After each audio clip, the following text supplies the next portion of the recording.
Alrighty, everybody, welcome back to the 2026 USA Powerlifting Collegiate National Championships.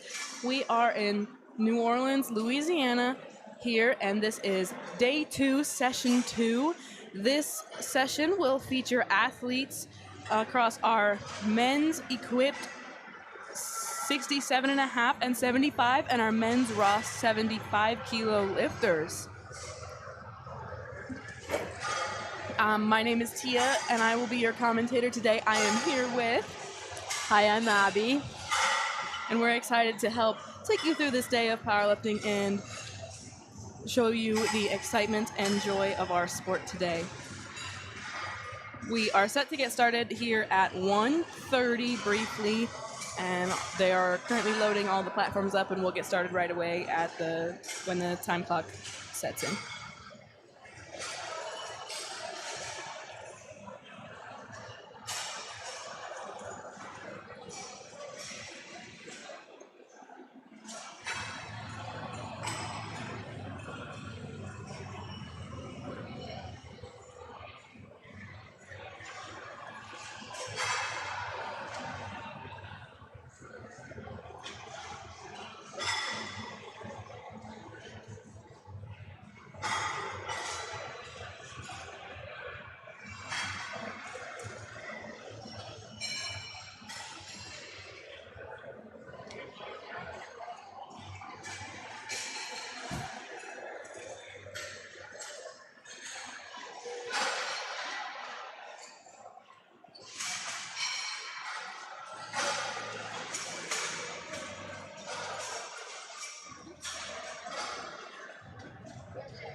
And just like that, we have hit our 1:30. We're getting the crowd loud, and we are going to get started here. Bars have been called loaded for the platforms, I believe, and we will see our first athletes momentarily.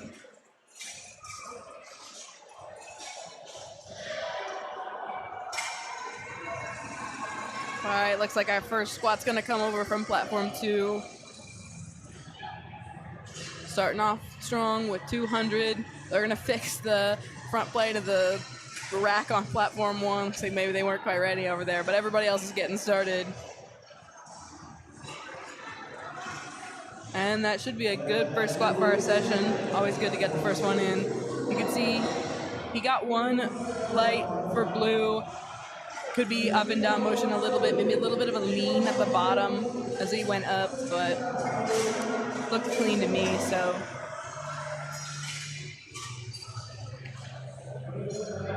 Good lifts on 3 and 4 as well, so glad to see athletes getting their openers in and being successful thus far.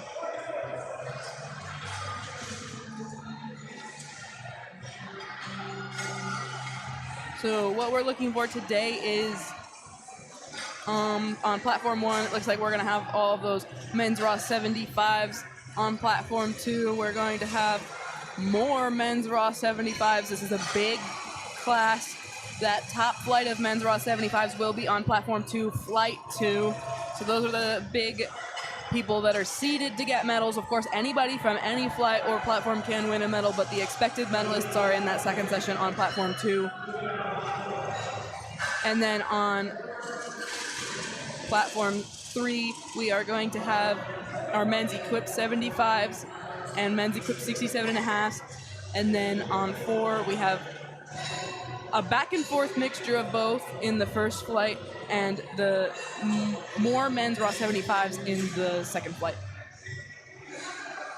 this men's raw 75 class, just looking at these numbers, I hadn't looked at this before, but it looks absolutely massive. I'm curious as to how many athletes are in this session that are in that men's raw 75 class. There is 76 of them, so they fill out almost the whole session by themselves.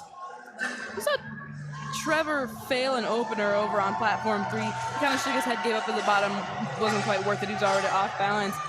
You could see he was an equipped lifter, so I think he just kind of misgrooved with the squat suit a little bit there. They have to kind of fight against that. It's a whole different battle. There's a different attempt selection for them with their openers and whatnot. I think he kind of almost maybe cut depth a little bit on that and then realized he was cutting depth, so he tried to go down more, and then that went wrong for him. But he can come back out and retake that for his opener.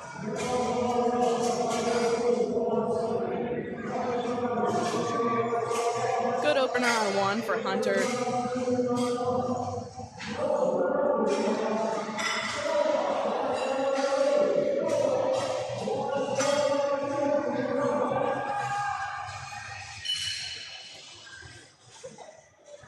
Got Brandon with a 205 as well on platform 3. That should be good.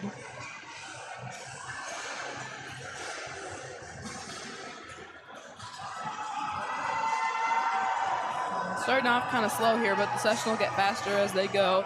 Got a little bit of a break in between the first and second sessions, so sometimes when you have a break, it can start off a little sluggish as far as spotters and loaders go, but we'll get back quick on track. This could be a long session. All the flights are rather full, so stick with us throughout the day, and we'll show you some good powerlifting.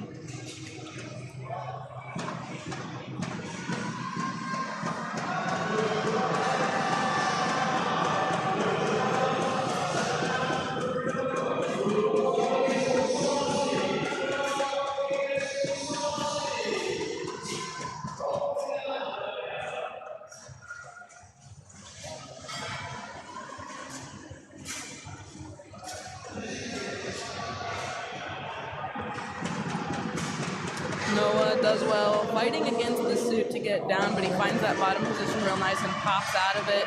He does get 1 red card on the side from the judge. That is a depth card, but he got 2 out of 3, so it's a good lift. So all you need is a majority decision. That's why there's 3 referees.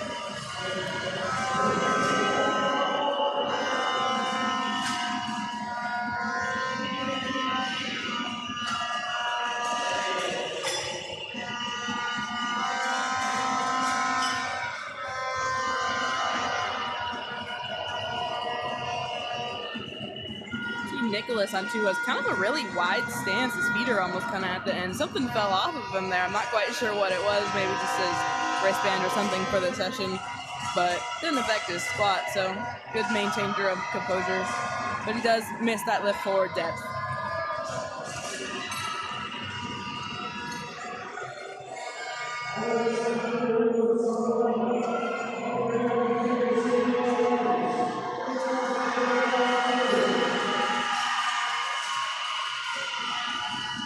You can already hear that the teams are loud and cheering for their teammates here. Collegiate Nationals is one of the only powerlifting events that is built around a team scoring focus. So athletes are here not just competing to win their own weight class, which of course they are, but within winning their own weight class, they also care about placements, not just first or second, but every spot down earns you different points for your team, and you want to compete and give your team as many points as you can.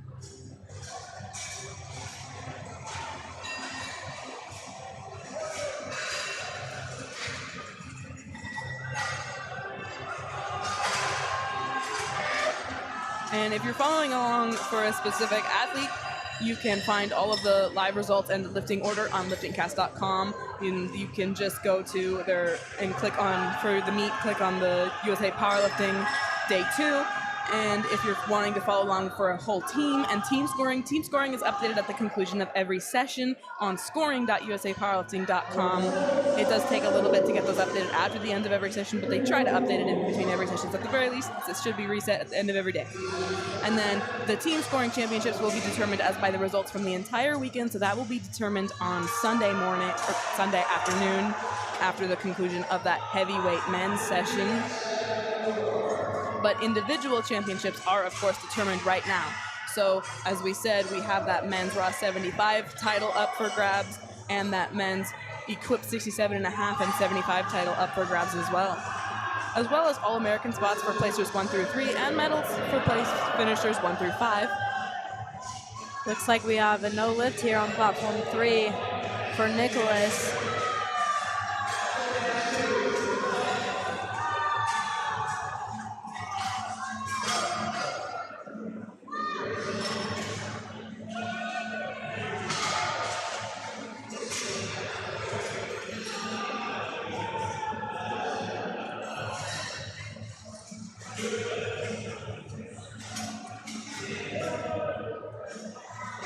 That was a smooth, fast opener for Dan on platform 1.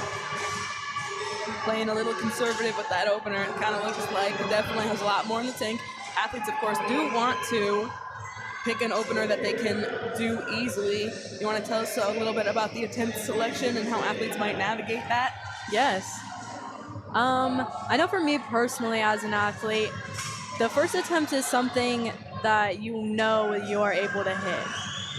You don't want to run into the risk of maybe bombing out. So the first attempt is definitely something that you want to be able to hit. It also gives you a good idea of how much you might want to go up for your second and maybe your third. So athletes are definitely looking for the first one to fly a little bit more than the rest of them. That way they can have a good second and third attempts a little bit higher. Yeah, there's usually going to be a game plan for the whole day. They get 9 attempts, 3 on each lift, squat, bench, and deadlift, and they're going to have a game plan for the whole day, usually written out. Their coaches or handlers will have it. There are some athletes that handle themselves and just kind of have to play it by ear. But what they do is they can adjust that plan because you don't turn in all your attempts ahead of time. You only turn in your openers, but you also can adjust your openers later if your warm-ups are bad within the allotted time range. But they can adjust that plan based on how their opener goes. So you want your opener to be something easy and something that you can hit, but you also don't want it to be too light because you want it to be able to give you a good judgment of what you might be able to hit on your second and even possibly your third. If your opener is too light and you're like, let me take a big jumps can throw you off sometimes. So you don't want your opener to be like nothing either. A very interesting setup for Henry, but he made his first attempt move pretty well.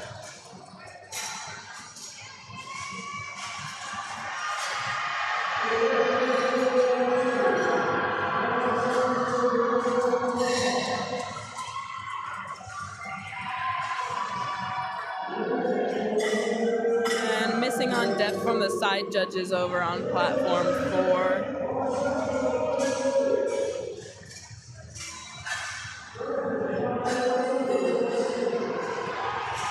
We've mostly seen a lot of success so far in this session, but that's what you would expect to see. We're still on openers of this first flights on all 4 platforms. All 4 seem to be moving along at a pretty even pace, which is nice. We have another no lift here on platform 3, struggling with his opener. Yeah, and platform 3 is where we do have some of those equipped athletes. I think it's more common for equipped athletes to miss their openers than raw athletes, especially on squat and bench, and that's just because, again, they're fighting against the equipment and their lifts are usually a little bit heavier, so it's easier to kind of lose control of them or maybe not be as certain in what you can or cannot hit on any given day.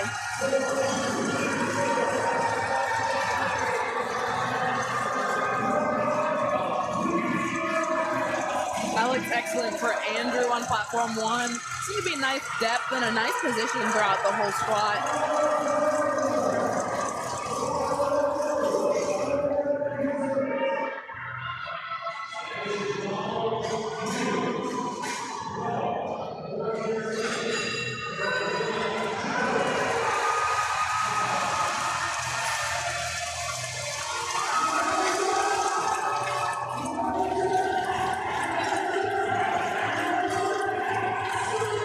Ronald on 4, he kind of turned a little bit as he lifted. His bar path shifted, that's allowed. You can kind of move side to side, front, back. You just can't take your squat up and down, and he definitely didn't do that. So he gets the good lift recorded, but he should also be careful with picking his next attempt, because when it starts to kind of helicopter around and go forward a little bit, it's easy to lose it. So with a heavier weight, he's going to have to really control it on his next attempt.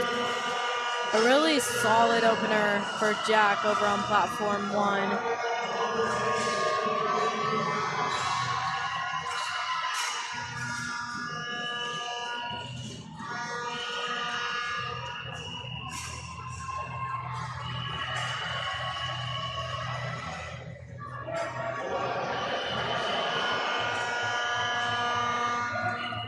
Yeah, and you see that already, even though we're just at the beginning of these slides, these athletes are lifting so much that we are double squatting both sides.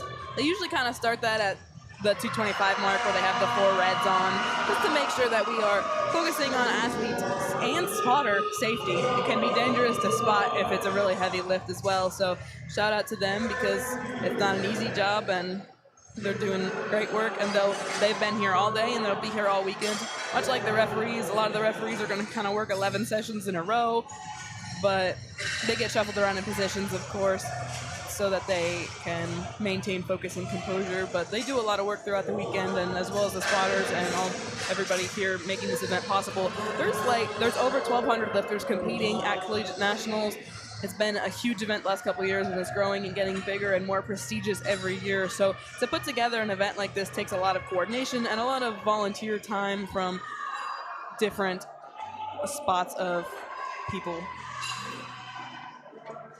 Platform 2, reattempting his opener for a second attempt after a depth call from both the middle and the side judge.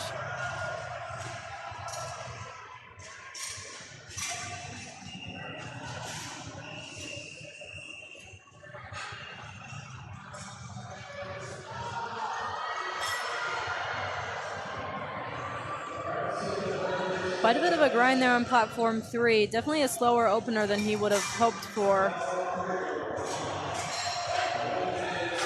But on platform 4, that popped right up. You could see it kind of wiggle on his shoulders because he had a lot of extra power through the top with the bar. So he's definitely got some room to go up on attempts 2 and 3.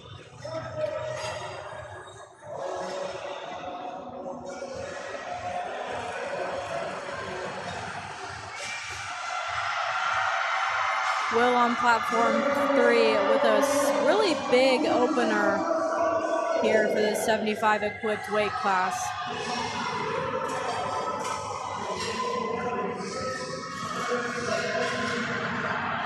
And he is our last lifter in this flight. He is seated, or based on opening attempts, he's forecasted in first place. The no lifter on platform 4.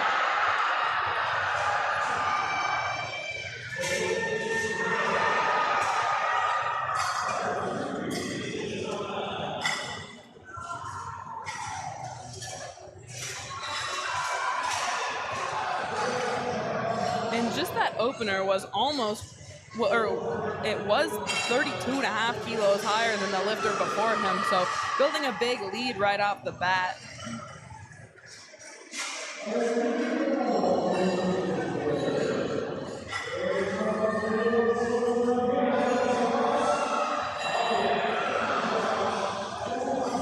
gonna have Noah on platform 2.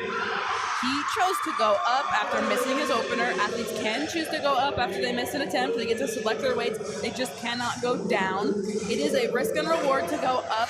If he got the first one, this is probably what he would have taken as his second. So he just decided to take his second anyway. He got a tech call in the first one, likely. He gets that up. That moves quite nicely. It's the Cheetos singlet. And he gets that lift in, so rewarded for that risky decision. It's definitely the Cheez-It singlet. Cheetos. My apologies, the Cheetos singlet. All right, Hunter, platform 1, second attempt, 195. Platform 3, Trevor's reattempting 205 after failing it on as his opener.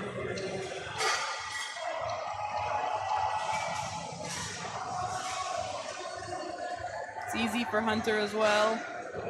We're seeing a lot of different sized jumps out here between the athletes Just as how much they choose to go up. Seems like definitely a wide variety. I've seen 2.5 all the way up to 12. We're definitely in the middle weight class where that starts to tend to happen. Our smaller athletes tend to take smaller jumps, about 5 to 7 kilos. And then as we get farther down into Saturday night and into Sunday, we start to see a lot bigger jumps for our more heavyweight athletes. So we're seeing a lot of middle of the pack jumps here as we get started. I think that some of the varying jump sizes also can be affected by whether you're raw or equipped, because a lot of times equipped lifters will take bigger jumps than raw lifters because they might be able to utilize their suit a little bit more to make that bigger jump.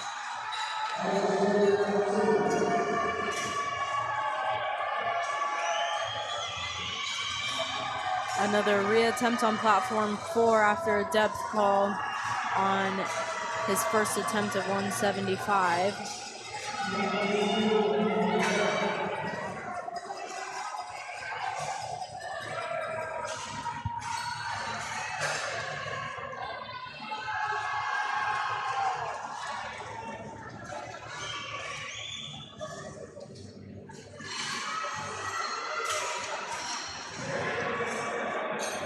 See if he can get it a little bit lower on 4. I don't think so. It looked a little high.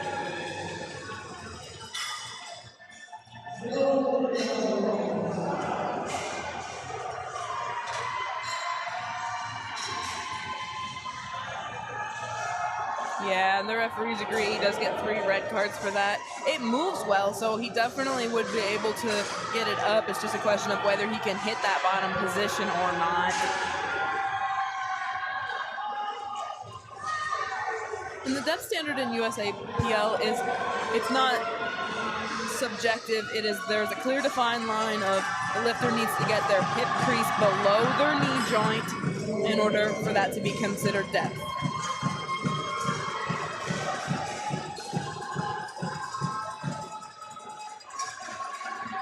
There's a big grind there on platform 2, but unfortunately it'll be a no lift for him.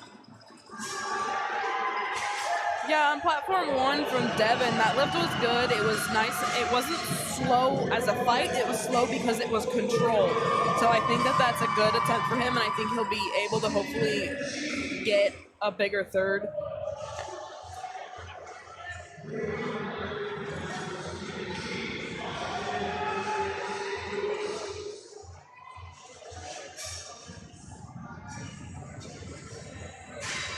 Being able to control the weight and control your brace all the way down and out of the hole is important here for these athletes as they're squatting. Want to make sure that brace is tight all the way through. Yeah, platform 2 lost his brace there at the bottom of that squat. That's definitely what it was. It was just a bracing issue. You could see he kind of hit the bottom and fell into that position, losing tension at the bottom. Platform 3, unfortunately another miss on 235. Hoping to clean that up before his third attempt. Yeah, in his first attempt it looks like it was a true miss as well as that second. So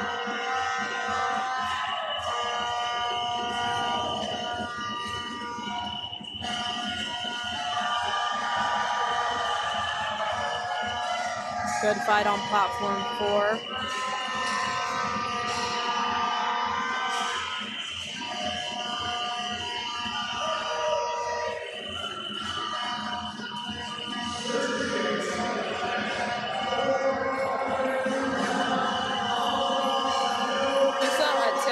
on platform 2, he kind of fell forward.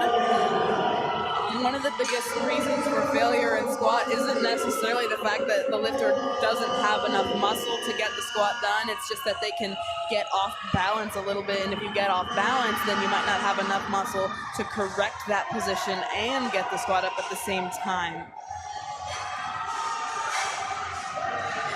Platform 4, let's see what the judges say about that. They give him 3 white lights, good lift. He'll be happy with that and move to the third.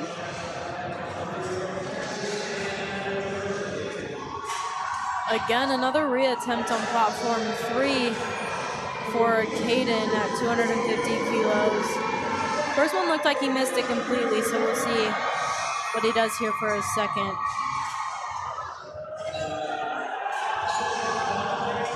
That was a good fight for a second attempt for Brandon on platform 2. Probably have to take a little bit of a smaller jump for the third because of how slow that was. Or probably stay at the same since they gave him a death call for that as well.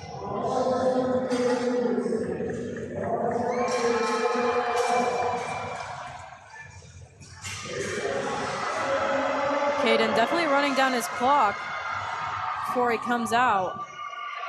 Yeah, talking about clocks, when the bar is called loaded for the athlete, they get 60 seconds to get the start command. They do not have to start their lift, they have to get the command from the head referee in order for that to be considered a time, and then they obviously have to complete their lift. If they don't get the start command within that 60 seconds, they will time out. We did have a couple athletes time out in the morning session today.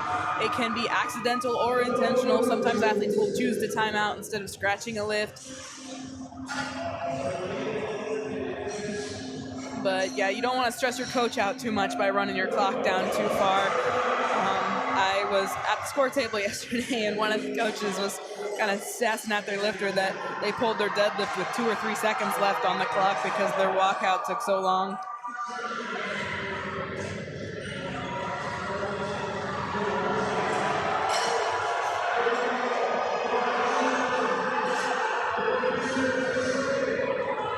Very deep of a squat from Henry on platform 1.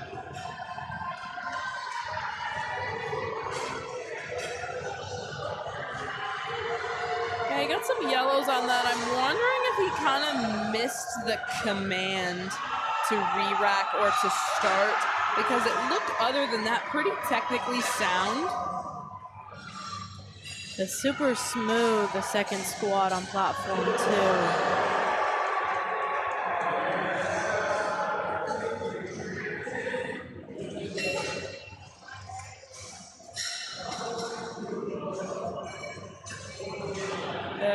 Second attempts now, so you're going to see a couple more misses than we did on openers likely, but as we've talked about with the strategy for attempt selection, your opener is something you can make any day. Your second lift is probably something that you should make most days, even if you're not, even if you're a little bit off, even if it's hard. And then your third attempt is probably usually you going for near or at or above your PR. So the third attempts are where it gets a little bit dicey sometimes, but most of the second attempts should be made. But again, they're usually heavier than the openers, so you see a couple more misses, but mostly successes so far. So that's good to see, because as we like to talk about in powerlifting, sometimes success can be contagious.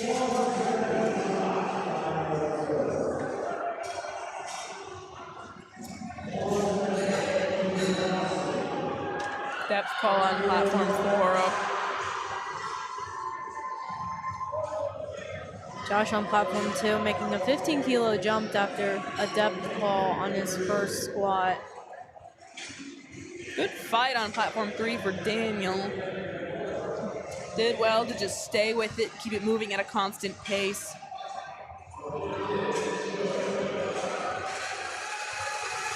What is the technique here with this 1 bar straight and 1 bar slanted that a lot of these equipped lifters are hitting? Yeah, so it is more common for equipped lifters to use racks in versus racks out compared to raw lifting, and the reason is because of how heavy it is, and the walkouts are just a little bit harder. A lot of equipped lifters can tend to hit the rack a little bit, and so they'll go racks in to avoid hitting the rack, but having the racks in can make it a little bit more unstable. The bar slides around a little bit more before you pick it up when the racks are in. So some lifters really like to go one up and one in order to both stabilize the rack a little bit and get the rack to be a little bit skinnier and out of the way for the walkout. However, in my opinion, when you have one out and one in, it starts you crooked. And it starts you crooked, and then your squat like leans a little bit from the beginning. So that is the detriment to using that unorthodox technique. The no lift on platform 3 after reattempting 25. He did not get that. Yeah, so we did move to third attempts already on platform 2. We have one more second attempt left on platform 1 and a couple more left on 3 and 4. But moving along nicely. Of course, we do have a second flight after this where they'll get to do openers, seconds, and thirds.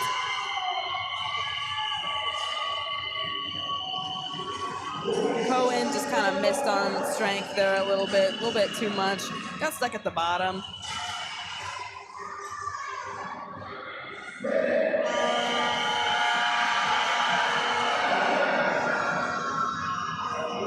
We'll see on platform 3 if the judges like that depth. They did not.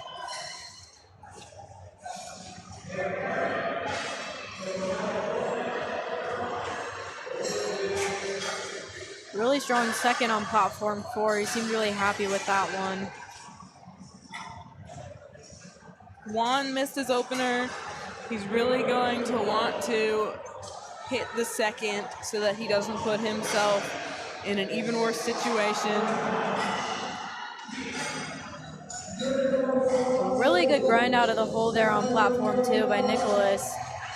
We'll see what the judges say, but that should be good.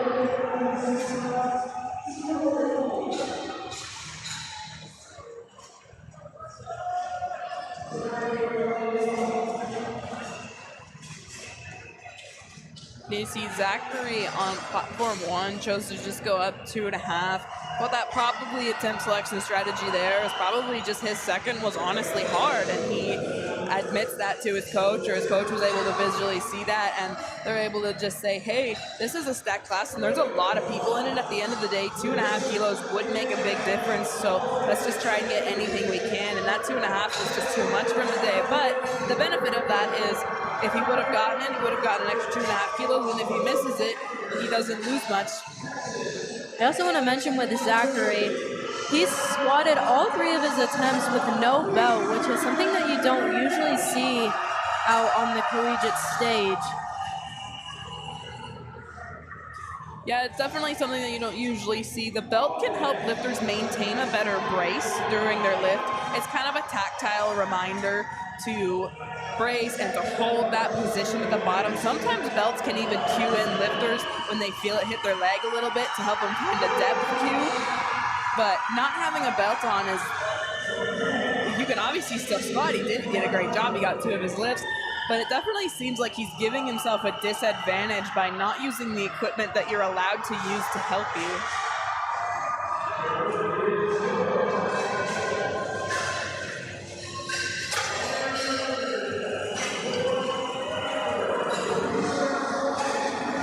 Very shaky walkout on platform 3 from Will.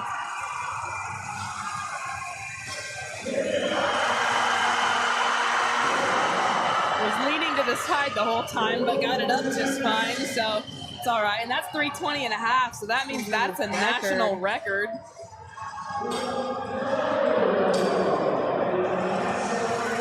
A really, really strong and smooth third on platform 4 for Ty. That was really good. Good way to end that. Following him on platform 4, we have Edward hoping to hit 175 for his third after he's missed it his first and second attempt due to depth. If he doesn't make this, it will result in a bomb out, which means that the athlete's score no longer counts for them or their team. Yeah, and that record we just saw broken on platform 3 was Will did 320.5, so he chipped the national record. The national record was 320 by Jordan Dunn, all the way back at Collegiate Nationals in 2013. So that record stood for 13 years, which a lot of the national records that we are seeing broken are being broken after they had been set last year or maybe the year before in Atlanta. But so they don't always stand for that long because collegiate powerlifting is so competitive and there's so many athletes at the top that are looking to challenge each other and constantly get better. And oftentimes some of the records that are being broken are athletes breaking their own records as well, which means that they're less likely to obviously last longer if that athlete is still competing.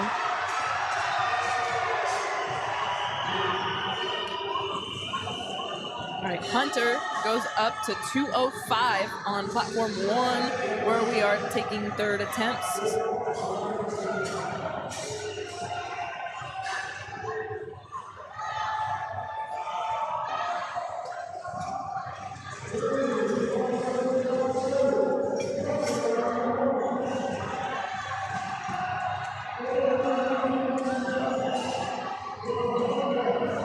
And again, kind of looks like nothing for him.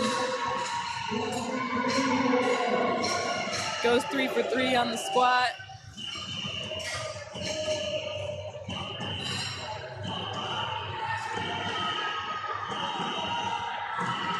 Having some pretty consistent no lifts over on platform 4.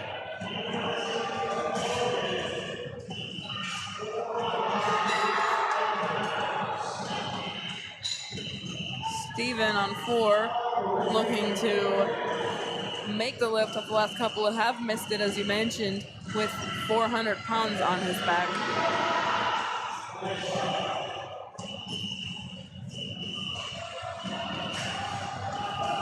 Small fight to get out of the bottom position, but other than that, it was really fast and really smooth, and he gets himself 3 white lights. We have a retake on platform 2.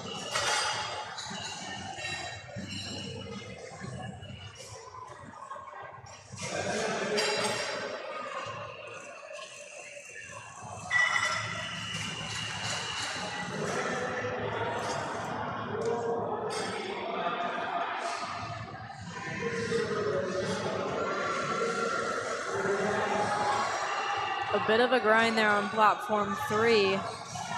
See what the judges say about that. 2 to 1, good lift. Okay, the one side judge thought it was deep. The other 2 liked it, so it's a good lift. All right, Noah, back on platform 2. Cheeto singlet.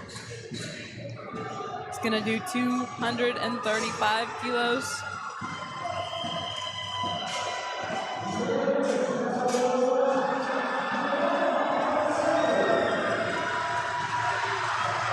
A huge grind out of that hole. We'll see what the judges say for Noah.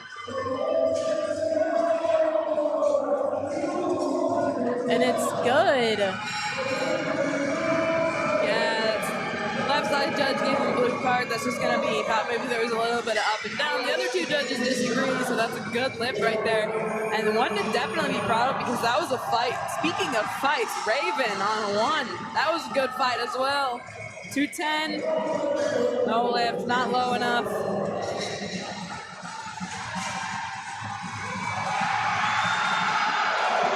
Another good fight on platform 4 by Alex. We're seeing a lot of good fights on these third attempts here. The men seem to be doing a good job of fighting through some lifts that could be easy to give up on. Unfortunately, that was no lift there for Alex. Both called for depth and also a blue card, probably for lockout or bouncing. Nicholas needs this lift. Made the smart decision to stay at 235 after he missed his opener. Stays there again. He's just got to get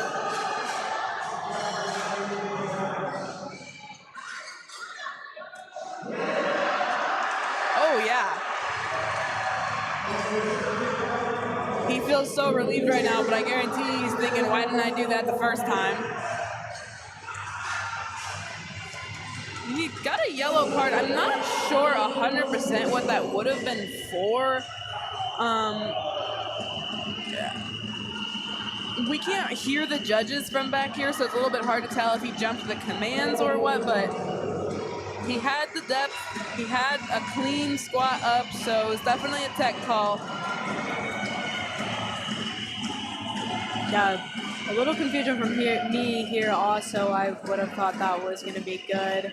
Yeah, they told us last year when they gave us commentary orientation when I commentated for the first time, and they said you don't have to agree with the judges, and I don't agree with the judges. I don't either on that one. The only thing I would have agreed with was if it was the commands, but usually the center judge would give a yellow light for that too because they're the ones giving the commands. Exactly. A good fight, but not fully there today by Talon on platform 4.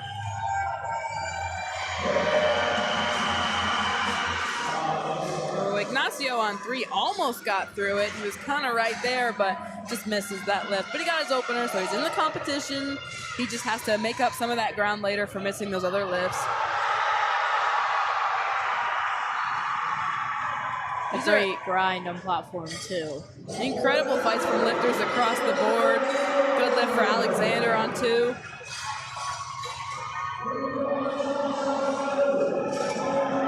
Seeing a lot of excitement from these athletes after they are given white lights after incredible grinds.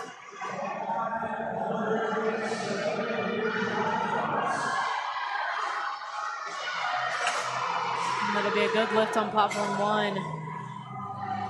Yeah, and that was risky because he had missed his second and still gone up. So if he had missed that, he would have only just gotten his opener, but it doesn't matter because he made it, so he gets that third lift.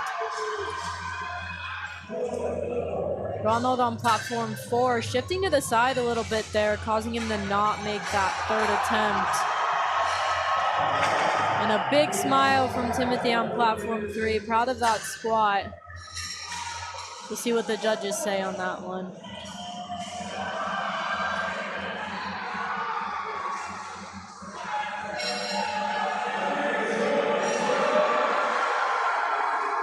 Looks like it'll be good for Timothy on platform 3.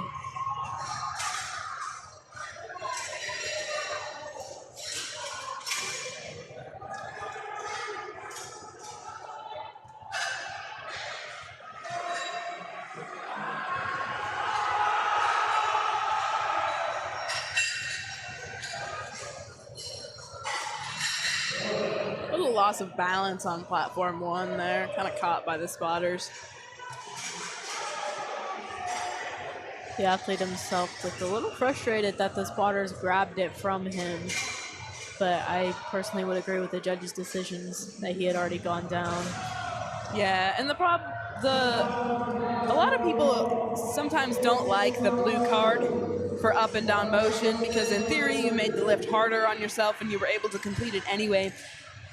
The reason why the blue card mostly exists, in my opinion, is because once the bar goes up and down and the lift is considered no good, it makes it easier for the spotters to decide when or when not to take the bar. If they see downward motion at all, it is well within their entitlement as a spotter to take that bar from the lifter just to keep them safe. So it makes it less blame on the spotters when they take the bar if that bar moves down because of the blue light. Yeah.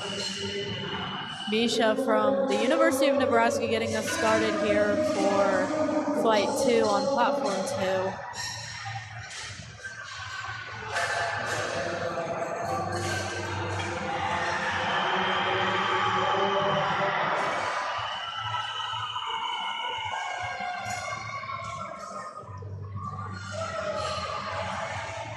That's a squat that should have been left in the warm-up room. That was fabulous.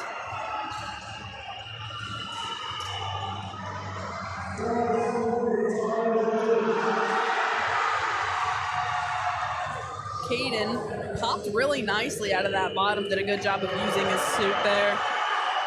That'll be a good lift.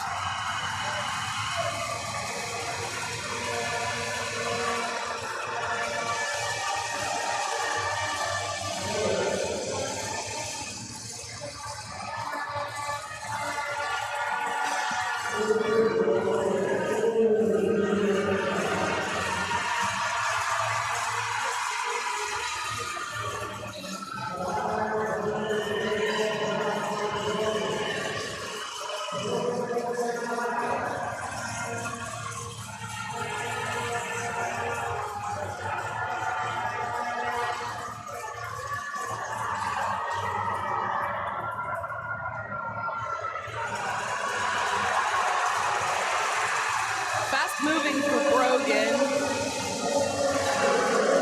And he is rewarded with 3 white lights. Gets to celebrate with the crowd.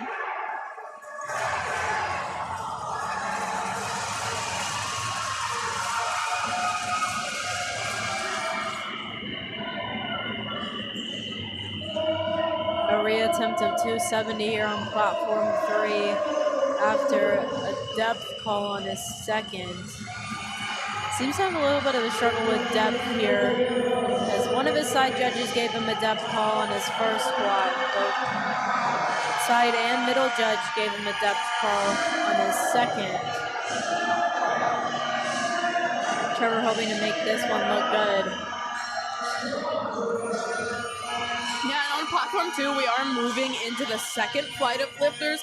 This second flight of lifters on platform 2, as I said before, includes those top-seeded dogs that are contending for the medals.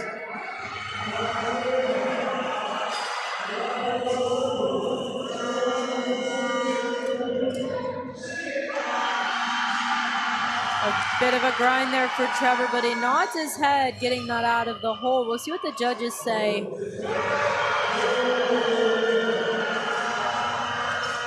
And it'll be good.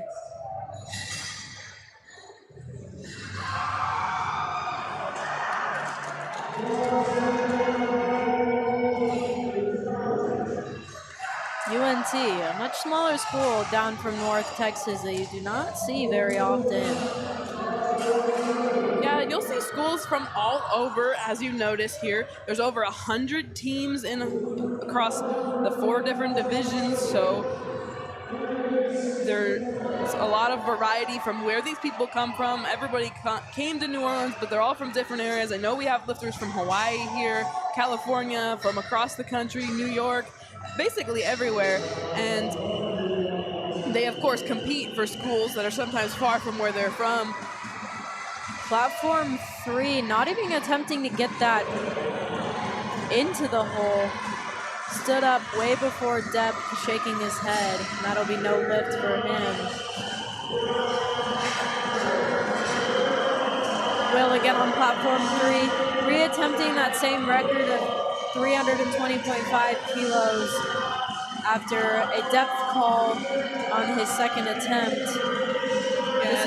That's that record we talked about has stood for 13 years.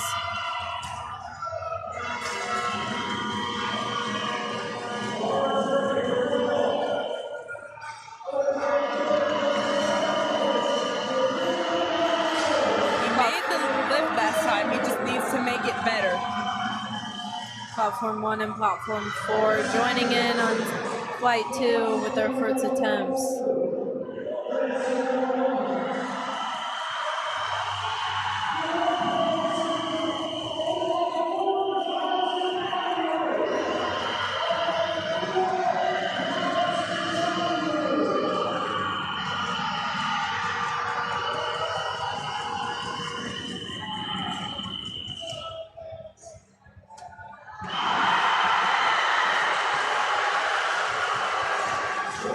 Gets it up on 3. What do they say?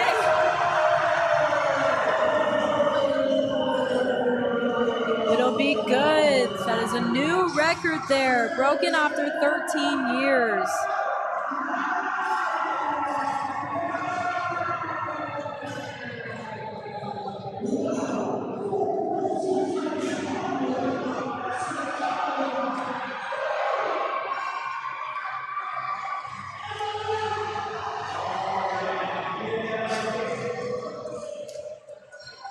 Platform 3 now getting started on flight 2.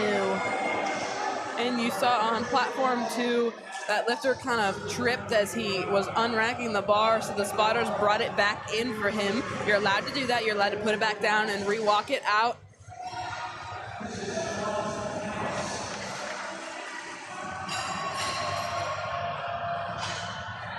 Phenomenal composure to finish that lift like that after kind of stumbling on the walkout for the opener. Maybe raising that heartbeat a little bit, but he got the lift. Should be good, and it is. 3 white lights.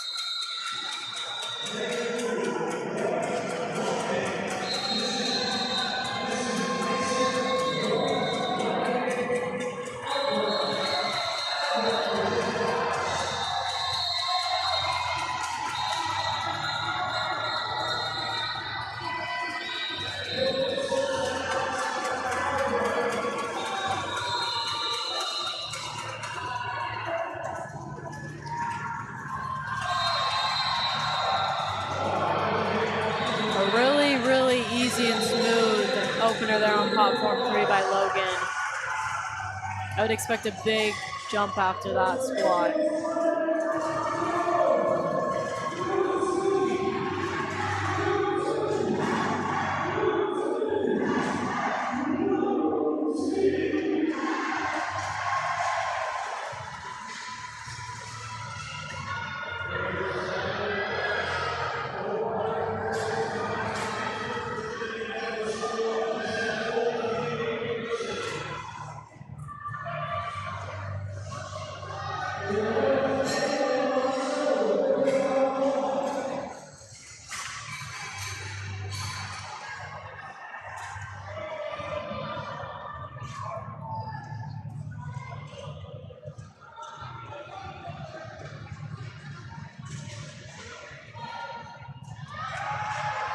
Clean opener for Vin on platform 1, the Military Academy.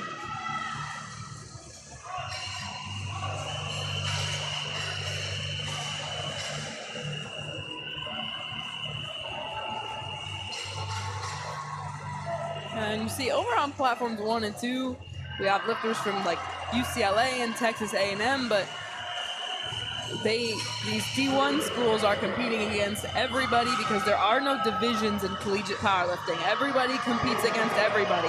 So you're going to see athletes from big schools and small schools alike, and all the athletes are going to put up a fight for their team. Teams can bring as many people as they would like to that, or as many people as they would like that have qualified to collegiate nationals. However, they may only name 12 to their scoring roster for each division. So a team could bring 12 equipped athletes and 12 raw athletes, and then the top 7 scorers from those 12 nominated lifters will count towards the team total. Earn points by placing in the top 25, and as you move up in placement, you can earn more and more points. That was a no-lift opener there on platform 4. Yeah, I've seen a couple kids miss their openers in this session. Not what we like to see.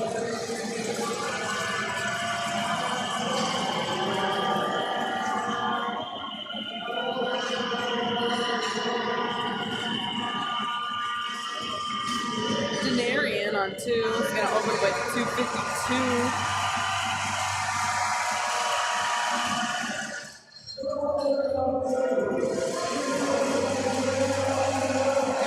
His hands, I think he kind of lost grip on the bar, honestly. I think he lost his positioning because you saw his hands slide out right before he failed that, so.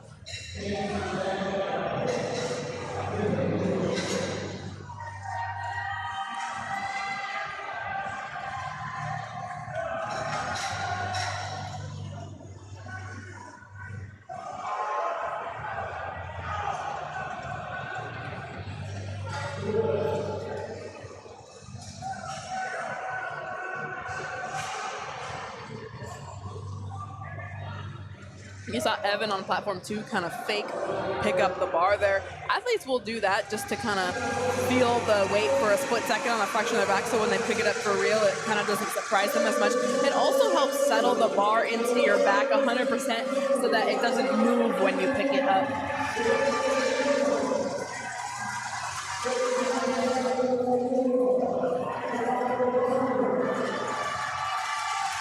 Chigozi over on platform 4 really has more of a high bar position. which is uncommon now in powerlifting, but it is a personal preference to the athlete. The advantage with the high bar position is he doesn't have to lean quite as far forward to hold the bar on his back. The disadvantage with the high bar position is it can be a little bit easier to lose balance because you have a longer lever arm, so there's more force from the bar.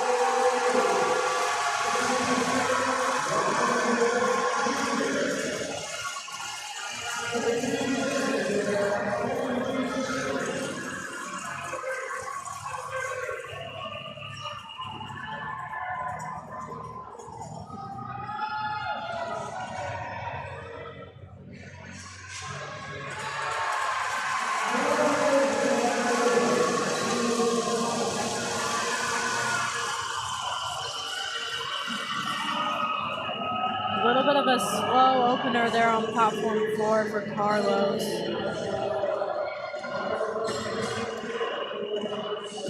And the judges will actually call him on depth for that squat.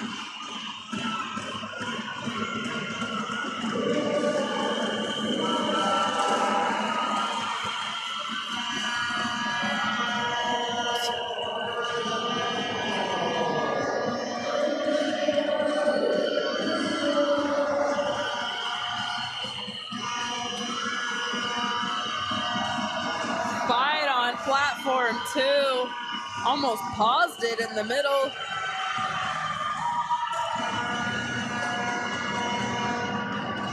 Three white lights, the reward.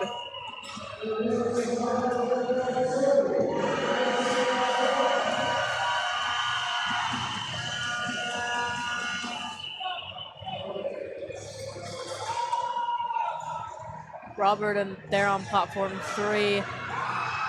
Two judges giving him a call for depth. It seemed like he struggled to get himself into the hole there for his squat, which is why that depth call was given to him.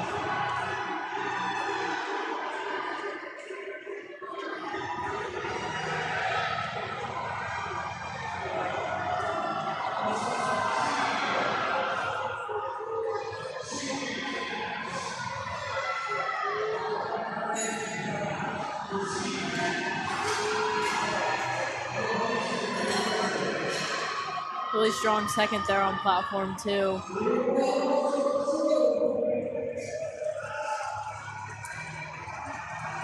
Super easy opener on platform 1.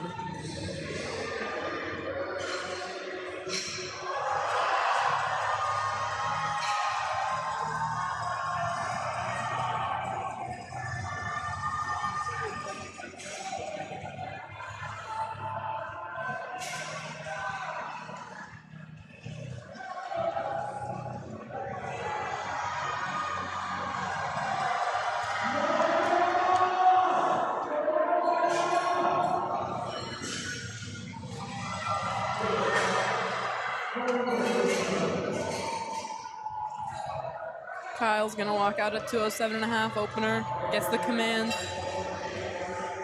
Very low. Leaves no choices for the ref. And that's 3 white lights.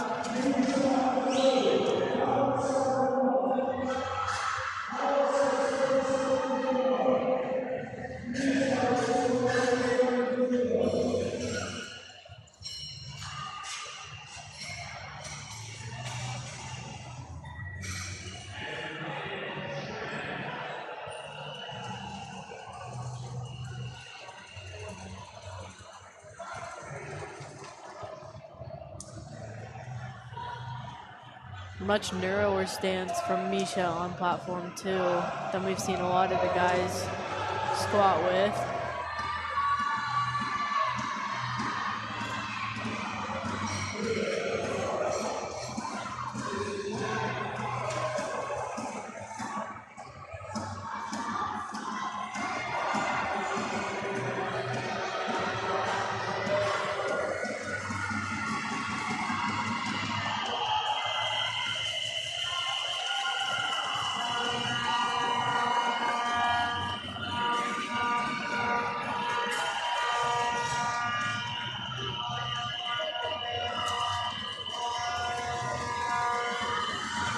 Three white lights on 1.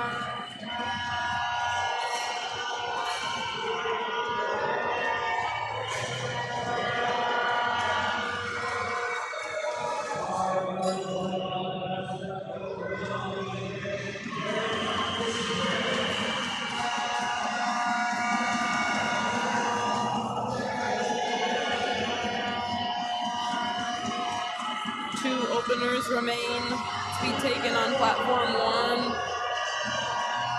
Only had one opener missed, so good vibes on platform 1.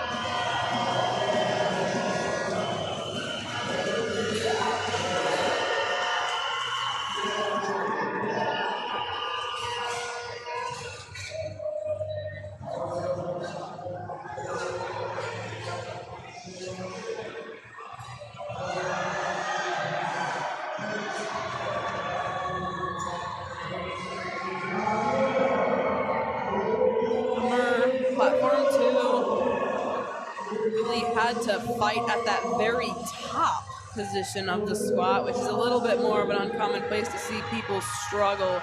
But he got the lift, so props to him because he missed his opener and went up 15 kilos.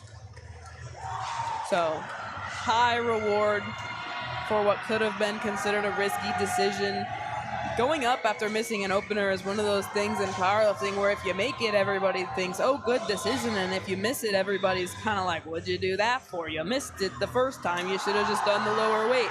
So it's kind of a little bit hypocritical almost in the way people react to it. But it really is more of a situational thing about whether you should go up or not.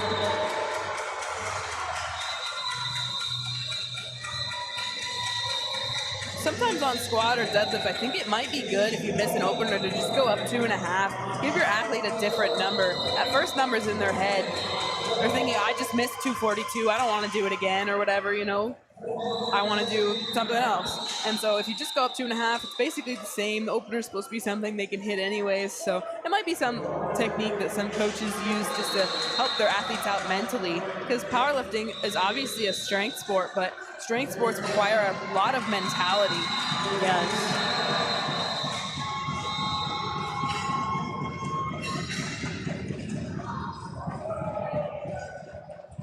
Both platform 1 and platform 4 chose to go up after both being called on depth after their first.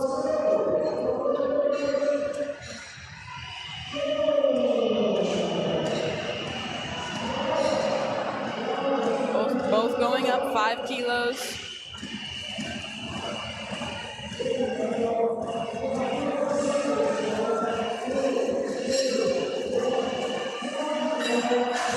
Platform 4 receiving that depth call again. He looks a little bit confused, but all 3 judges agree.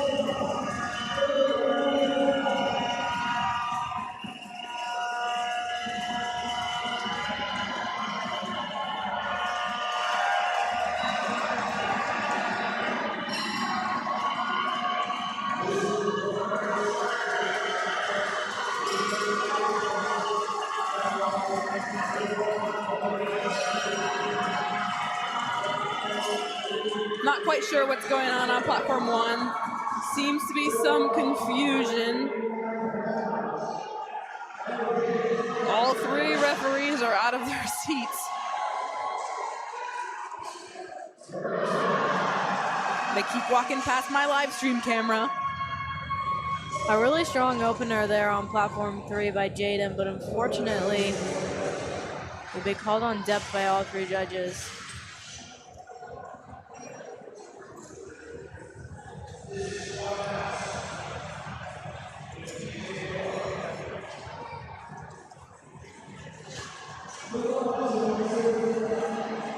$17.5 kilo jump for Jackson. See how it goes. Oh, yeah.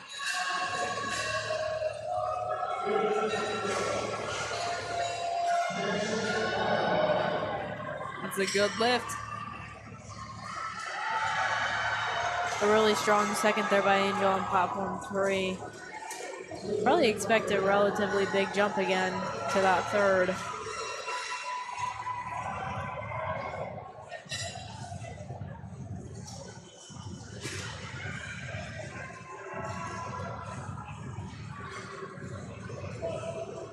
Still waiting on platform 1.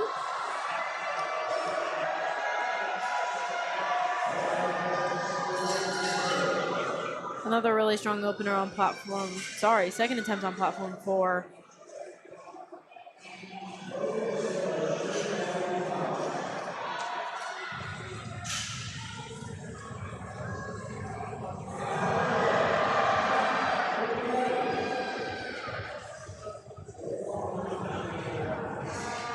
Platform 1 must be something that he's not in control of because his 1 minute timer is definitely over by now.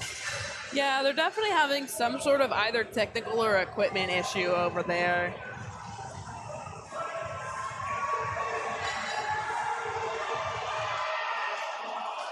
Another good lift on platform 4. A 20-kilo jump here for Tucker on platform 3.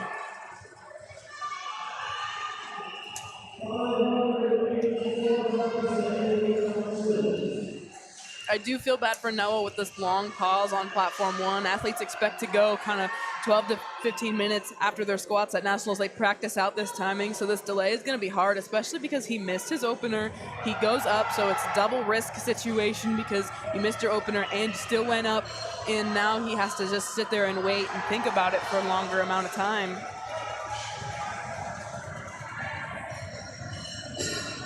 Tucker handled that 20-kilo jump, but it was not a big deal to him at all. Unfortunately, he will get 2 blue cards from the judges, probably having something to do with his bar tab on the way up.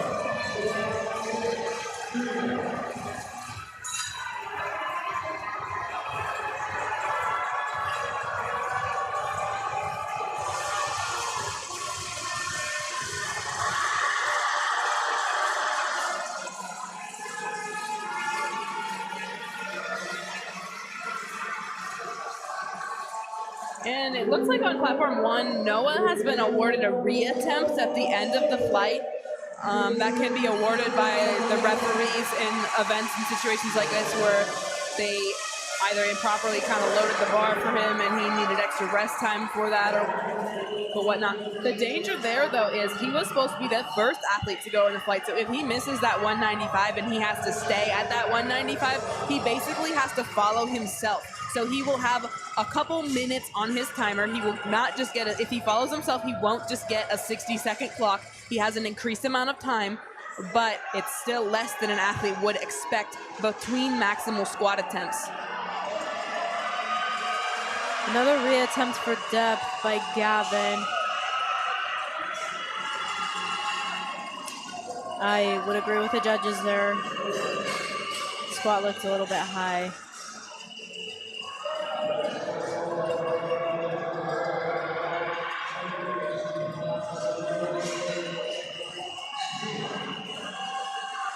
Denton, pressure situation, missed his opener, went up 15.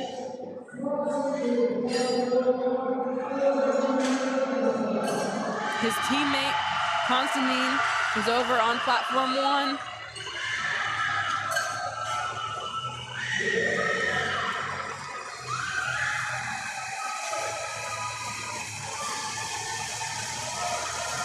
Evan with a big second squat at 280 kilos.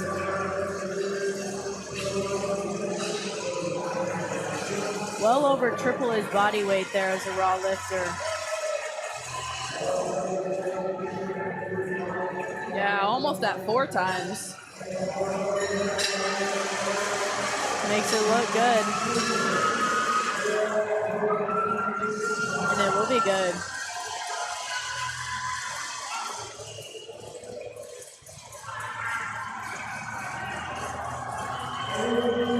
Eric rocking the sunglasses on platform 3 with a 7.5 kilo jump for a second. Yeah, I think it's his signature style, actually. I'm pretty sure he had those same shades on last year at Collegiate Nationals. I agree with you. They work for him because that was a great squat. Griffin on platform 4, really needing this squat. He's in danger of bombing out. He's given a depth call on both his opener and his second attempt. He did jump from his first to his second and has decided to stay for his third. Let's see what he does right here.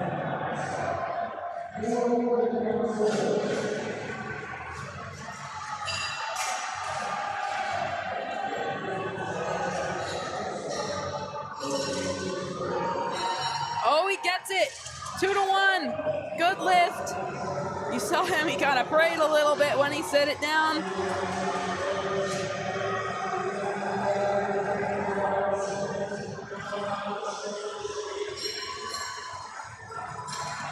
Mike on platform 2 also reattempting his second attempt.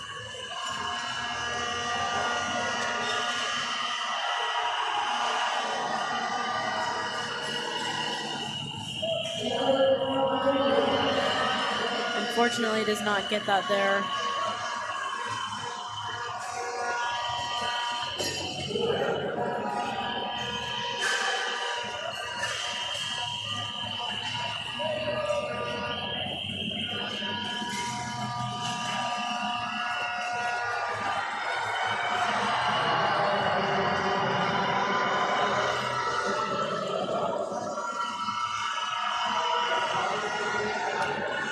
Carlos also needing this third squat here on platform 4. Missed 215 due to a depth call his first attempt. Was yellow carded on his second attempt. We'll see what the judges say. Unfortunately, was called on depth by both of his side judges and will not have that today.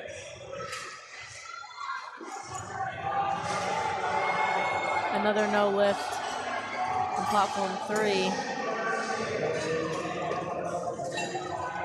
Christian missed his opener. Gonna come out and take it again. Smart decision.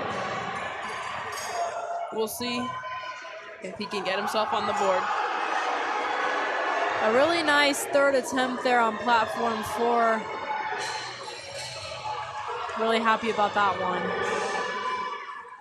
Yeah, you're gonna see a lot of excitement when these athletes make their third attempt. They work all year to make it here to nationals, so to perform well and make your attempts at nationals. It's what all powerlifters dream of, really, in terms of powerlifting, so. Everything is about nationals all year long. Yeah, so the way powerlifters' brains kind of work is you go to your local competition and you go to your local competition to qualify for nationals. And then once you're qualified for nationals, then you're training for nationals. And then once you're at nationals, you get to finally show off all the hard work you put in. A lot of times at a local competition, you might not take all the attempts you want to take or anything because you want to secure that qualifying total. And you also want to give yourself a good foundation to build from, because more than just securing qualifying totals, you want a good qualifying total, because having a good qualifying total can give you an advantage in nationals in the sense that athletes are placed into flight by their qualifying totals. So they're put on a platform in a flight with people with the similar totals with them. So the highest athletes seated-wise will always get to go last on their platform, which gives them an advantage because then they know exactly what everybody else has done and what the number they need to beat is.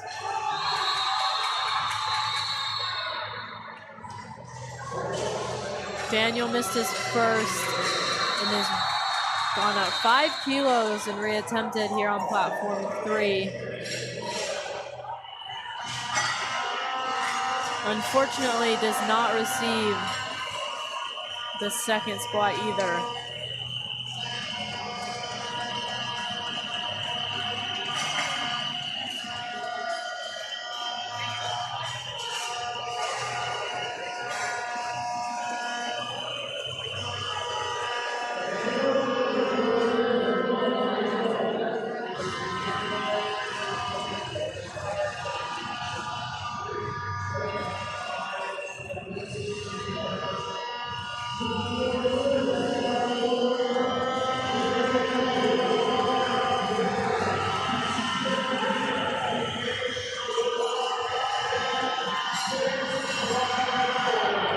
Good lift there on platform 4.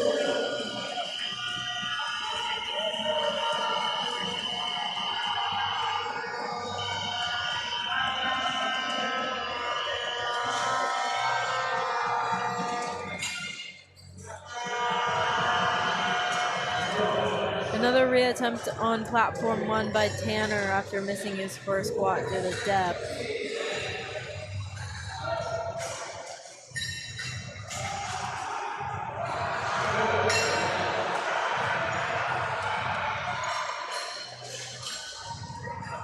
Johnny, platform 2, he got it up.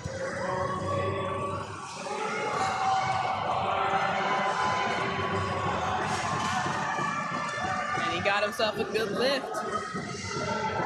Following him is gonna be Jake. Jake is gonna retake his second squat. Got some yellow cards on that second squat, so I'm guessing he failed it on strength. So he's gonna have to try and come out here and brace a little bit better, have a little bit tighter of a position, and just really press through the floor and into the bar to get it up.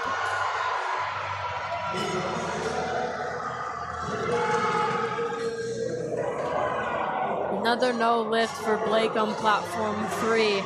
Struggling to hit that weight today.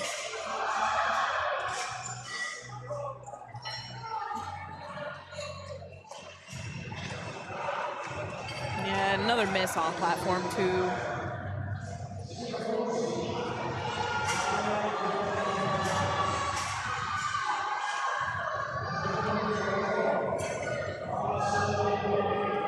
Platform 2, about halfway done with this third flight, or third attempt squats in the second flight.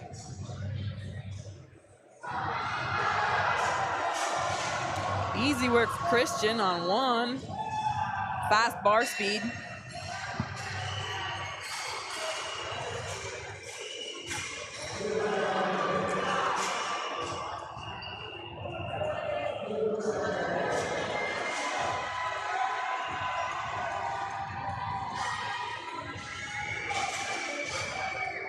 Denton here on platform 4, hoping not to bomb out with this third squat. Was called for depth on his first, went up 15 kilos and did not get it on his second either. Is hoping to secure it here.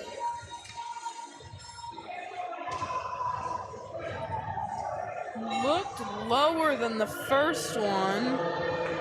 And it'll be good.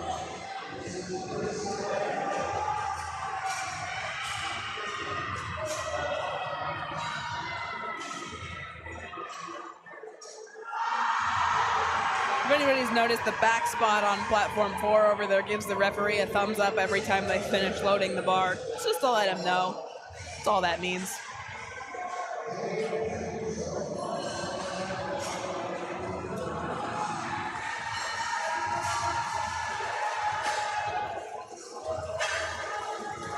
Another reattempt on platform 3 for Jaden. Reattempting 267.5 kilos. Was called for depth on his first attempt.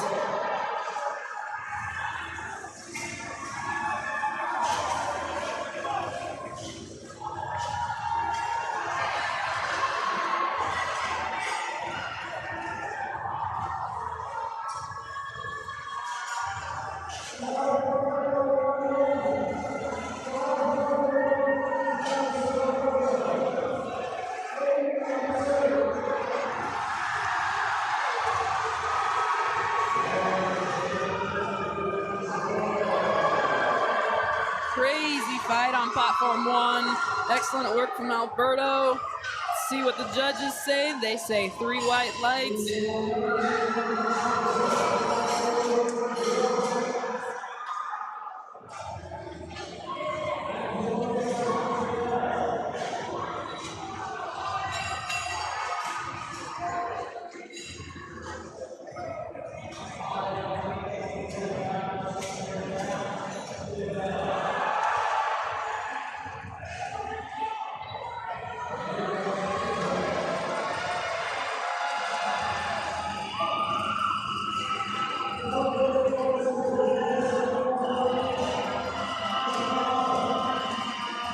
Antonio's third attempt looked like it could have been his opener.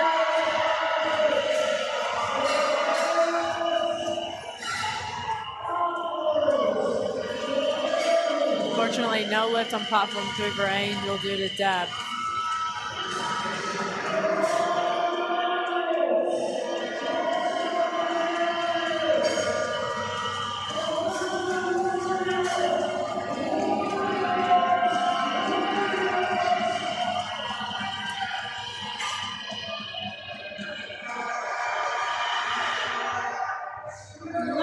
miss on platform 2. Denarian missed his opener, but he got his second, so he's still in the mix in the race here on platform 2 for final medal projections. He is still forecasted in second place, but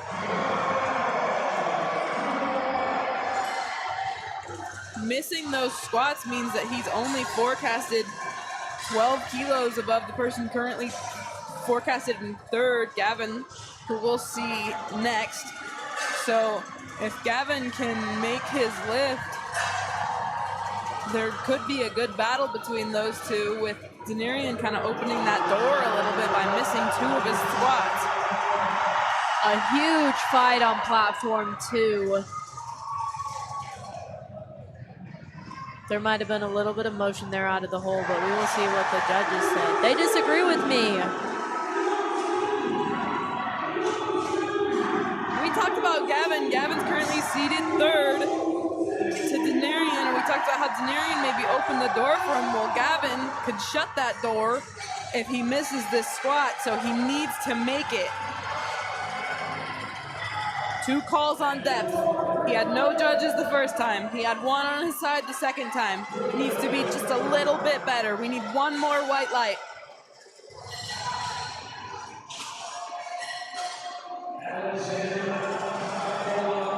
And he's not gonna get it. He tried to sink it. Unfortunately, he will not be able to record a total or score for his team, but he will be able to continue on in the competition. You can still see him bench and deadlift.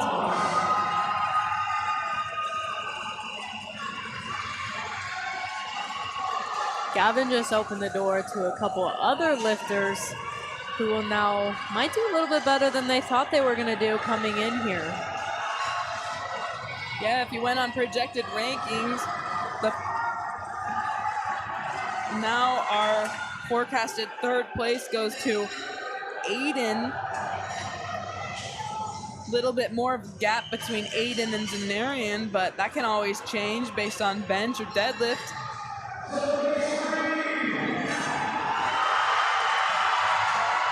A really nice fight here on platform 3 for Alexander. He's happy about that one. Last squat on platform 2. Evan missed it on a tech call. Platform 2 will unload the bar and reload it for bench and get set up there, and they'll take a 10-minute break before we go back to flight 1 for our bench openers. Platform 1 is on our third attempt squats. We're just getting started with those. Noah's our first athlete up for those third attempt squats. As we discussed, Noah he was granted a relift at the end of the flight with that 195. He made that 195, so he's following himself. He just went, and now he's going again. But he gets a 4-minute timer in between lifts because he's following himself.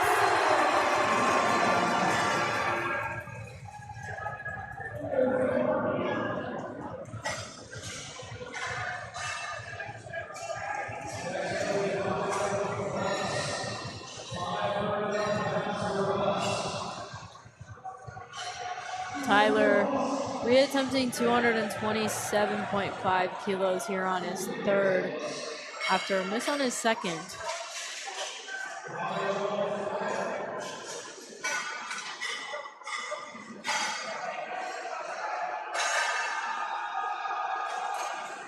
A good fight out of that hole, but it will not be there for him today.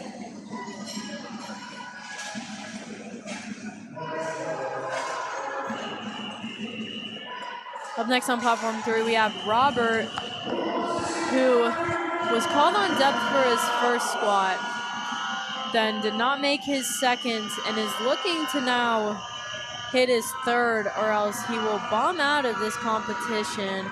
And as we have been talking about, bomb out basically just means he will no longer score points for himself or his team. He will still be able to compete, it just will not really count towards anything.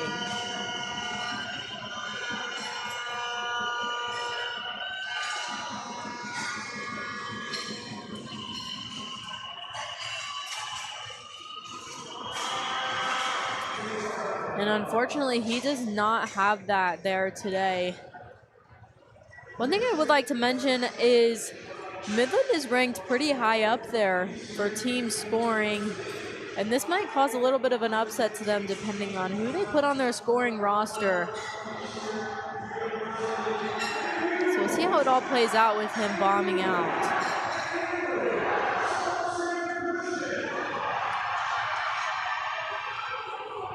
Noah still has a couple minutes over there on platform 1 before he gets started. Again, on platform 3, we have another athlete hoping to not bomb out with this lift. Missed the first one and the second. Hopefully able to pull it here on his third.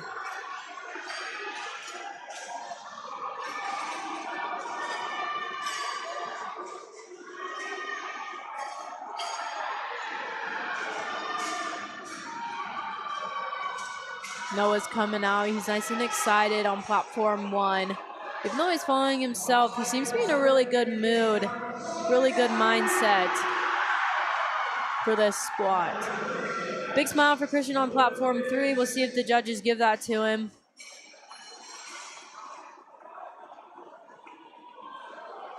And it'll be good.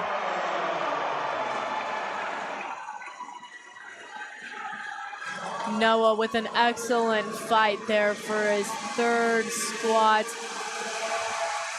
Big smiles, happy about that. Unfortunately, it'll be no lift due to depth from his side judges.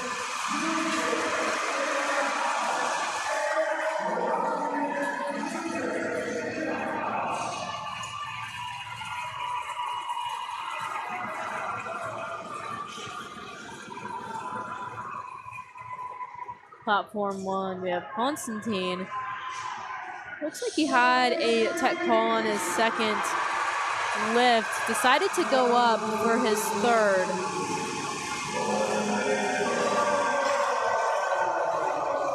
And a good lift here on platform 3. Again on platform 3, we have another athlete here hoping not to bomb out. Missed his first squat, decided to jump 5 kilos, missed it again, has decided to stay, and really hoping to get his third lift here.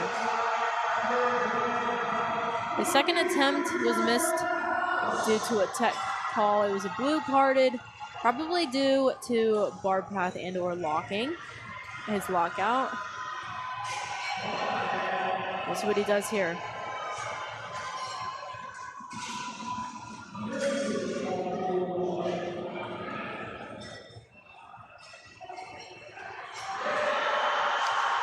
A really, really good grind out of that hole.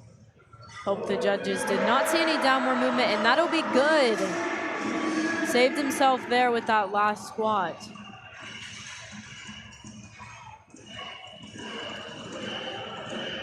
Rick from Concordia, sorry, Midland, not Concordia. Reattempting 255 kilos after a tech call in his second.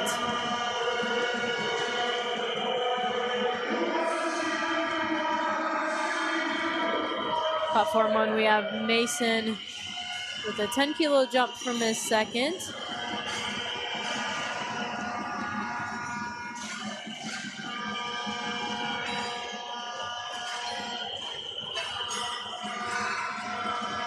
Fortunately, does not have that there today on platform 1. A little bit of confusion by him.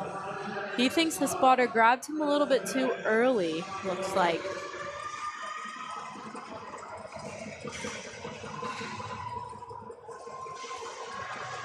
Platform 3, we have yet again another athlete hoping to not bomb out here. Has mixed 260 twice and is hoping to get it here on his third.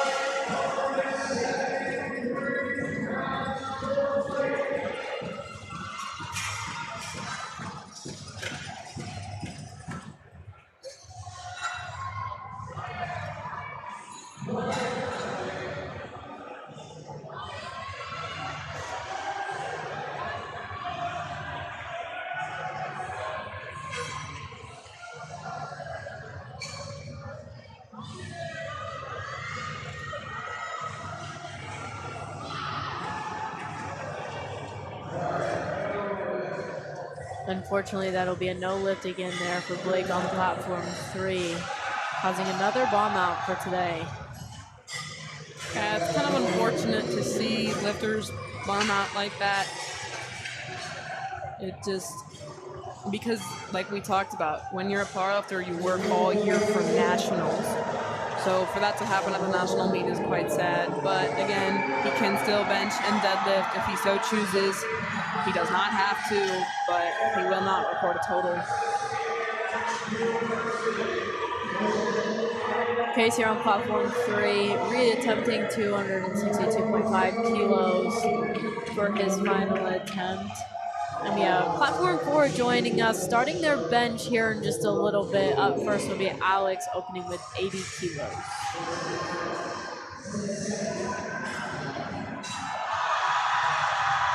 A good fight for Case. We'll see what the judges say. It'll be good there for Case on platform 3.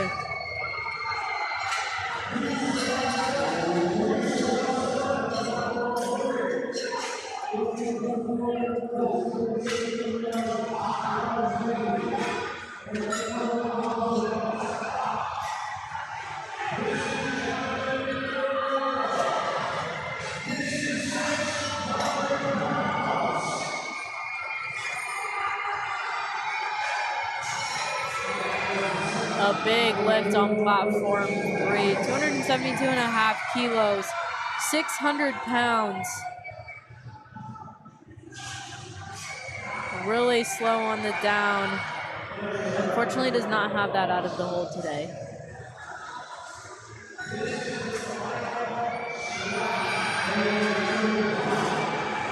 Alex getting us started with a nice and easy bench over on platform 4.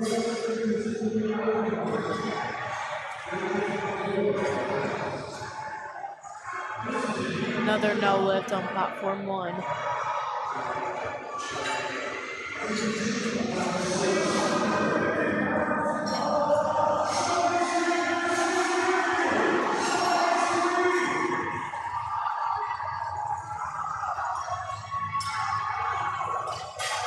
Jaden went up 27.5 kilos.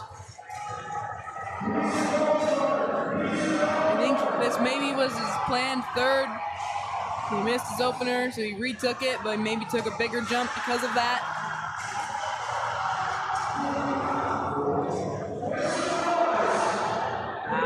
Just gets stuck at the bottom. Doesn't really get any pop from the suit that time.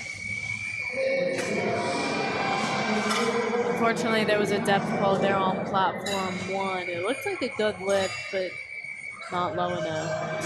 Yeah, we're getting ready to start back up again on platform 2. Our first lifter is going to be Brandon. He's going to do 122.5 to get us started off with bench on platform 2. Platform 3, just finished with the squat. Get ready for bench here in a little bit.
Some really good openers here for bench. And a good third squat there on platform 1.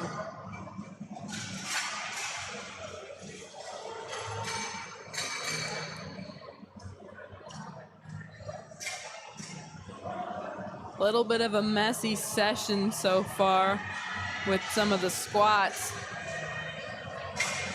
But we have a couple kids on one who are looking to get all three of them.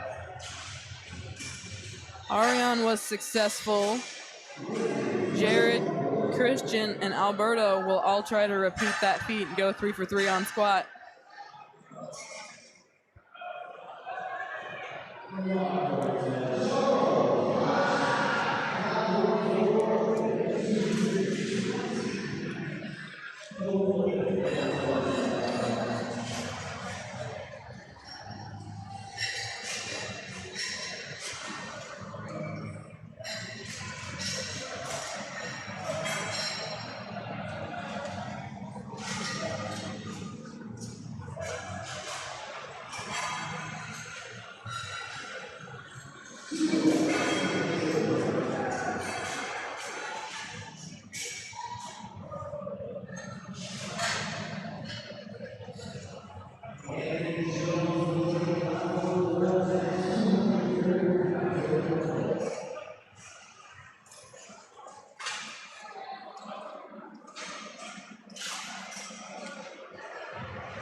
Last couple squats are gonna be up next on platform 1. We do have a reattempt at the end of the flight for Mason, has been granted. 207.5 will be taken at the end of the flight. That's the only time the bar will ever be loaded in a non-progressive manner, is if there's a retake at the end of the flight, in which case the lifters can have the bar go down in weight.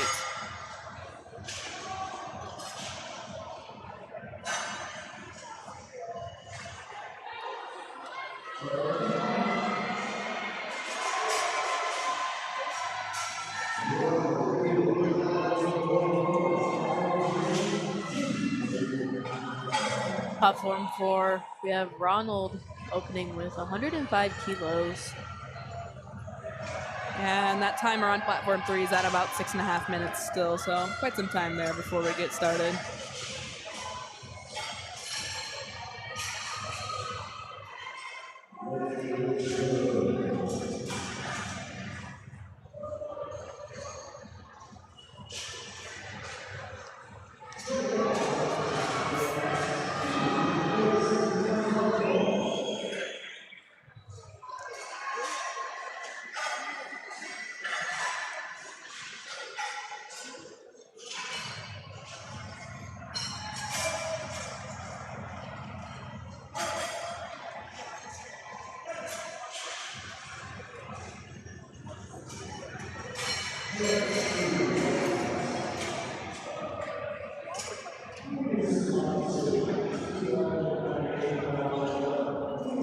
And you see the spotters kind of cleaned the bench surface off there on platform 4. I think maybe it's just getting a little bit chalky over there. Lifters will chalk their back so that they can have a better connection point with the bench, so they don't slide when they use their legs.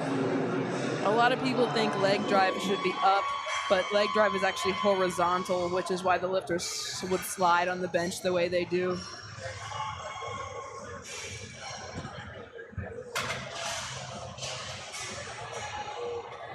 With that leg drive and sometimes a little bit of confusion between the horizontal and or up, the judges are making sure and looking for that butt to stay on the bench. There are 3 main contact points on the bench, and that's the shoulders, your butt, and your heels have to stay where they are from the time you get the start command to the time you get the rack. Yeah, and your feet can slide on the floor. That's okay. Foot movement is permitted in any direction as long as your feet don't come off of the floor.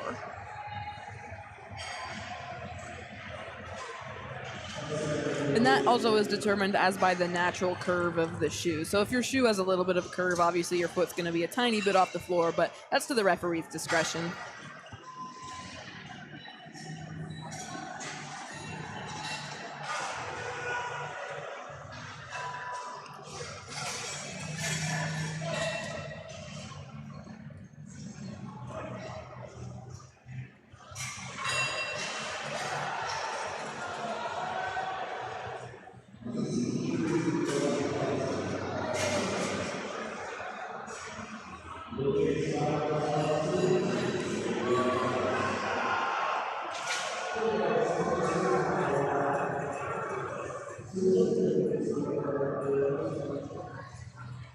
You also might notice a couple of the athletes talking to that head spotter before they start their bench. With bench, an athlete is allowed to have what's called a lift-off, meaning that the head spotter will kind of help guide the bar with them, just so that bar is set where the athlete wants it before the athlete actually starts their bench. It is completely up to the athlete whether they choose to have a lift-off or not. Doesn't really provide any sort of advantage. It's just a little bit of a guide till the bar is set where the athlete wants it. Having a lift off, the advantage it provides is it can save the athlete energy in the sense that they don't have to pick it up and get it over the little clips on the bench rack, which can sometimes be hard to get the rack out of far enough under the bar in order to clear that. The disadvantage is having a handoff can be inconsistent because every person who does it is going to do it differently, and certain athletes are very picky about their handoffs. So if you're really picky about your handoff, what you probably really need to do is learn to do a self handoff so you can do it exactly the same way every time, because at practice you can obviously pick your person who does your handoff. It can be your coach, your training partner, whoever you want it to be. At a national level competition like this, when they have pre-assigned spotting and loading crews, you don't get to pick your handoff. You have to make it work from whoever you're getting it from. Yeah. Some of those picky athletes is why you see them talking to that head judge for a little bit longer, a little bit more. Example of platform 4 here, he's making sure he gets that handoff the way he wants it. Yeah, and athletes do have a whole minute, so it is wise to kind of tell them how you want it done, or even just when you want it done, whether it's on the count of 3, whether it's when you shake your head. Me personally, I am a shake my head and countdown person. I will shake my head and then I still want you to count down even though I know I'm ready.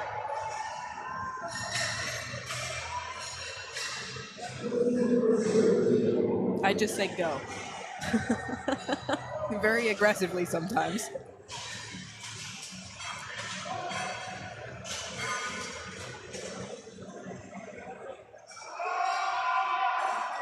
That's a nice lift for Alex. Biggest squat on platform 1. We have one more. It's a reattempt. We'll take that weight down to 207.5 for Mason. I'm not sure I missed the reason why he was granted a reattempt, but he gets to go again, and it's his 3rd attempt, so if he thinks he can do it, why not? Some athletes, when they have situations where they are granted a reattempt, they can elect not to take it, because if they went for a maximal attempt and they almost failed or something and the spotters grabbed it a little bit too early and then they said they could have a reattempt, well, if you just fatigued yourself, it might not be worth it spending the extra energy to hit a lift you're not going to make. But sometimes if like the bar was misloaded and you think you could get it, which is another reason for a reattempt, then you should absolutely go for it because you need those extra kilos. He could add 10 kilos onto his total here by taking this reattempt. And in a class as big as the 75 kilo class, 10 kilos is important. We said 2.5 is important. 10 kilos is 4 times as important as 2.5. Yes, Mason here is doing a reattempt because he thought the bar was grabbed too early. He went and talked to the head judge about that one.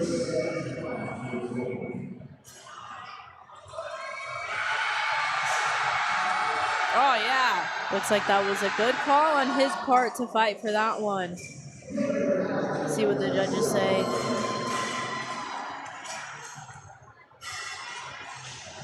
Yeah. He thanks the spotters and apologizes for accusing them of taking it too early, but he was right because he was granted the reattempt and they give him 3 white lights. That's a good lift. It is.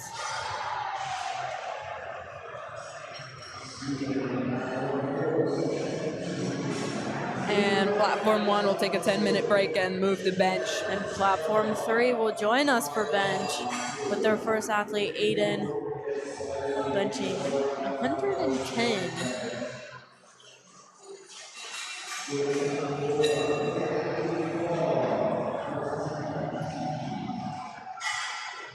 We got Noah with the Cheetos out here opening with 170.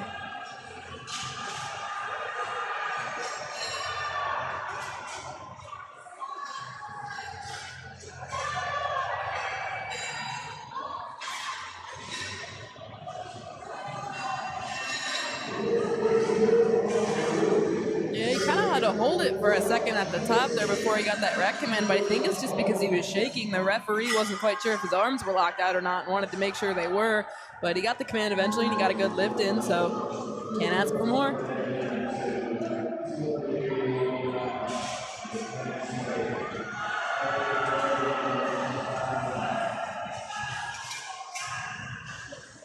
It's a good second there on platform 4 for Tristan.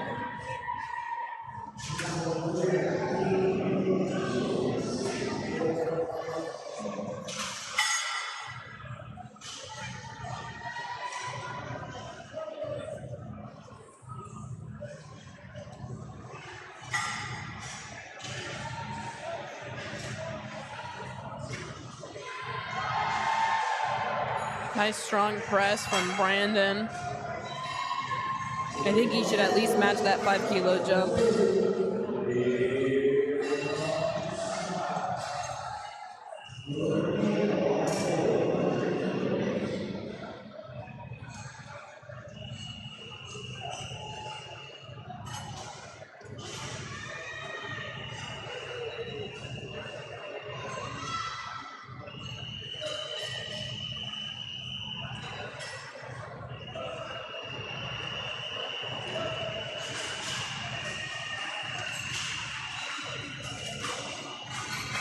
Just starting seconds on platform 2. All but one athlete's making that opener.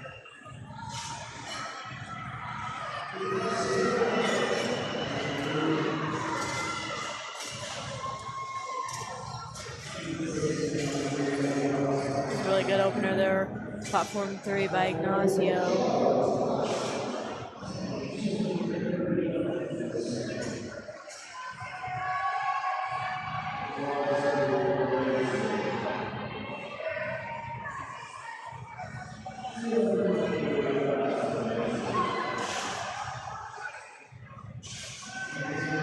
A little bit of a fight there on Charles' second on platform 4. He did receive one blue card from a side judge due to his bar path.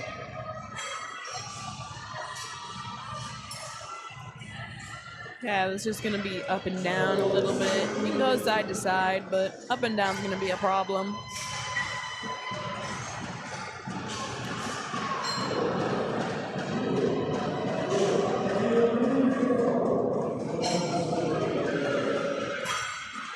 On platform 3 with that 135, we are just below the 300-pound mark. About as close as you can get to it in kilos. You got to get over it, 137 and a half. He definitely will because this is just his opener.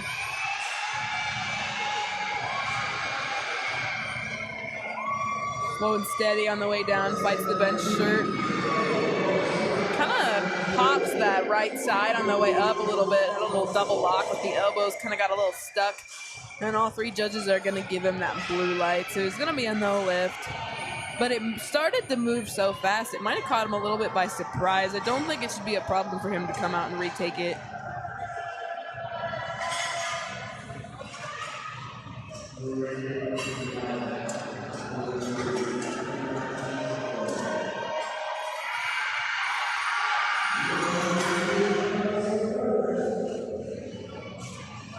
You also see here that not every equipped lifter is choosing to use a bench shirt for their opening bench.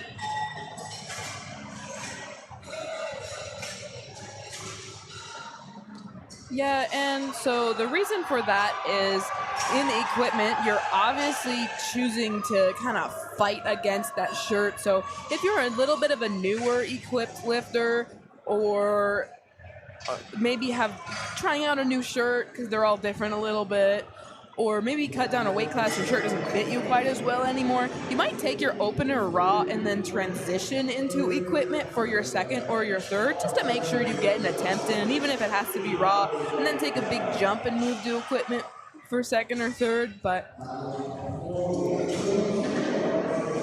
there also is, in general, less athletes who do equips. So sometimes athletes who compete raw will decide, oh, maybe I'll place better in the equipped division. So they start training it and they register in equipped, and they can use the equipment that they feel benefits them. And if they haven't figured out anything else, they can just do all the lifts raw. I don't know that that's the case necessarily for any of the athletes in this session, but it does happen. And I do know people that have registered for equipped at national meets because they thought that they could place better in it. Is it possible for an athlete to say they're equipped and compete every single squat, like squat, bench, and deadlift as a raw lifter? Yes. Really? Yes. I know a kid who did it. It's kind of crazy to me.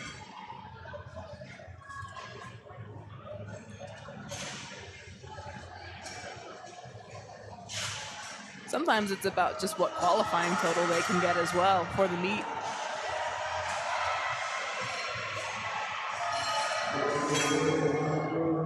You can kind of think of the equipment like this. They have a squat suit, they have bench shirts, they have deadlift suits, they have knee wraps, and they can use them. Just like in raw, we have belts, knee sleeves, wrist straps, and we can use those, but we don't have to. That's a good way to look at it.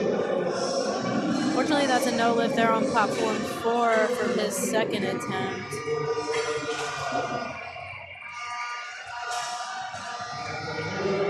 Platform 3 getting into some pretty big opener bench numbers.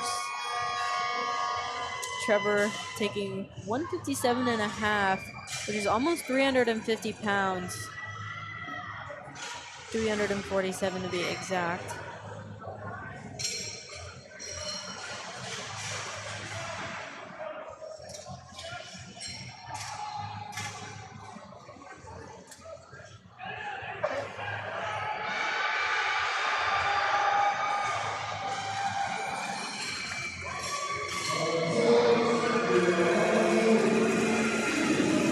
That'll be a good bench for both platform 3 and platform 4. Yeah, on platform 3, that middle judge gave a blue light, which is that up and down with the bar. I wonder if that maybe was more an up and down, if he was kind of looking at his elbows. They kind of flexed a little bit at the ends, just a smidge.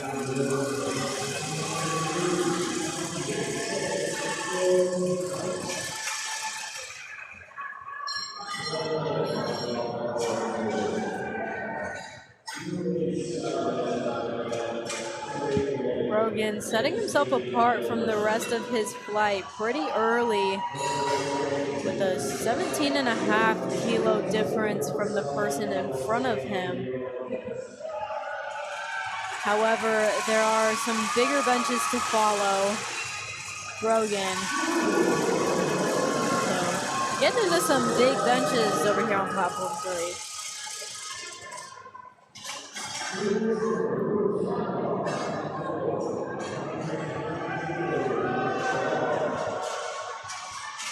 Timothy with a 185 kilo bench attempt, which is 407 pounds.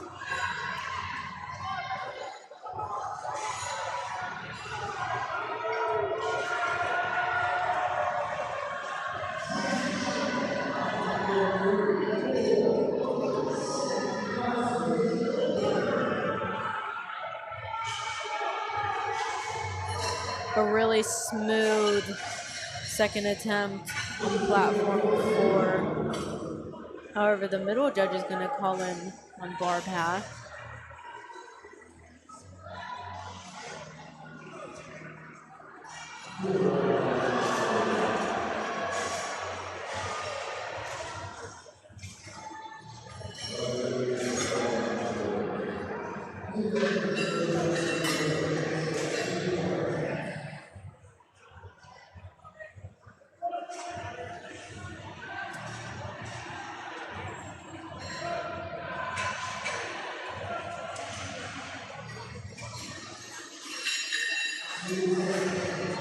Brady on platform 4 with a reattempt, and it was good.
A reattempt on platform 4 here for Alex.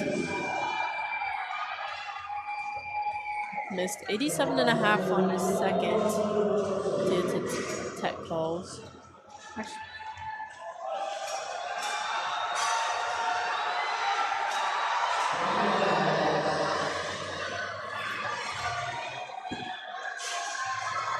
Really fighting that lockout there. We'll see if the judges give it that to him or not.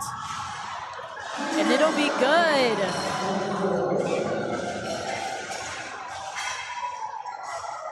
Yeah, that middle judge did not like that lockout.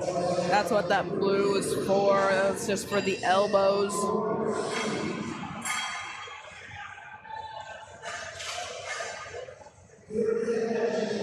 Sometimes in the way the lifters grip the bar with their wrists out wide, it can make their elbows look a little bit bent just because of the muscle striations created by a grip.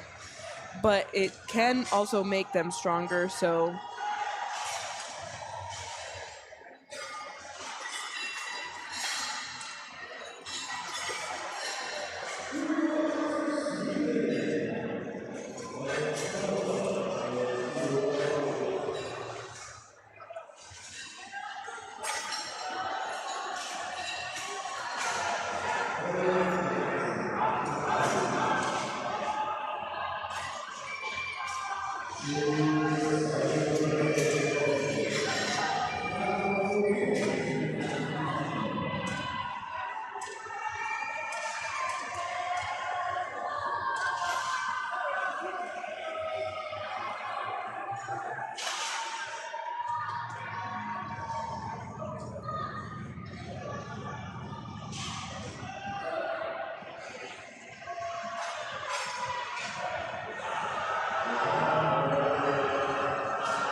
A really smooth third bench there on platform 2 by Brandon.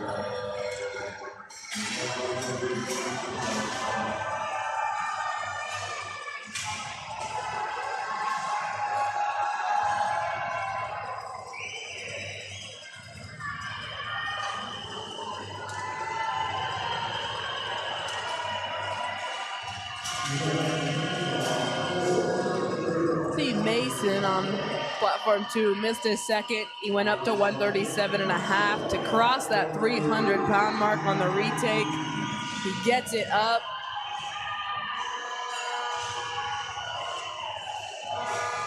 And he gets the lift. 3 white lights.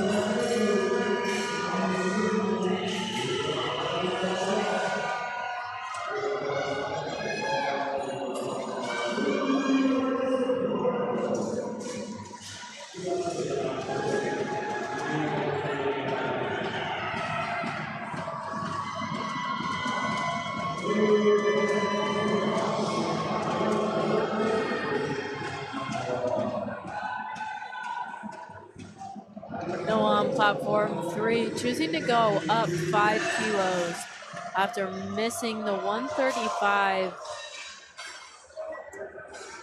due to his bar pass.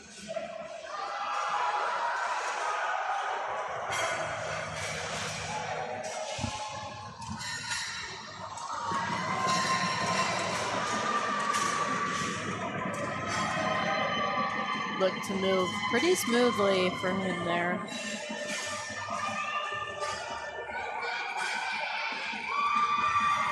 Noah gonna do 140 after missing 135.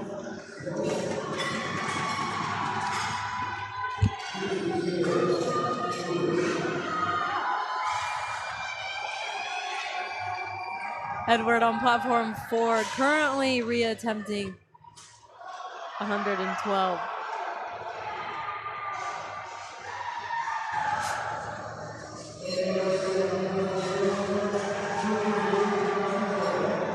Really good control on the way down.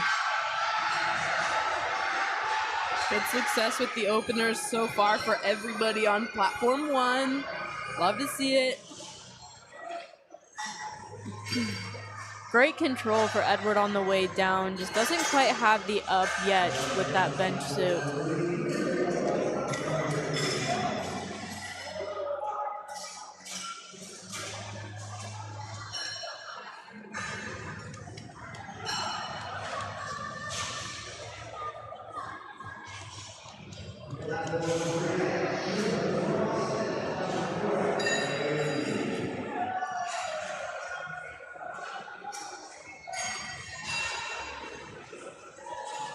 Another reattempt here on platform 4 by Aaron.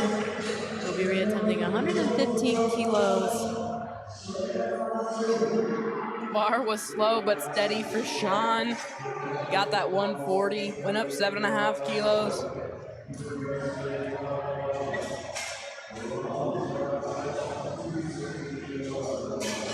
A really good fight there for Aaron on platform 4. Unfortunately, 2 of the judges will call a no lift there.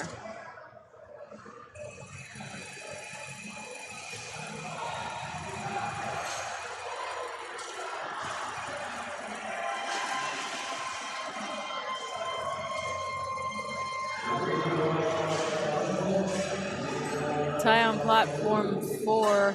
Currently no red lights at all. Hoping to keep that streak alive for this third bench. 117.5 kilos, 259 pounds. Made it pretty smooth. Sticking point in the middle, but it was more of a pause, so he gets the lift.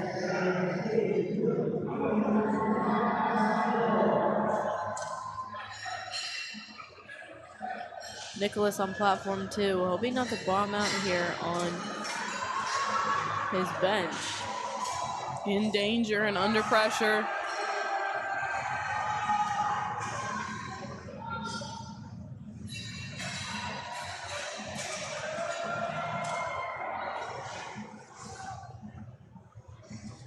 Vicky did a nice job with that.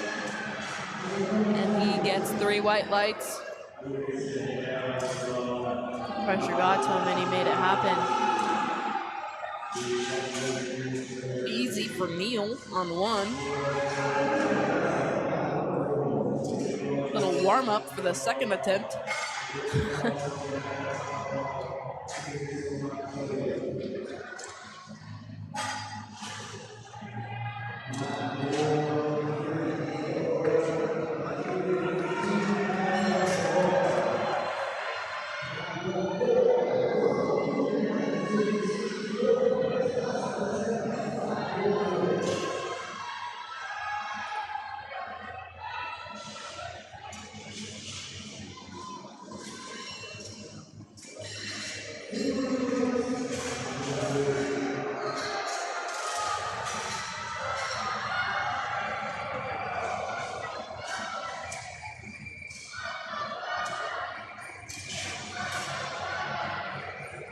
Reattempt on platform 2 for Attilas.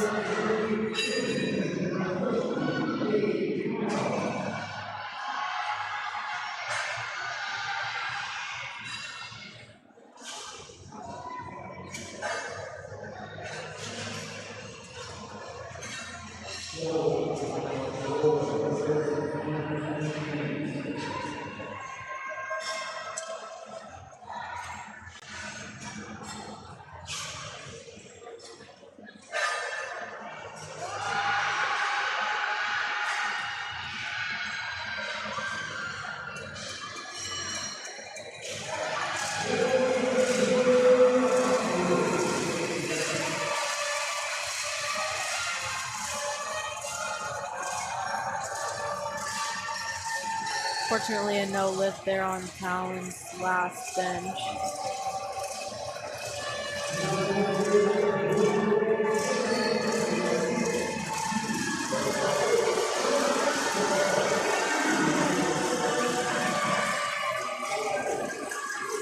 You can hear Brogan's teammates getting loud for him. Starting to get a little bit more energy in the room.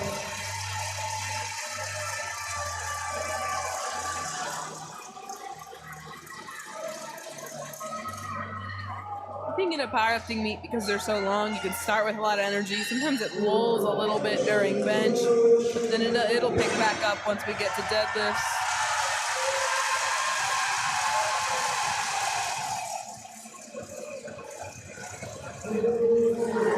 You also notice how the teammates make sure that they quiet down when the athlete is about to bench to make sure they can hear their commands. Yeah, and they do have the referees mic'd out there to try and make it easier for the athletes, but if it's really loud, the teammates could overpower the referee mic, and that would be bad.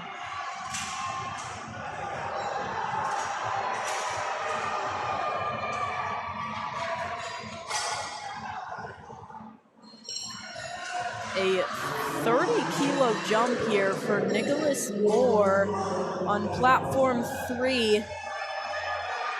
Hit his first at 155 and is now attempting 185 for his second.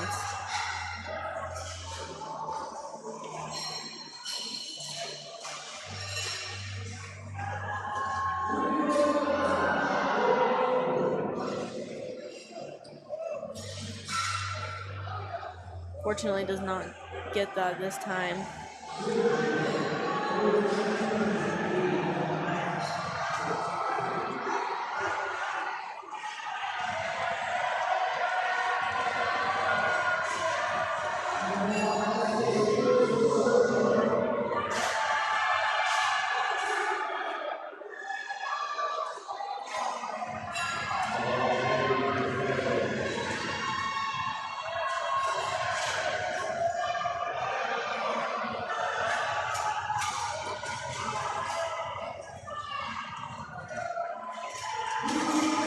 An easy third for Sergio on platform 4 after missing his second, came out and make that third fly.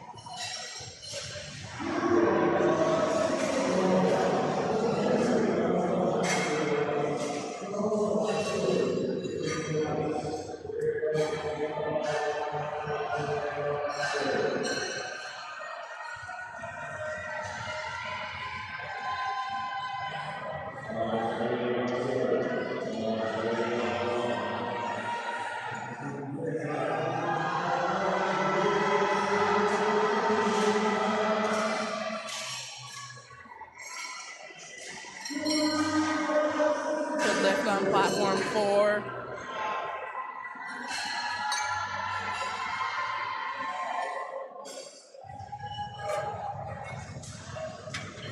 Two bench attempts remain for this first flight on platform 3.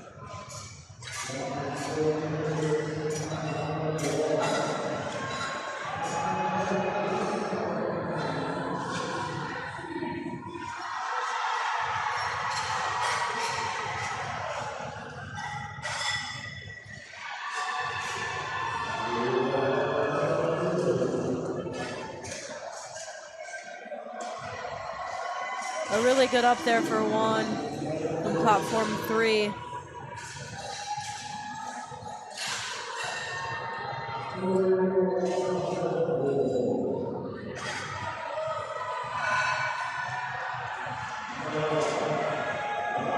Will now on platform 3 with a huge second attempt at 210 kilos, which is 463 pounds.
Jackson on platform 3 with a reattempt of 115 after missing it on his second due to both blue and yellow cards from the judges. A little slow for Hunter on 1, but 3 white lights nonetheless. Hope to see what that third attempt looks like.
Good attempt for Trevor on platform 1. Kind of pacing through the competition here a little bit. These athletes are really just looking to make their bench attempts to just add to their total. They're hoping to deadlift for positions later. Then they want to set themselves up well. The more you bench, the less you have to deadlift to get the spot you might want at the end of the day. Or the more you bench, if you deadlift that same amount, you might place higher than you had initially and goal.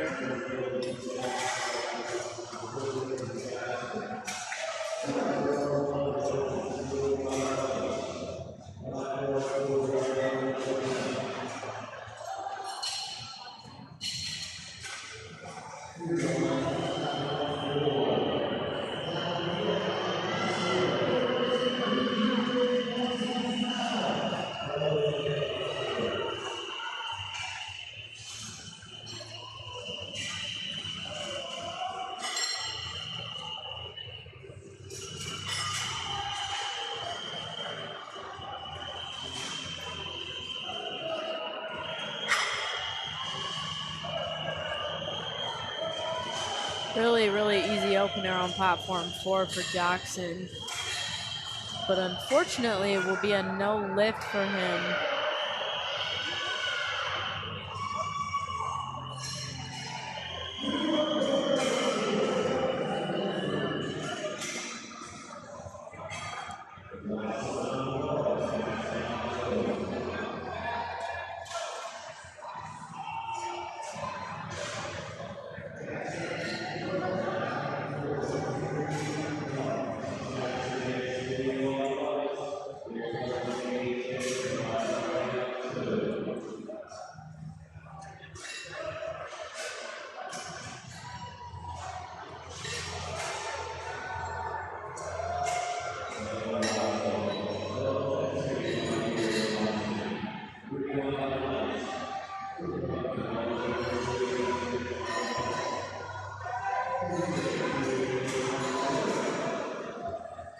Good third attempt, platform 3.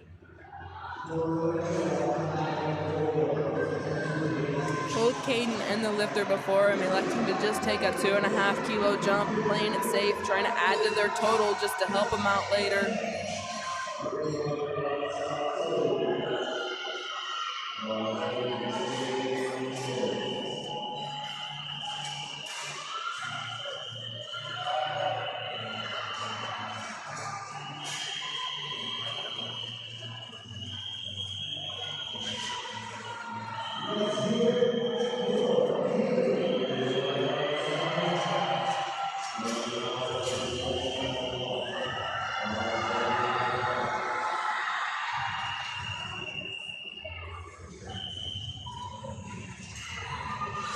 Probably going to be called for a little bit of movement. Yep.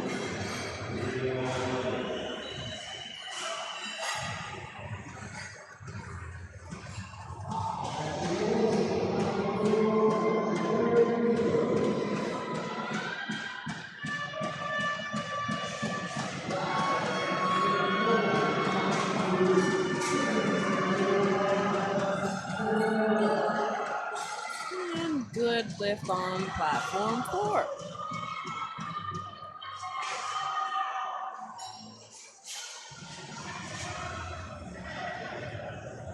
Feels kind of hard to differentiate where the lifters are in the standings right now, just watching the stream, because everybody seems to be in similar ranges in this men's raw 75 kilo mega class.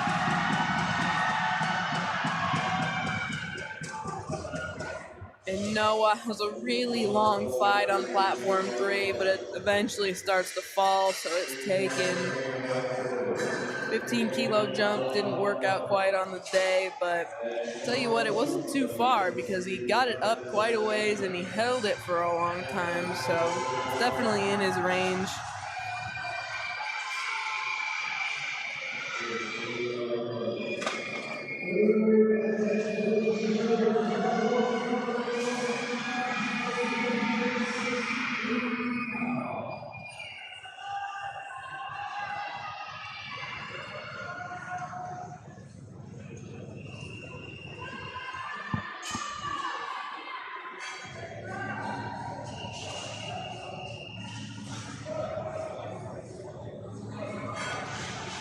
Amir on platform 2. They gave him yellow cards. I believe he beat the press command. That's what it looked like from the best I could tell and from seeing the referee's signal out of the corner of my eye. Like I said, we can't hear the referees necessarily on the live stream back here, but we can kind of see them up in the corner of the screens on the projections behind the lifters. So this is kind of like what we're watching when we're watching the commands. So there is a little bit of a delay on the screen, but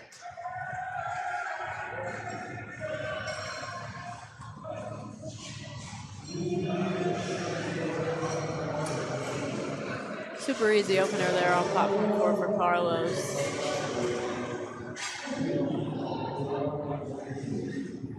we have a 3-miss streak on platform 3 for these third attempts. Can Daniel break it?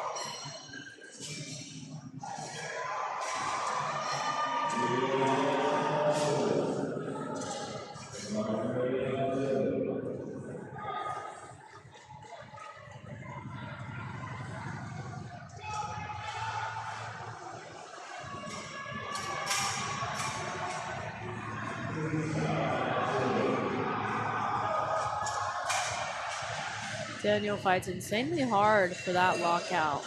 And we will see what the judges say.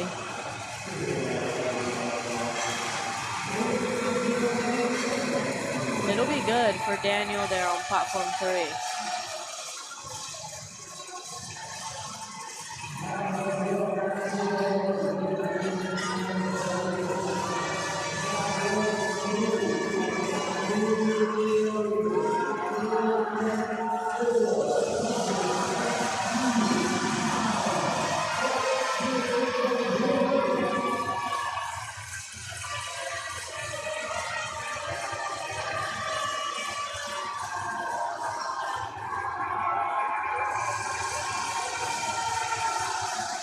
Brogan, third bench attempt over 400 pounds.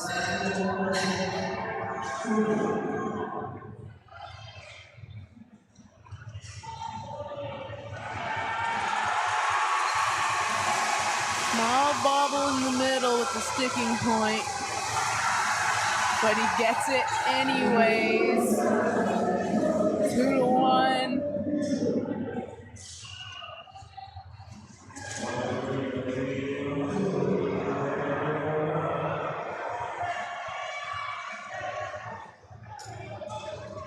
A reattempt on platform 3 for Nicholas. Originally jumped 30 kilos from his first to his second. Missed the second and is here to do it again.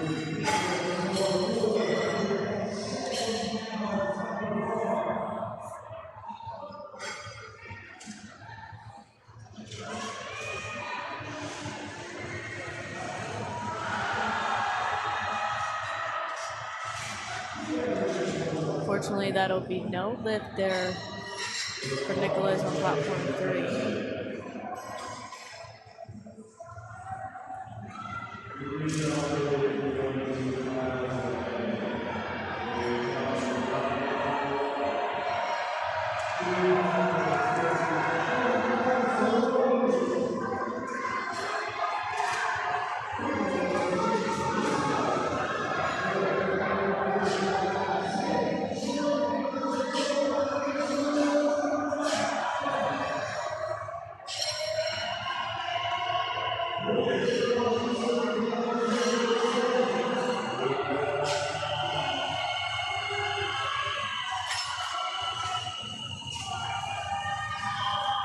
Biggest opener of this flight for Janarian, 167.5. Plus 12.5 kilos to the next highest bencher in that flight. Currently seated second. Perhaps he can make up some ground on this bench. Seemed a little shaky on the way down, but the way up was all right. And 3 white lights.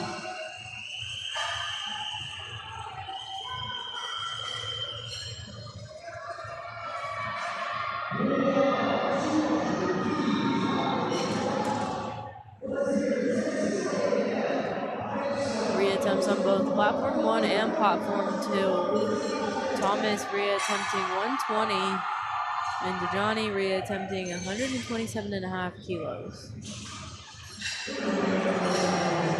That'll be good for Thomas.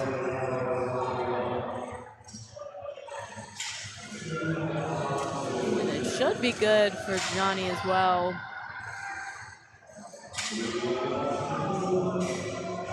And it is.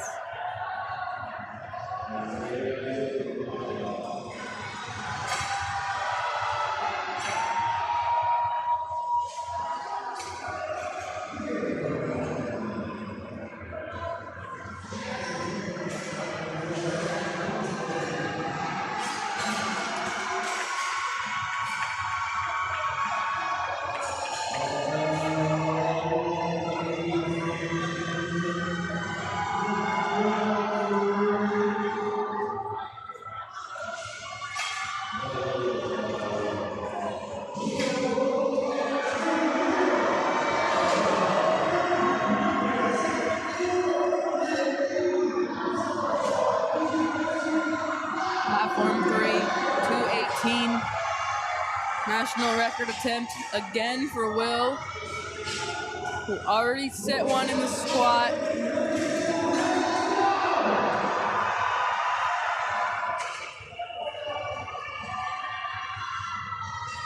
Chipping the 217.5 national record currently.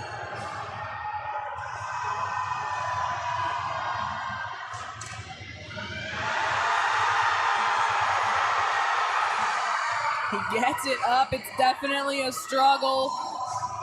What will the judges say?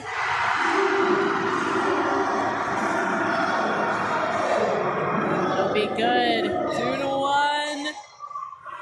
And we were talking earlier about how that one record stood for 13 years. He did himself one better. That 217.5 record has stood since September of 2012. Insane, he's out here. These are tough records.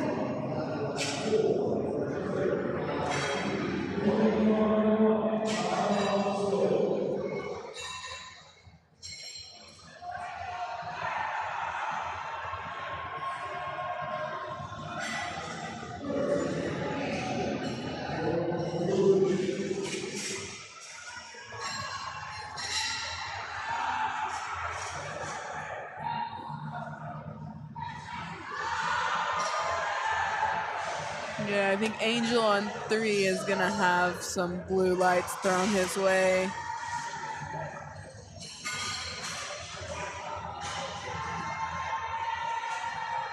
Just one. Okay, good lift.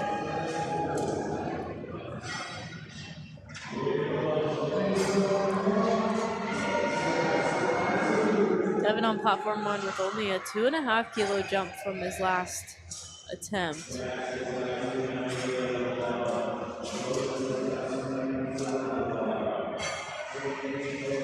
That's about right, yeah. Comes through clean but slow. It's a good lift though.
Zachary on platform 4 went up 7.5 kilos after not getting his opener at 135.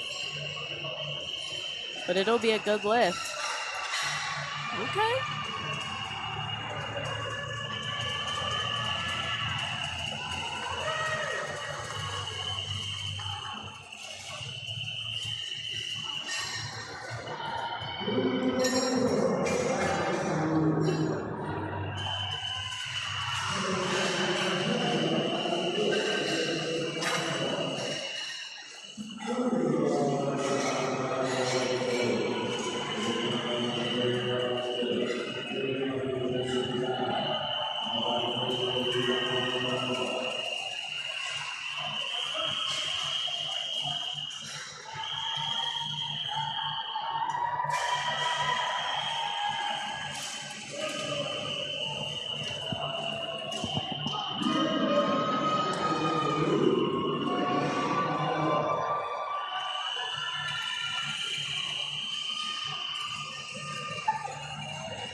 Platform 4, this was our last second attempt before they moved to their thirds.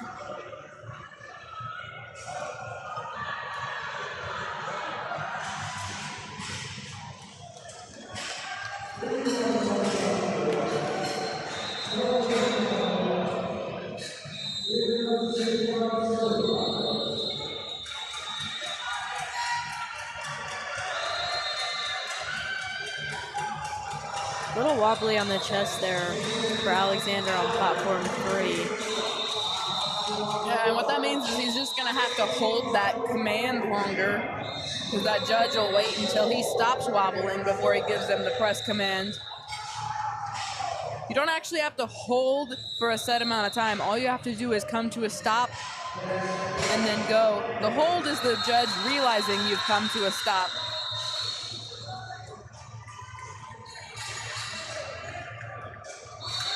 Miss of commands there on platform 1. Brought it down and immediately bounced it off his chest.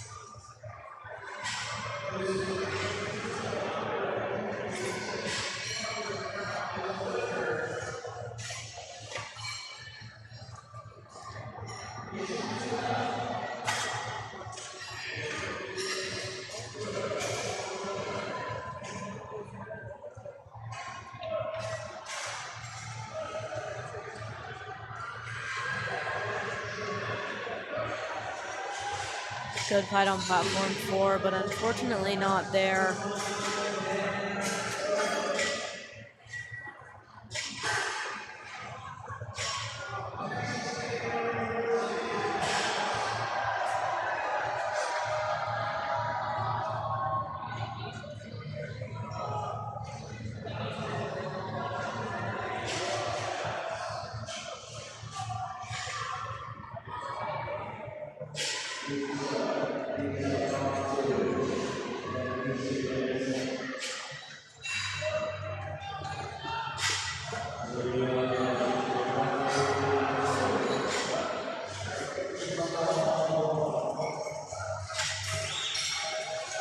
Good lift there on platform 4.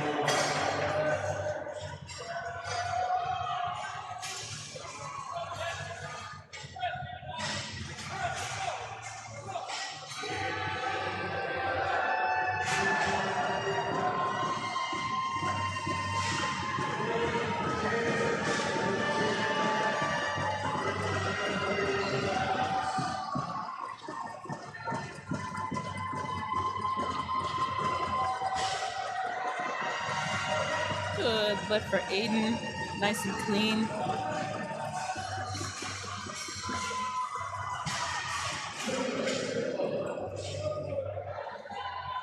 Another good lift there on platform 4.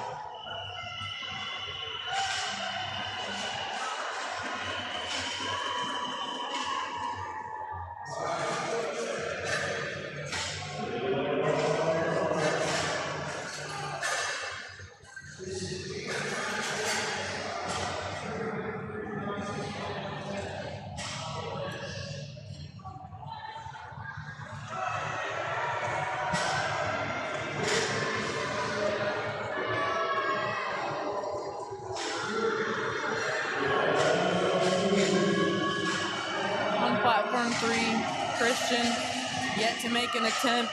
Can he amend that with the bench opener?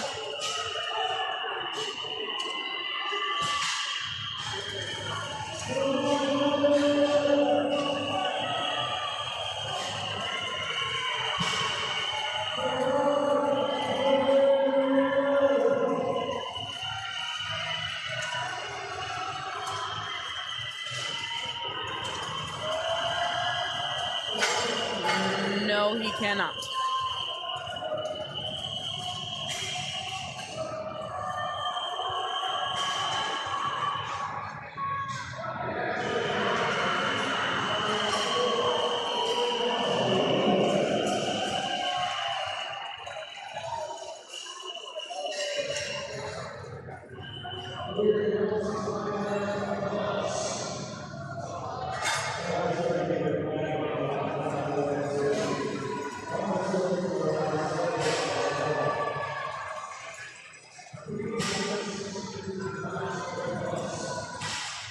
Saw Garrett on 1.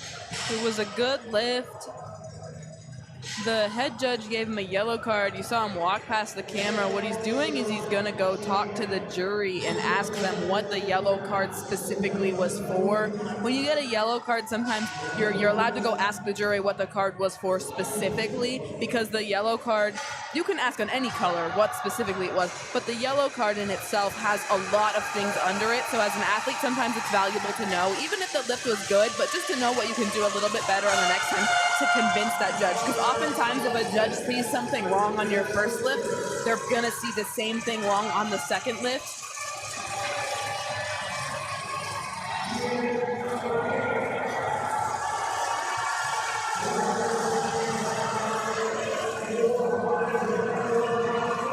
This is our last opening bench on platform 3 with Connor opening at 192.5 kilos, 424 pounds.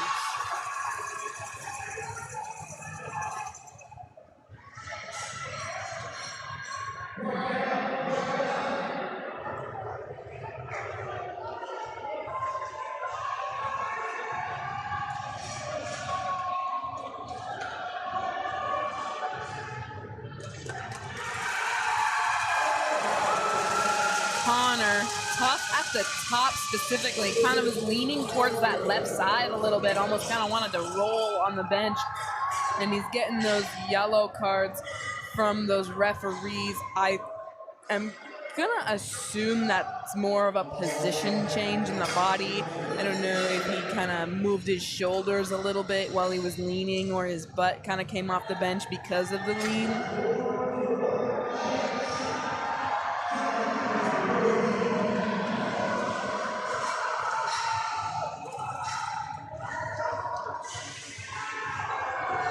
Platform 1 right now on a roll with really good openers.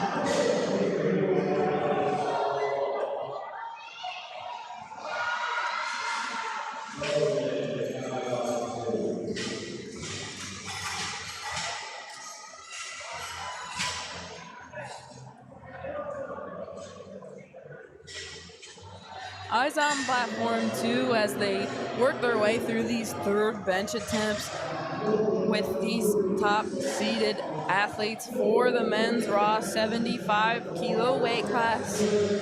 Gonna see some big benching, but these are their third attempts. These are at or near PRs, so they need to put in their absolute maximum effort.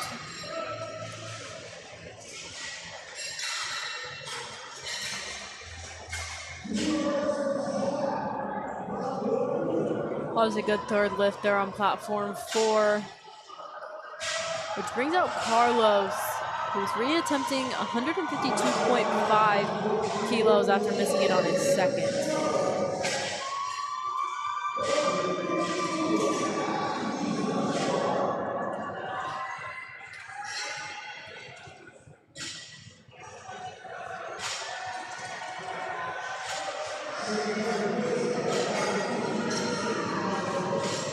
Fortunately, does not get that again.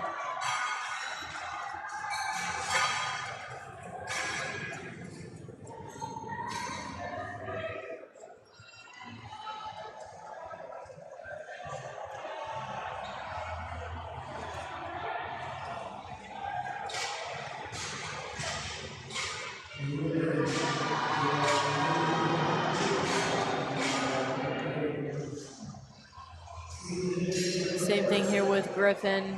He'll be reattempting 155 after not getting it on his second. Griffin seems to be having a little bit of a rough day today. Missed his first and second squat in his second bench. Hoping to turn that around a little bit here with his final bench.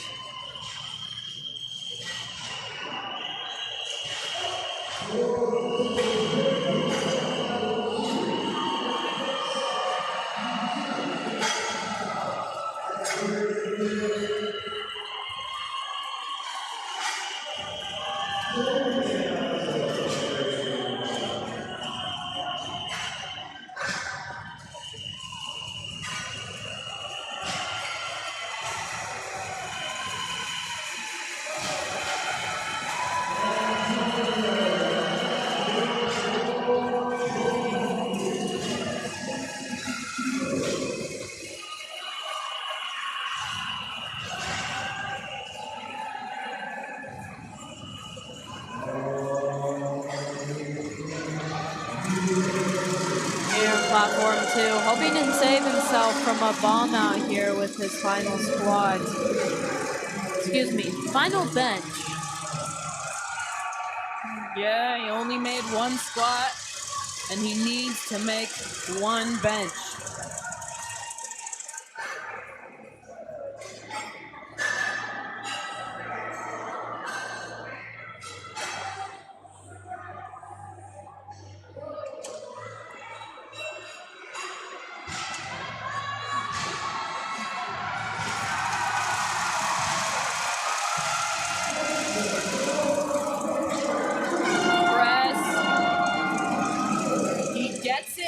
What do the referees think of that? It'll be good. He saves himself.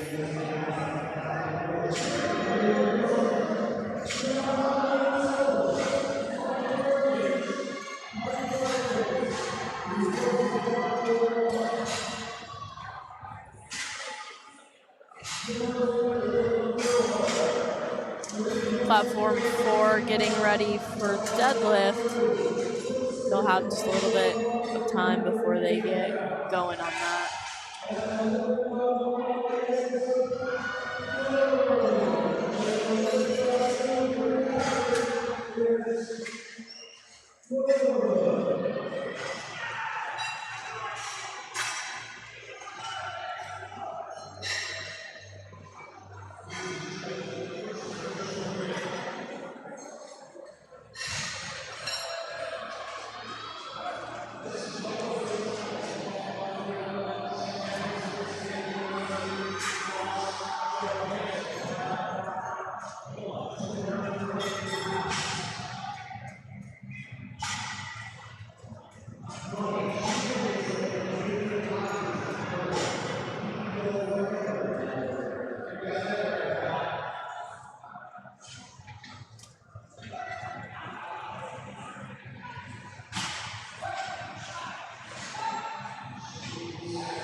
Platform 3. LiftingCast is giving some trouble right now. I think they're waiting for the referees to decide who's next in the order. It was initially listed as a lifter had been granted a re-attempt, and it looks like maybe he withdrew.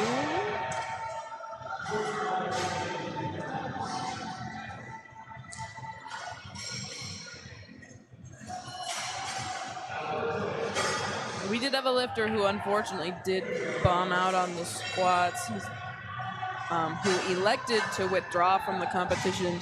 What happens at a national meet when you bomb out is you go to the score table and you have to tell them whether you want to continue or not. So some athletes will continue. Some athletes will say, I'm already out of the competition. I can't score for my team. It's my personal opinion that you made the effort to come here unless you injured yourself specifically during bomb outs and you're worried about making that worse, that you should just lower your openers for your other lifts, go out there and let your teammates cheer you on and have some fun. You have nothing else to lose for the rest of the day. Exactly. You've already worked so hard to get to this point. Just because you have a bad squat doesn't mean everything else is going to be bad. You might as well go out and show everybody what you've been working on. Yeah, I mean, powerlifters kind of dream about 1 rep max day, so if you bum out at a meet, I think you should just go 1 rep max your other 2 lifts for fun, because you don't get to do it very often. It's true. So it might be a little easier to convince your coach if it's not really counting towards anything. Like, no, I don't need extra kilos for my total. I want to... As we say this is in no offense to any of the athletes that this might have happened to. It's just the reality or a mindset that might go through the athlete's head after they've bombed out. Yeah, and like I said, there are reasons not to continue. Like if you kind of hurt yourself trying to make that squat, or if something really is bothering you, then you don't want to go do that and be stupid and make it worse. But yeah, in general, I think powerlifting rewards you for effort. So pushing through situations will get you to where you need to be. And also, sometimes you just need to have a bad meet, and that'll make your next one all that much better because it'll motivate you for next time. Garrett fighting on platform 1 side at a time.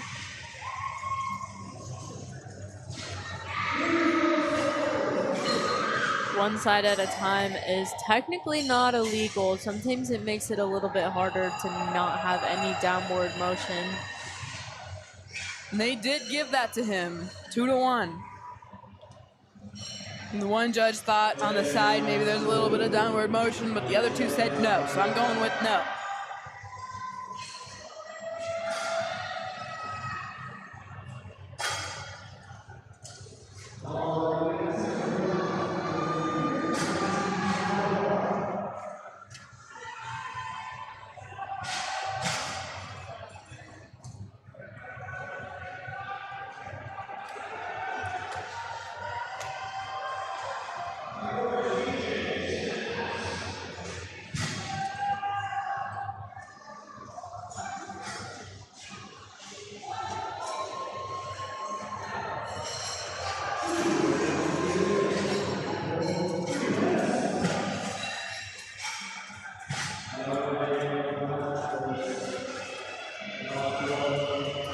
And about 5 more minutes of platform 4. That break's about halfway done.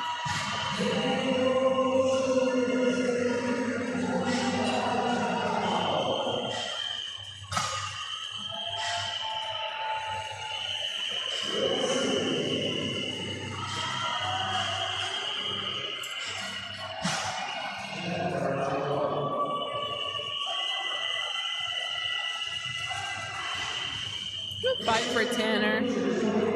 Tell it was heavy. Does get some yellow cards.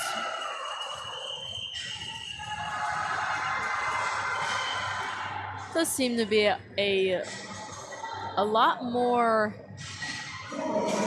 red lights here today than the athletes are probably hoping for. Not too many are going clean 6 for 6 so far.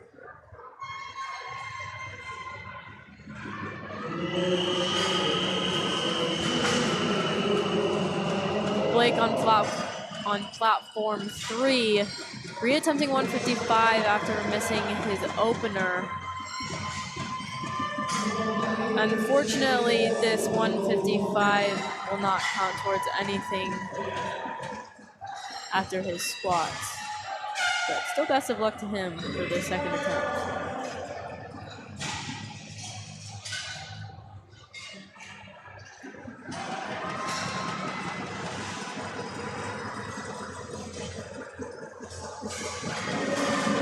And that'll be good.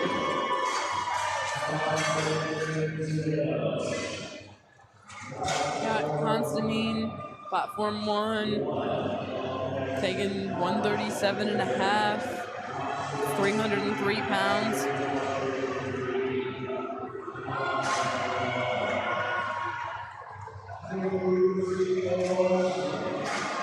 That's a nice bench press right there.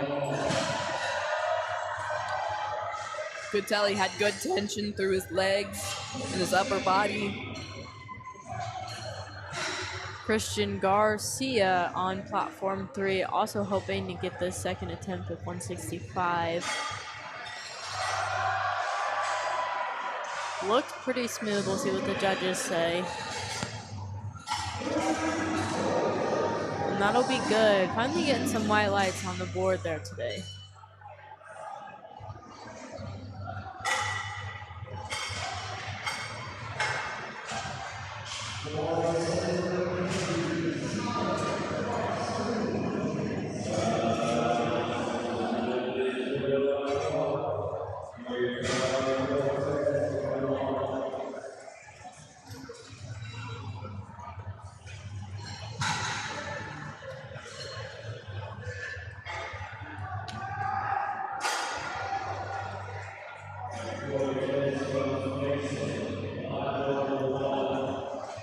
Yeah, and platform 3 is having that issue with the LiftingCast again. It wants to auto-populate to the attempt at 165 that has been loaded into the system. But the spotters obviously know that that's the wrong weight because they've loaded up already.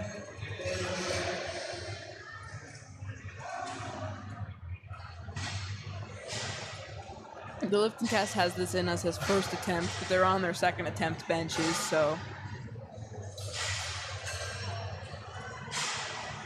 they can give him the 165 with the progressive loading because he has the higher lot number than the last lifter who did the 165, but they'll need to mark it as a second attempt, I believe.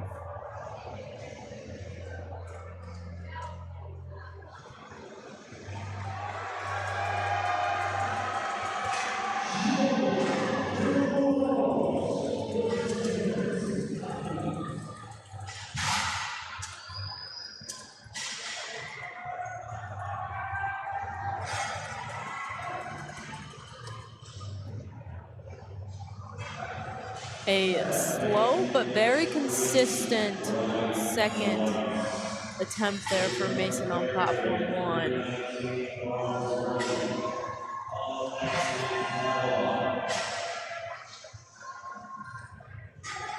Jaden shifting a little bit on the bench there after his handoff. And that was a solid press.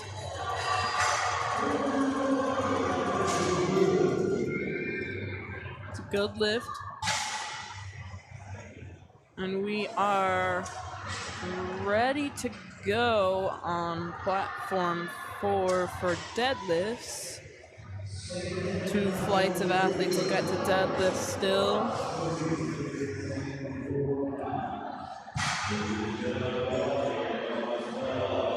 This is a combination flight of the men's equipped 67.5 and the men's equipped 75 kilo class.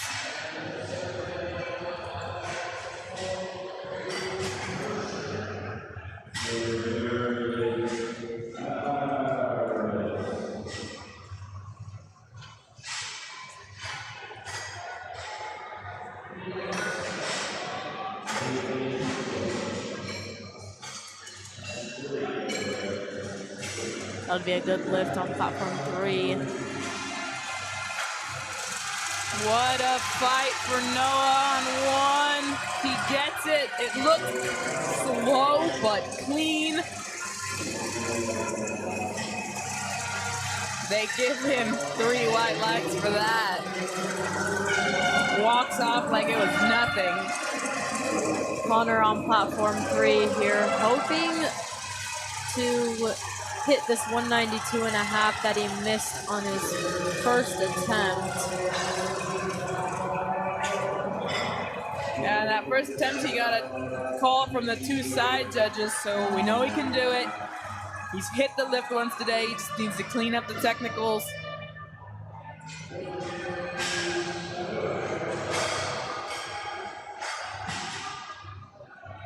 Good openers on deadlift so far for platform 4.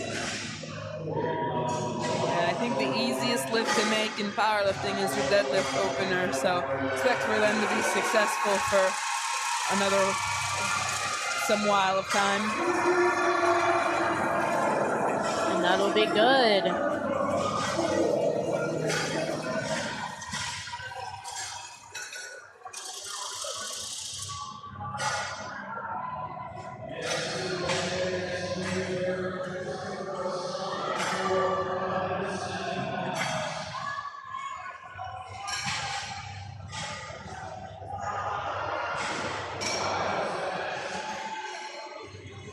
And we're on third attempts on platform 1, and third attempts are tough.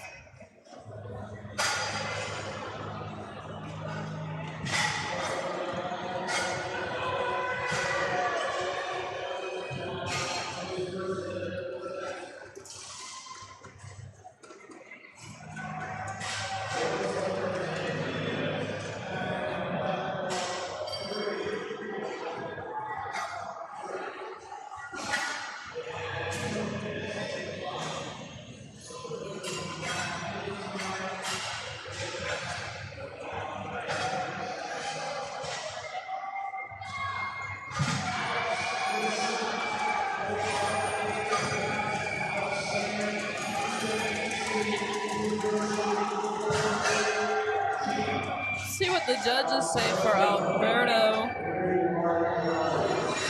They liked it.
Getting started on third attempts here on platform 3.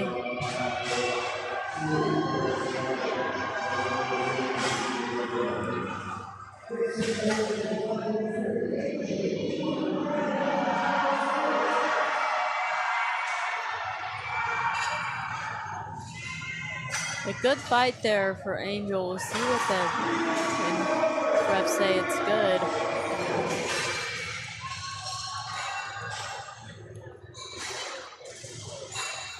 Isaiah got to retake the 130. Looking to add 7.5 kilos after missing that second. You can see his arms shake just holding the bar.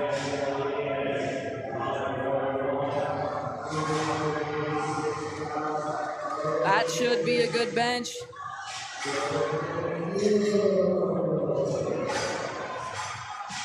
And it is.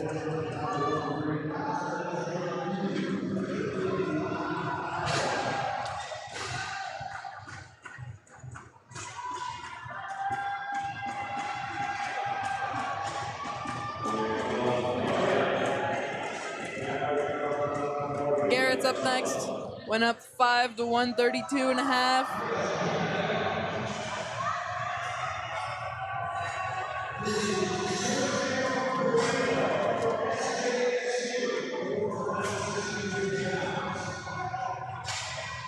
Case on platform 3 looking to reattempt 122.5 for his third.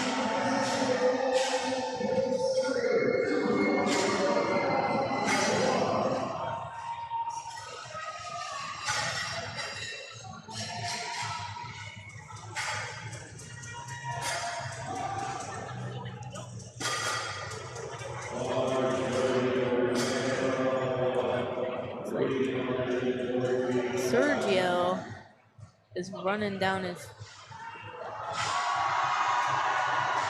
Just kidding. Our system's a little slow. Yeah, sometimes the overlay gets behind a little bit. You probably noticed that if you've been watching with us for a while.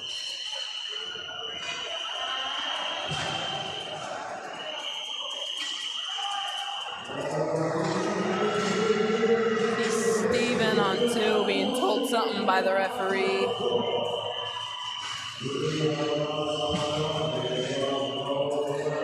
Rick on platform 3 also hoping to reattempt, not hoping, he is reattempting 127.5 right now.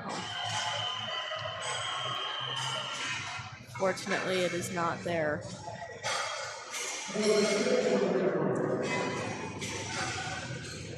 I think he just went out there before they had called bar was loaded. His clock hadn't started yet, and they told me I had to wait another couple seconds while they got ready.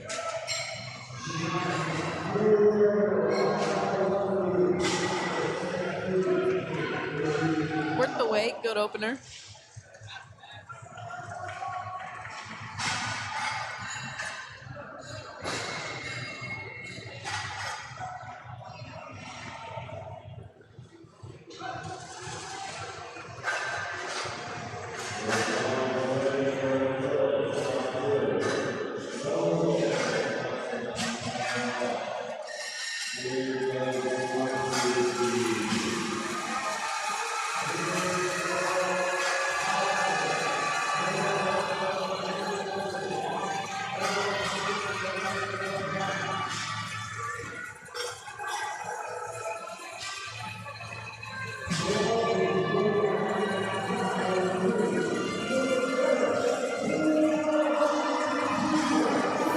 For Constantine.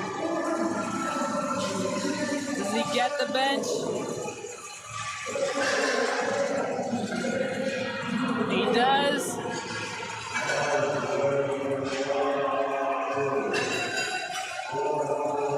Eric Washington Jr. making a 7.5 kilo jump to 142.5.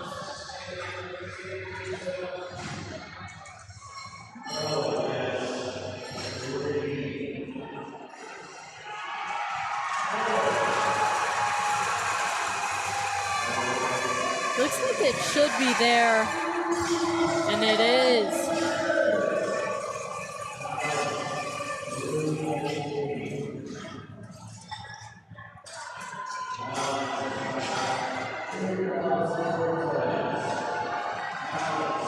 You could hear the teammates were happy with that one.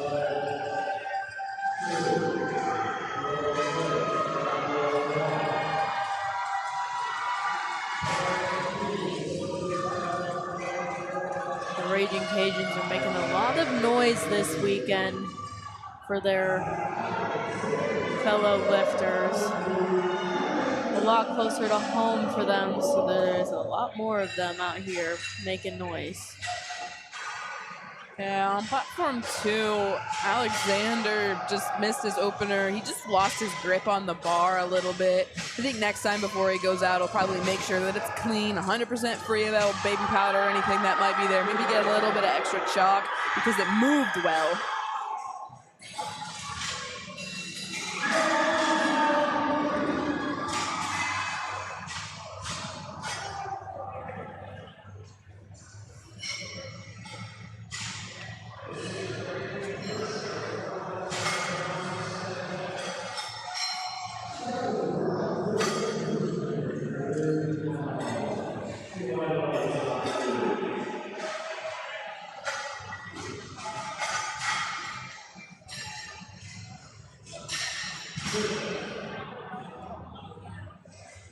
Mason up next on platform 1. He's our athlete, if you remember, that took that reattempt at 207.5 and made it. With that, he sits at 5 for 5 so far, so he'll be looking to make this third bench attempt to keep the hopes and dreams of 9 for 9 alive. Enrico with a good first deadlift. He has had no red lights on his day so far.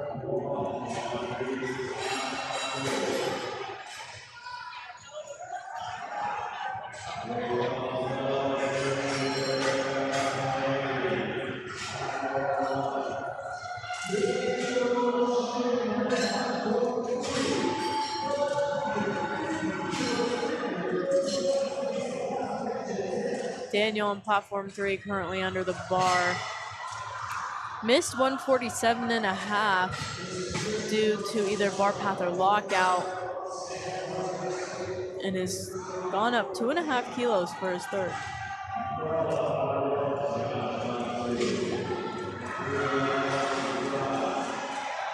He made that move pretty well.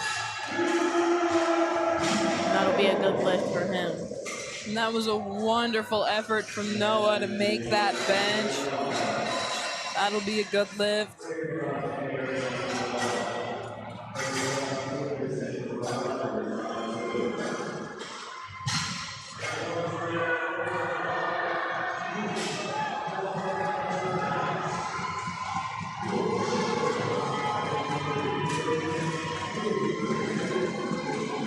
Blake hoping to add a couple more white lights to his day today with a final attempt of 162.5.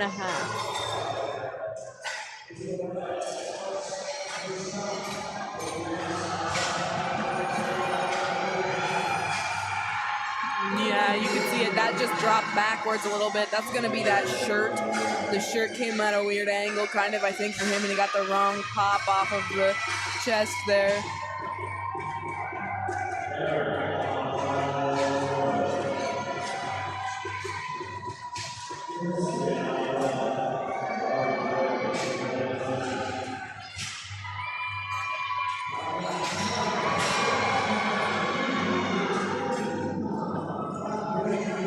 All right, last bench attempt on platform 1.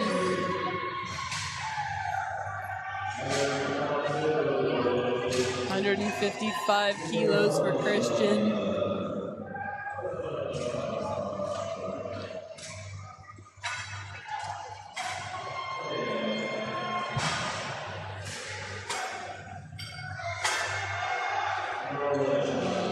A really good second attempt there on platform 4 by Ty. Platform 1 will set up for deadlift and take a 10-minute break.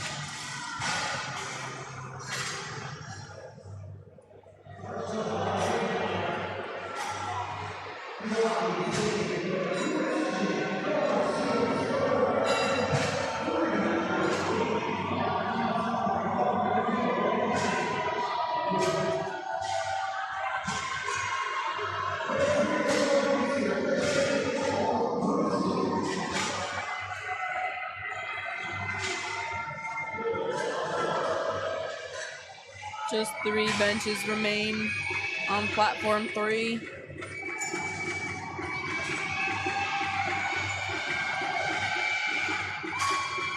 Slow and steady, pulls it down. Can't get it, back up.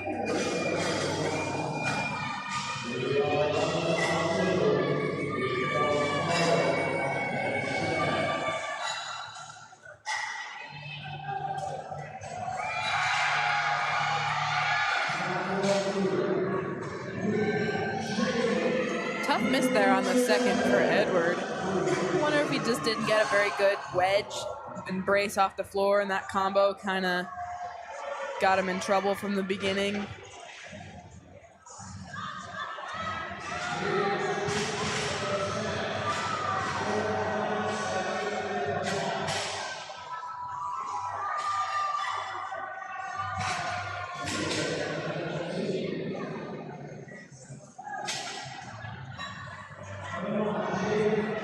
Jaden currently reattempting 175 after missing that for a second. Looked pretty good, and we'll see what the judges say. That is a good lift.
a reattempt for Trey.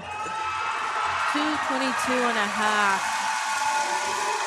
after missing it on his opener.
Some downward motion on his pull there on platform 4.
Good second attempt on platform 4.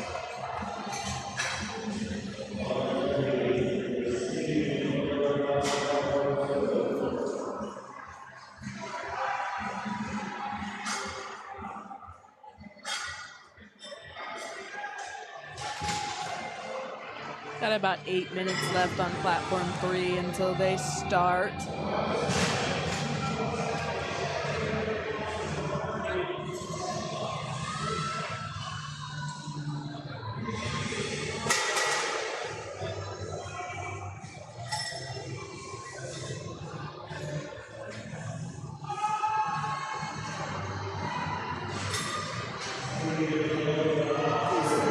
Steven did a good job there. Before he lifted, he didn't quite like how the bar was, so he just asked if they could tidy up a spot. And of course, the loading team is happy to do that. That's what they're there for. But it's mature of him to be brave enough to ask and stand up for himself, and then also to go out there and make his lift look amazing.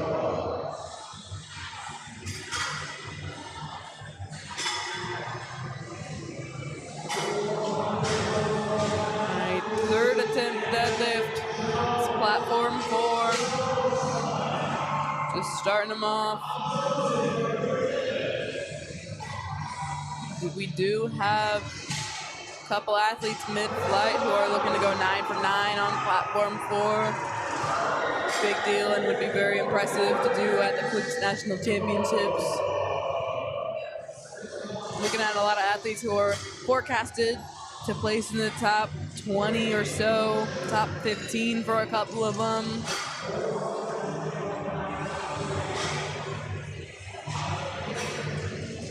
It's important because if they can successfully get that done, they of course score their team those valuable points. And if you go to scoring.usapowerlifting.com and look at the current scoring rankings, which have not yet been updated as of my last check from this morning's session, but they have been updated through all 3 of yesterday's sessions. You'll see that several of the teams are literally separated by just 1 point. So if they can get 1 more point, maybe 2 more points, or 1 point, a tiebreaker kind of thing, they can easily bump past a couple teams.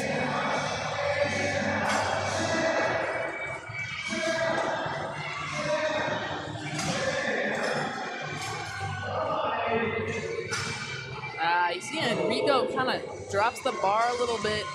Kind of winces, holds his shoulder. Hope he's all right.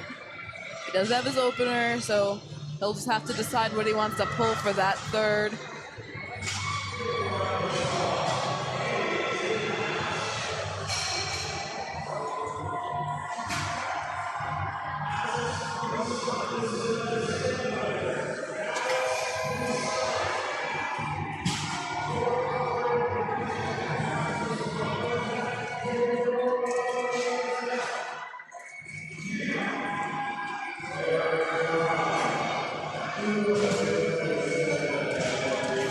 .247 for Eric. Gets it up, but he locks it out. It's a small bobble. Poses for a picture in the middle. The judges like it. I think on his next attempt, he needs to kind of be mindful, keep that knee in check a little bit. Make sure it's just fully locked out at the top. All right, over on platform 4, we have 2 athletes back-to-back, Ty and Christopher, who are both pulling their 3rd deadlift attempts, set up, having made all 8 lifts so far, trying to go for 9-9. He got it locked out. What do they think about the path on the way there? No good. Majority decision 2-1. That blue light just kind of be, maybe there's a little bit of up and down, maybe there's a little bit of hitching. I think it might have been more of the hitching, kind of got stuck on his leg there a little bit near the top. Let's see if Christopher can be our first lifter in this flight on this platform to go 9 for 9. He's going to pull 212, take his total from 505 to 522 and a half.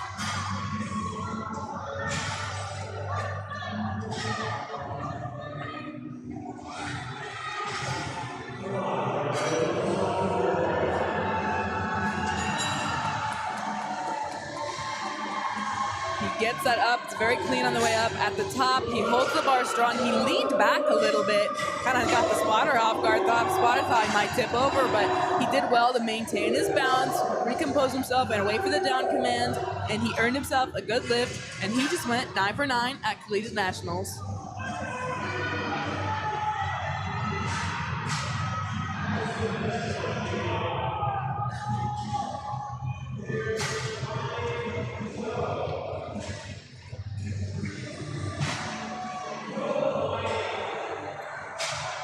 Got Josh, platform 2, gonna pull a 255.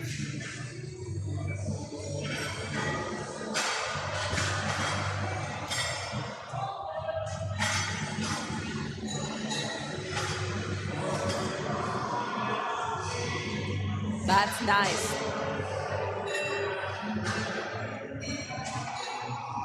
All right, Steven, one more. Can he go 9 for 9? Can he make all of his lifts?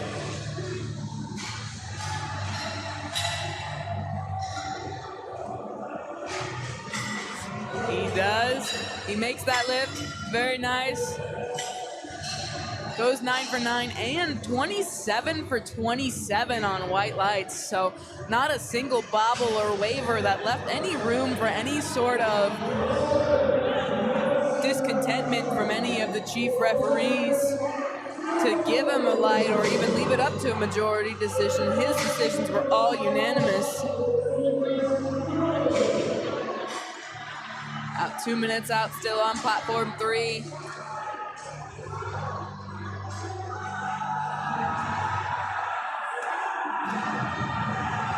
Deadlifts have started on platform 1. Working our way through second attempts yet on platform 2.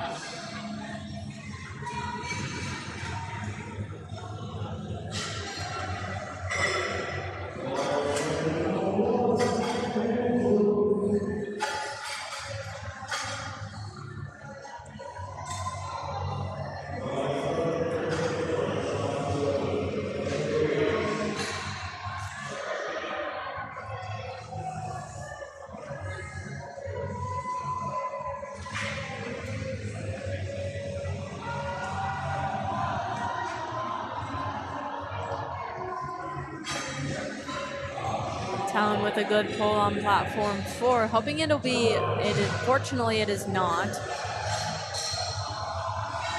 not quite good enough for the judges there. He was caught a little bit on bar path on his way up.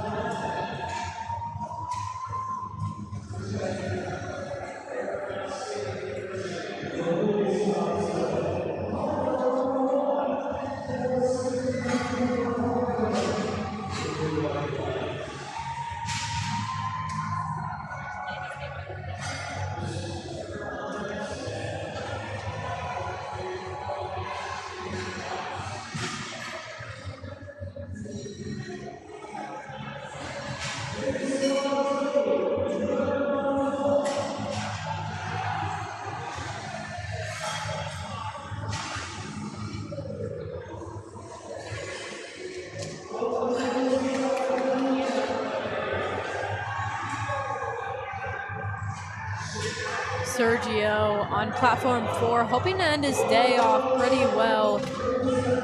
He's only missed his second bench today.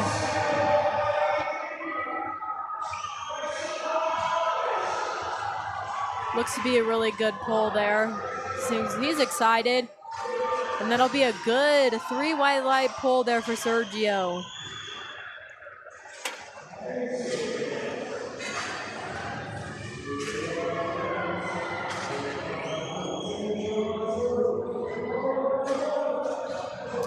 Platform 1 has joined us again. And if you're wondering what you've missed all good lifts there. Still on first attempts, but everybody who has gone so far has gotten white lights.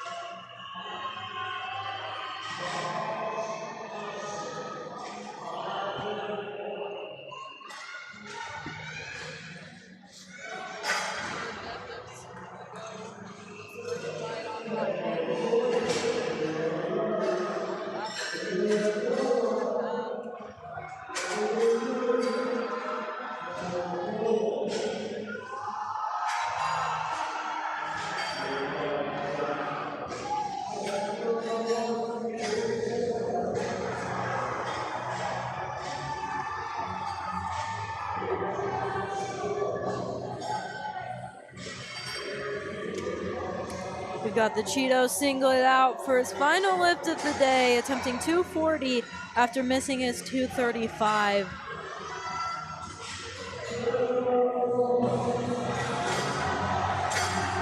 A little crooked, but he gets it up. We'll see what the judges say.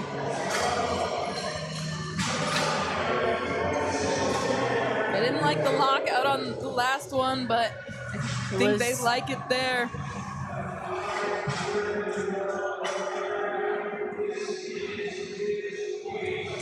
All right. Last deadlifter of the flight, platform 4, Aaron. Just stuck to the ground. Too much chalk on the floor.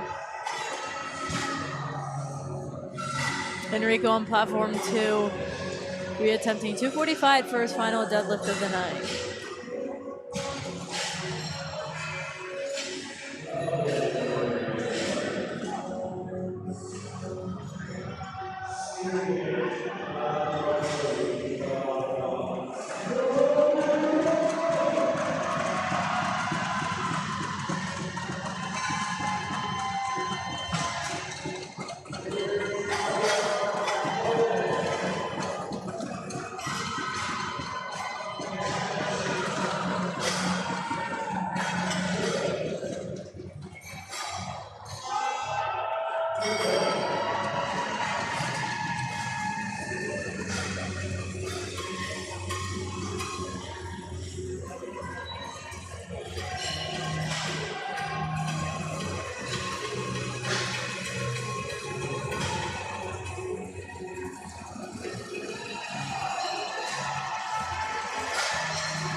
Rogan wanting the crowd to be a little bit louder here for his opener.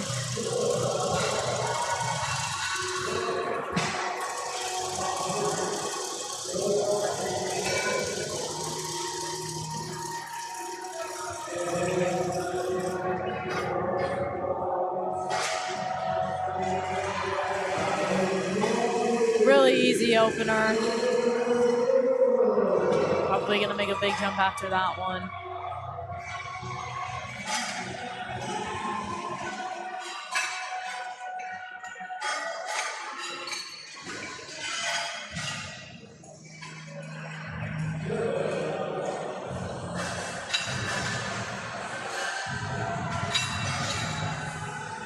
Third attempt for Justin. 255.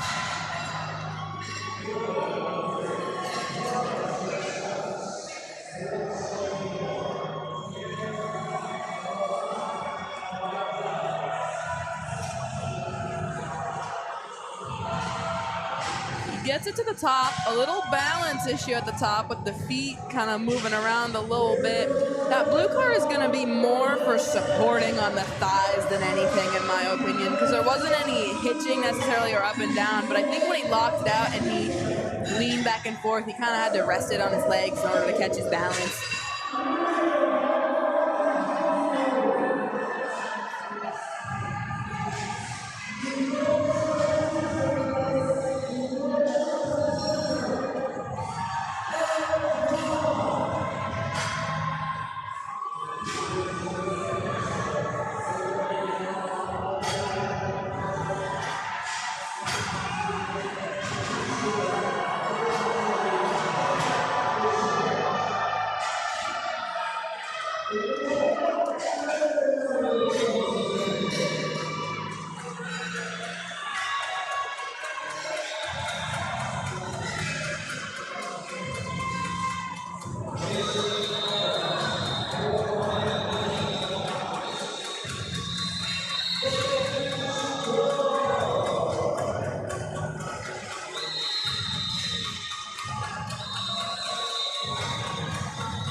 Cohen pulling through the top. Oh, so close.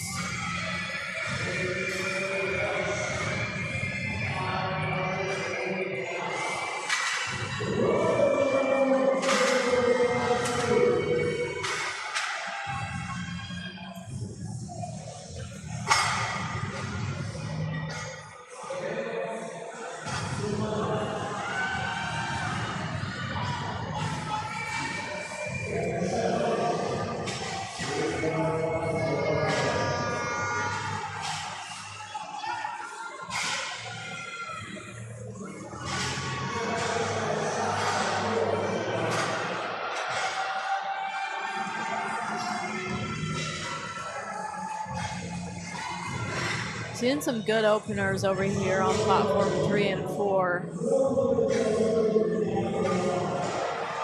Will with a super easy opener on platform 3.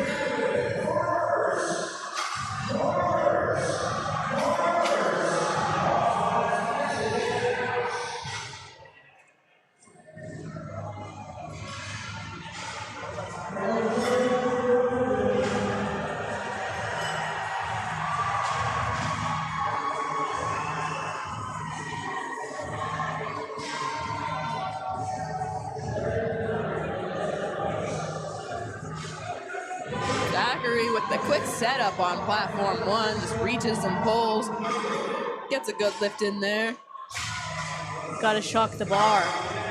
Surprise it? Yeah, the bar doesn't know it's coming. Doesn't easier to get off the floor. Doesn't know it's supposed to be heavy yet? Exactly. Okay.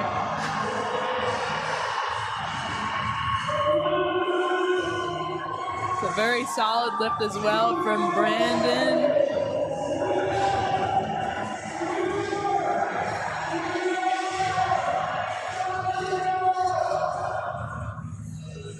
Up next on platform 2 is Josh Zerlot.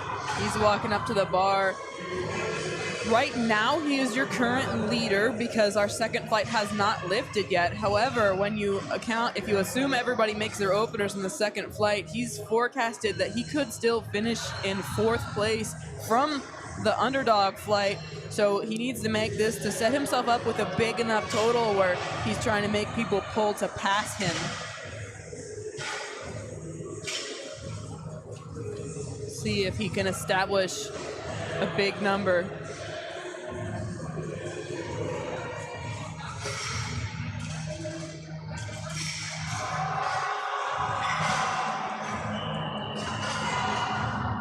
And that was very, very well done.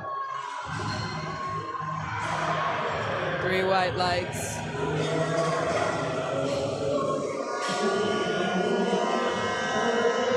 Three lifts remain on platform 2, this first flight.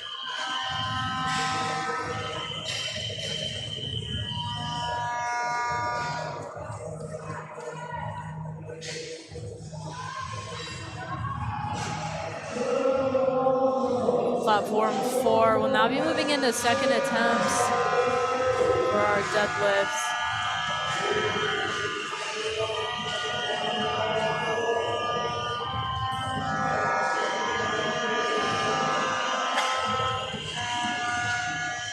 Sorry, I am looking at the wrong section. It's platform 3 that just moved over. Platform 3 that just switched to second attempts.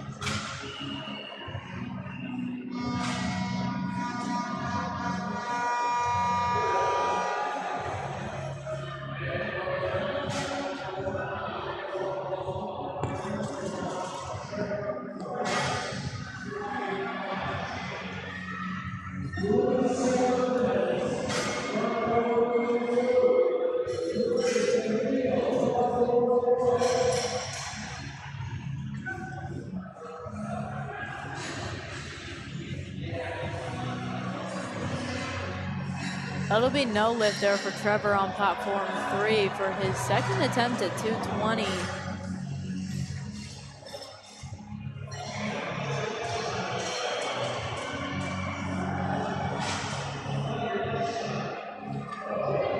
Final third deadlift attempt for this group on platform 2. Mason, 277.5 kilos.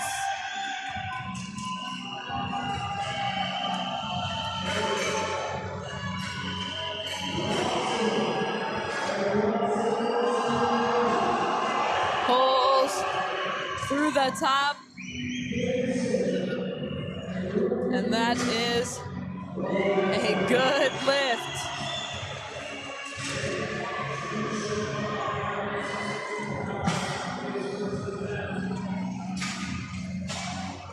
And we'll head to that second flight of lifters on platform 2.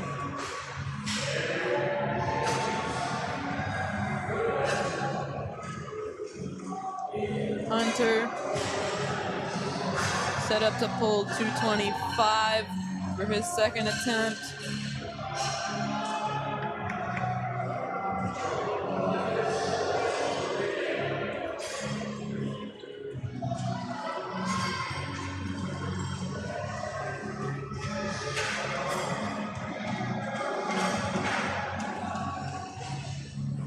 Very fast.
A little bit of a struggle there on platform 3 for Jackson. Pulled it past the knees, then went down a little bit before locking it out.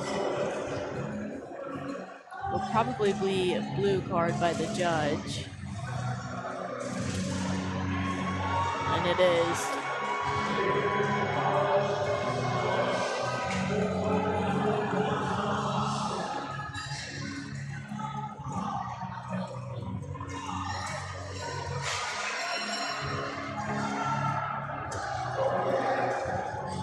Incredible work to pull so cleanly through the top for Brandon. 237 and a half is a good lift.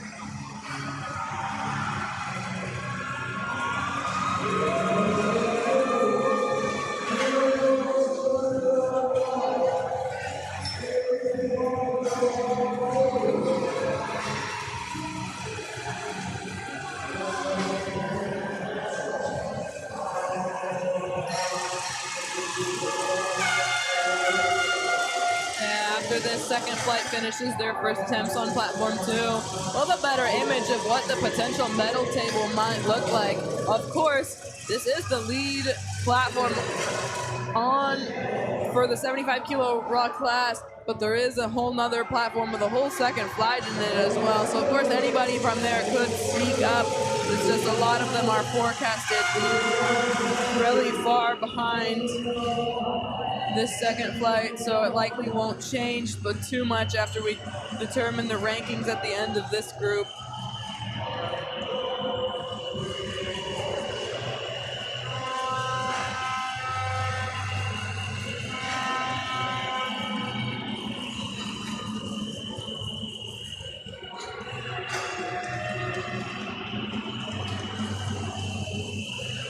Platform 4 with beautiful execution of that second attempt at 235. That'll be 3 white lights from the judges there.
Timothy on platform 3.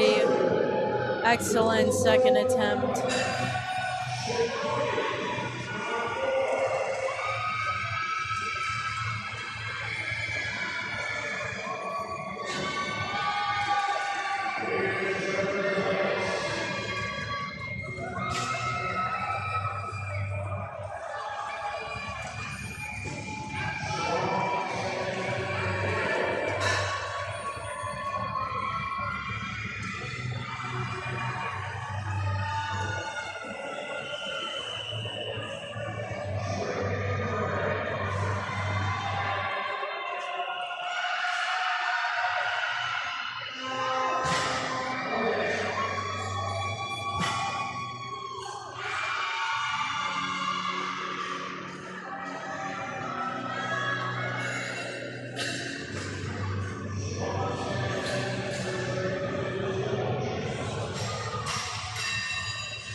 Next on platform 3 is going to be Will. He set the American records earlier today in squat and bench. If he makes this lift, he will still be your leader, of course. There are 2 lifters who are going to lift after him. Maybe a little bit of a deadlift specialist kind of duo.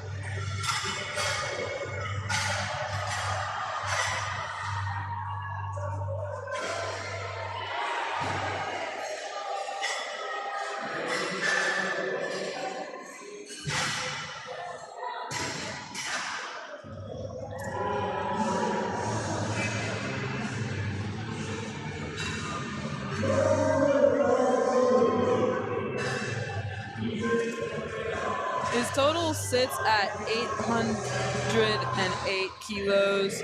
He put in a 285, which would give him an 823.5.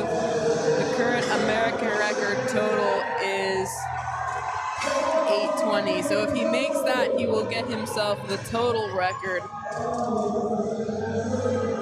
and break another very old American record, one from 2017 this time.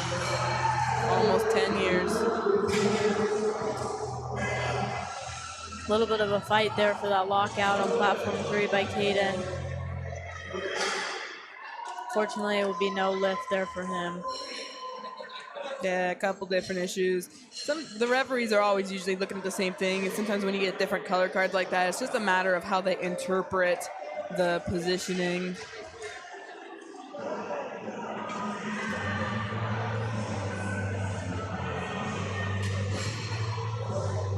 Jamie kind of almost had that and just got a little excited at the top, kind of dropped it almost.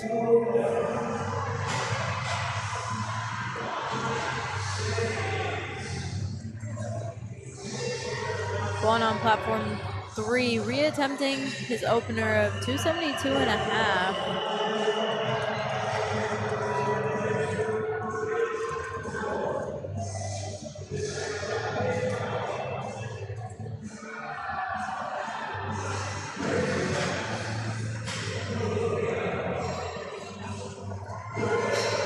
And that'll be a good lift there for Paul.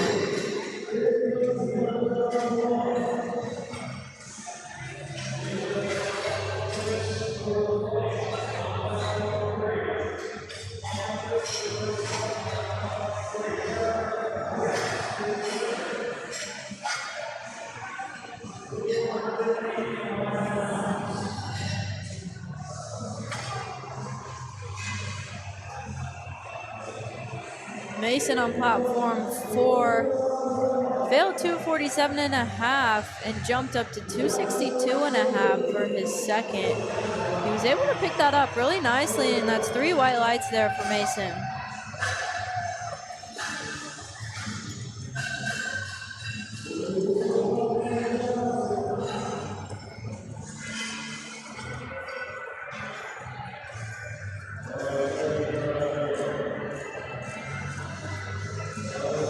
Second attempt left for platform 4 before we move to those final pulls.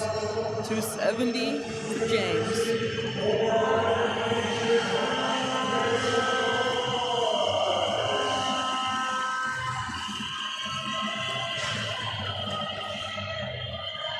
That's a good lift over there. Platform 4 has been really successful thus far on deadlifts, so we can only hope they continue that trend into the third attempts.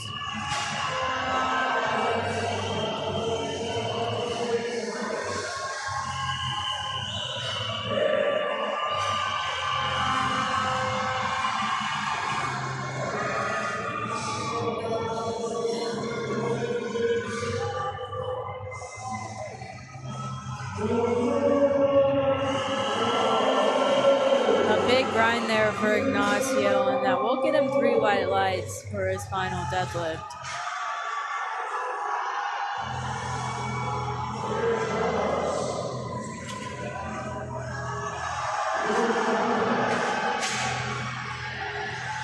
Nico does well to hold that at the top.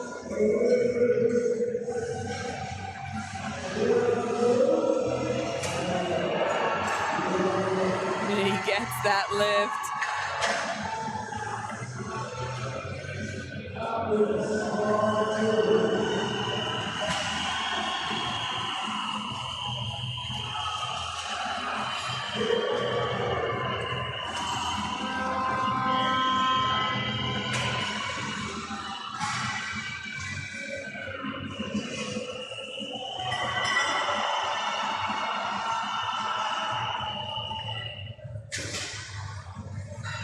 All right, first deadlift attempts are in.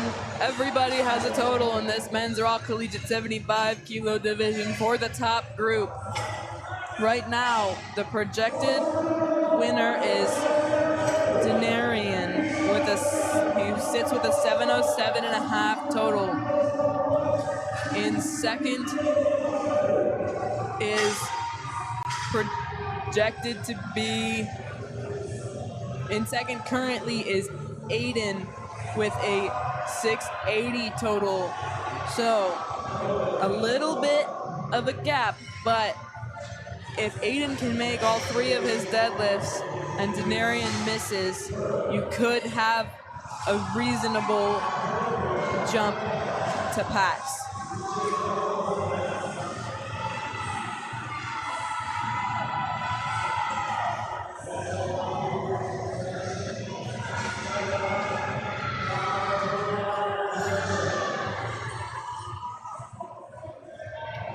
Jackson on platform 3. Failed his 232.5 and is jumping to 240, hoping for a big pull here. Unfortunately, it does not even come off the ground. Looks like that might have hurt a little bit as he gets off the stage.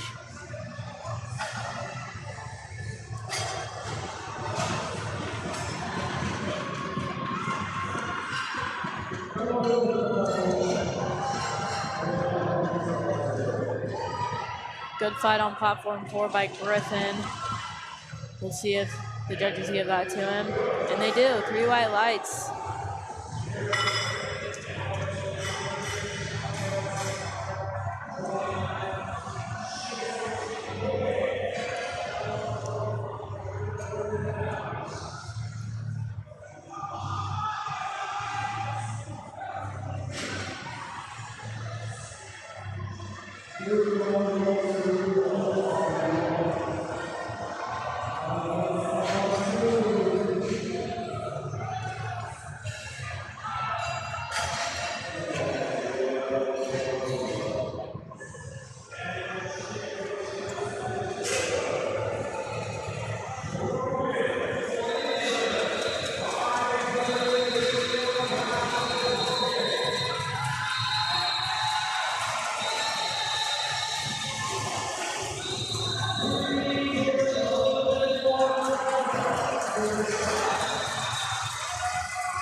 A really good final pull for platform 4. That was Mason. Fantastic way to end the night. Yeah, Aiden kind of started to pick that up, and then it looks like he maybe gave up. He kind of grabbed his shoulder there. I think he might be in a little bit of pain.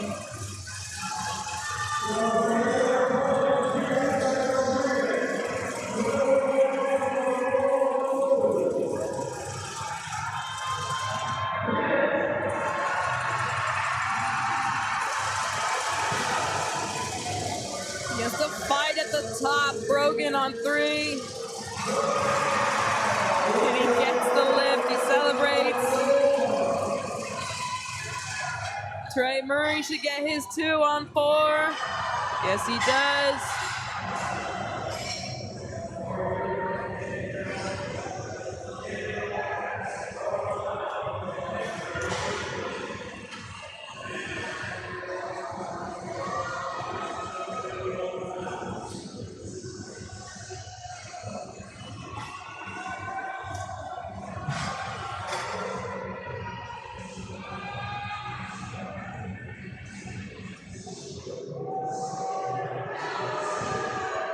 Henry Moore of Platform 1 has had some very interesting setups today, but overall led him to a very good day. He missed 1 bench and 1 deadlift, leaving here 6 for 8.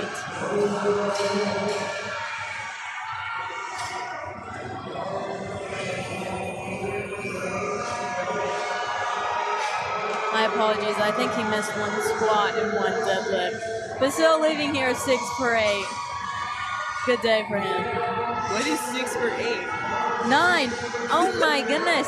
7 for 9.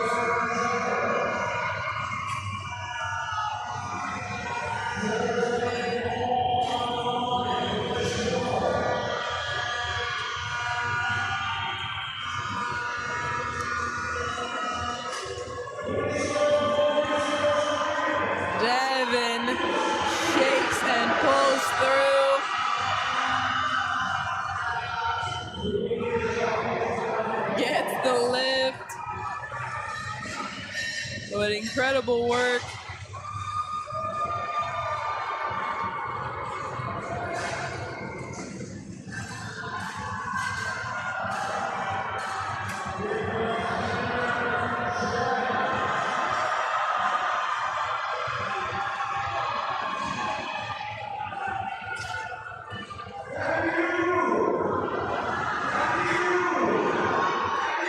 Two more pulls for this first flight on platform 1.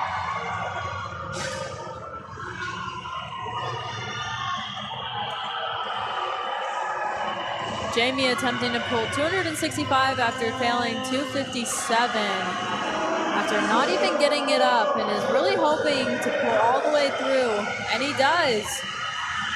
It should be a good lift there. It is. He is beyond excited as he leaves the stage.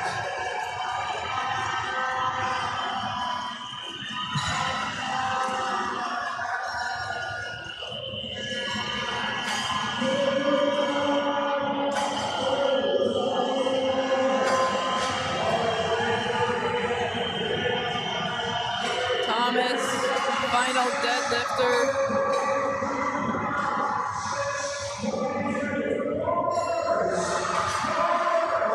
For the first flight of platform 1, gets to load 5 reds on the bar.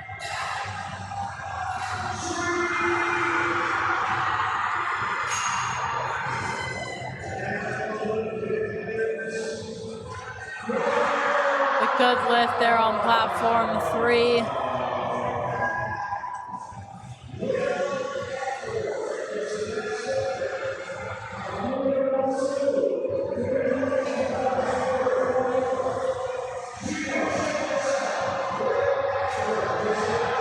A 17.5 kilo jump for Mason on 4th. Unfortunately slips from his hands.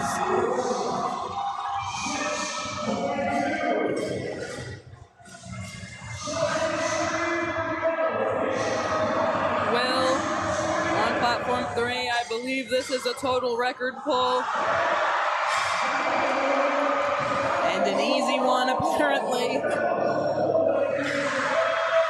gets that.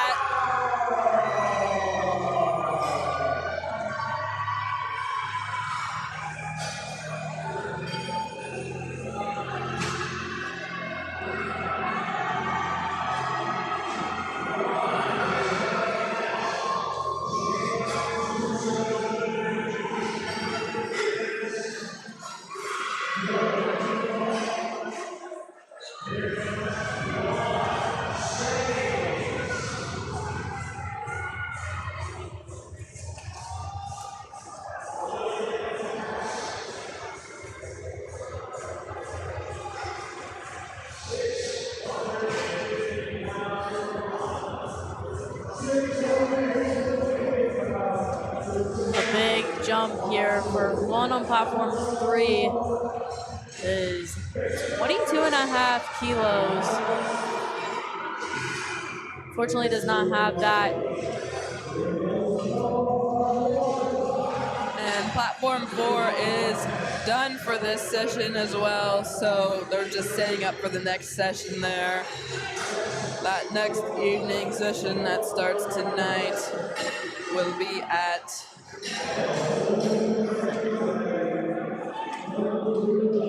7 o'clock.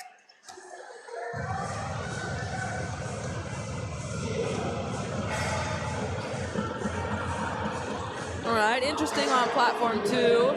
Jay missed his opener and has gone up 27.5 kilos. He's feeling confident.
600 loaded up on platform 2.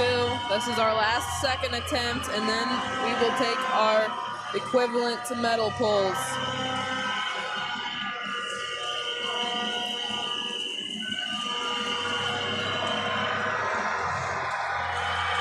That's a good lift.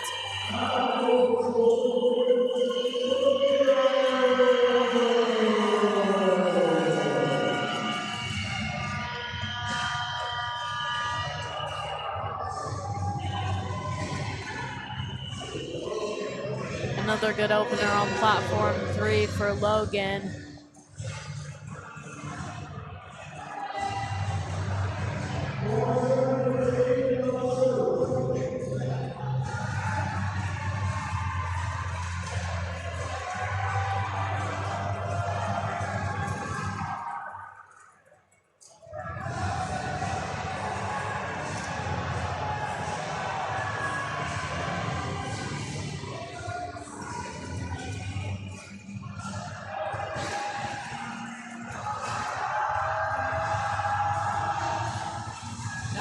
Aiden kind of loses balance at the top there. He still sits in third for now.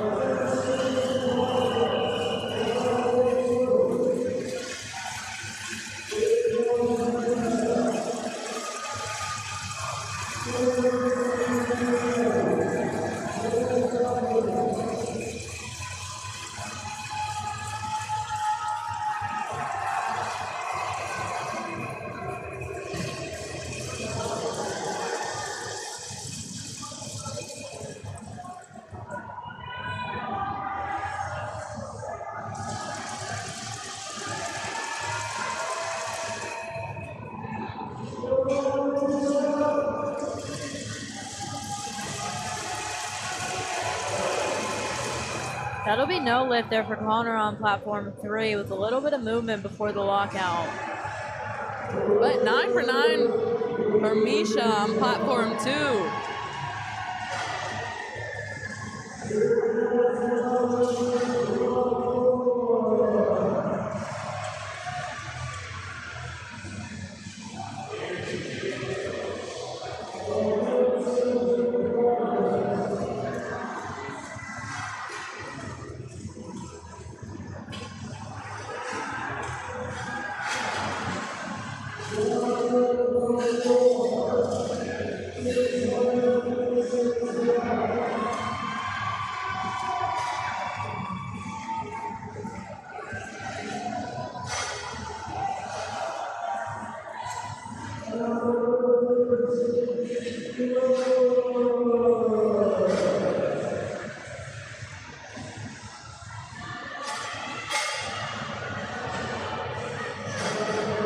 More good lifts in general across the board.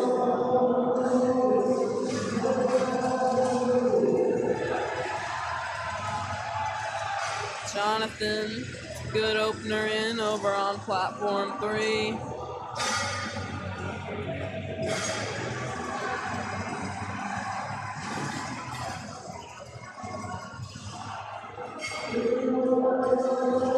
Micah with a 606-pound pull.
270 in the bank.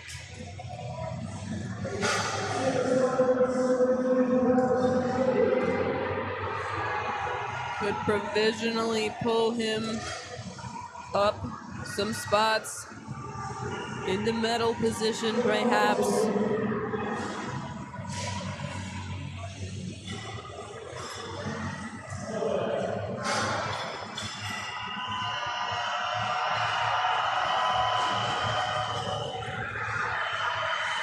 Oh my gosh, he pulls through.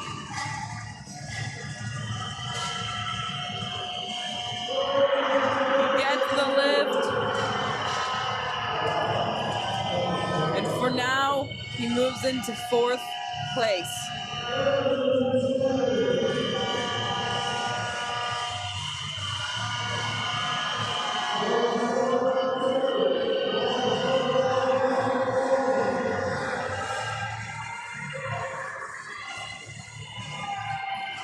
Have Evan up on platform 2, solidly in 2nd place, looking to add kilos to that total right now. 17.5 kilo jump from his 265 for his 2nd.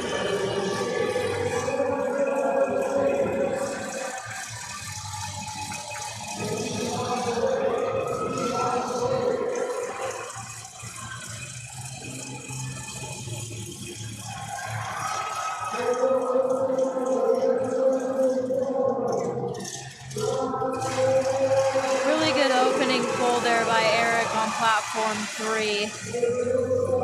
We have one more opener, and then we will get started on our 2nd attempts for platform 3.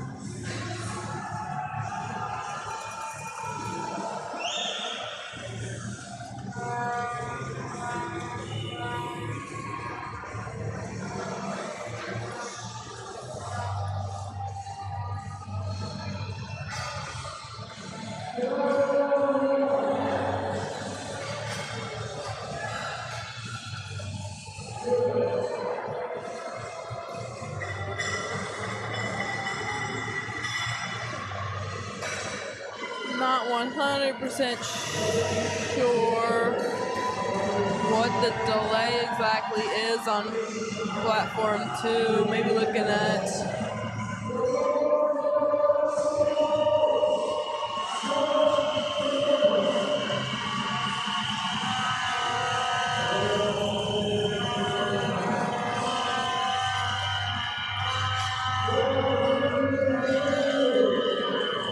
I think we're running again.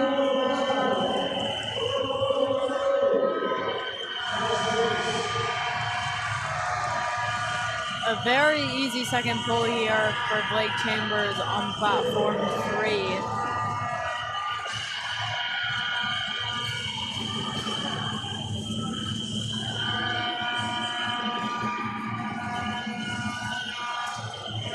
Jaden looking to amend that last pull.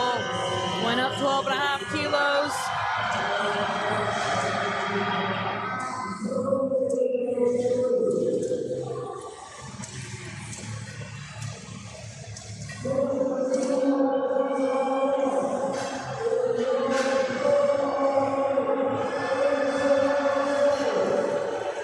So Jay on platform 2, really needing this last deadlift so he does not bum out of the meet on his last pull.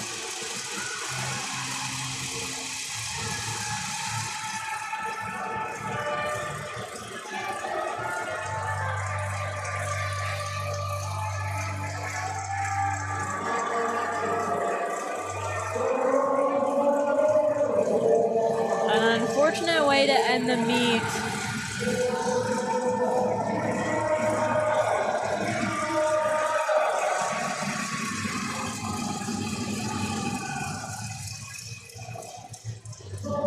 Michael up next is currently in 5th, projected to finish in 3rd, but he made this last lift.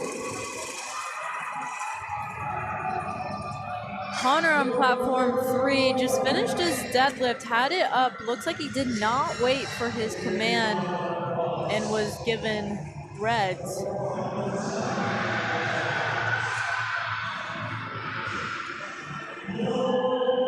I think he dropped it a little too early there.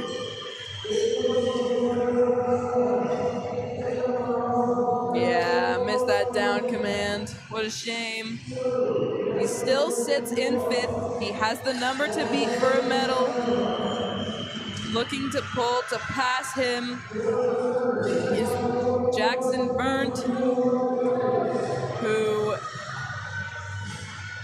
could have but has elected not to put in an attempt change to lower it just to be sure.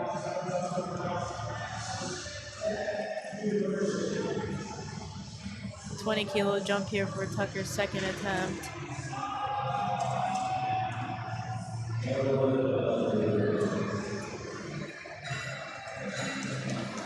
And he does it with ease.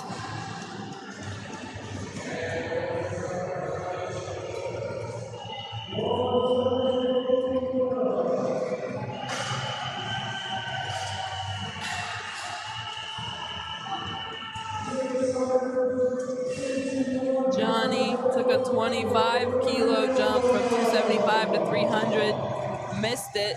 He's got to pull it now. He's trying to pull up into 7th place. Jaden on platform 3 making a 15-kilo jump. Forecasted first place for his weight class and is currently in 4th. Needing some big pulls to keep that where he's at.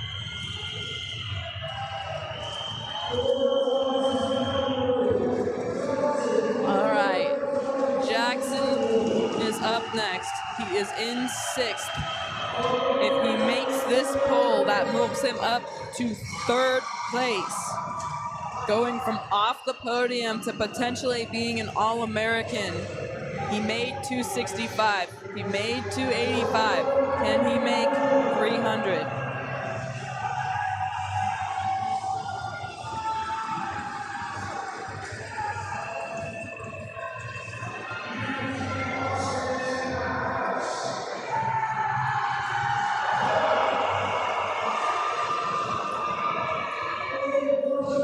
He can.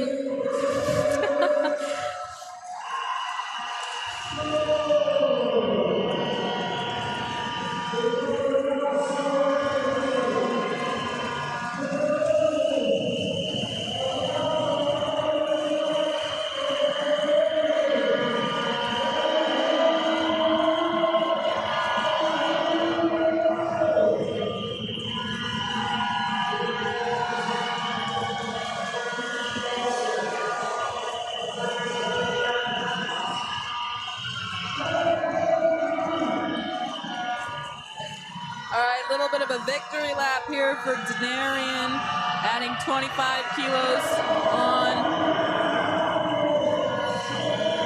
Unofficially, officially your national champion. Nobody's going to pass him.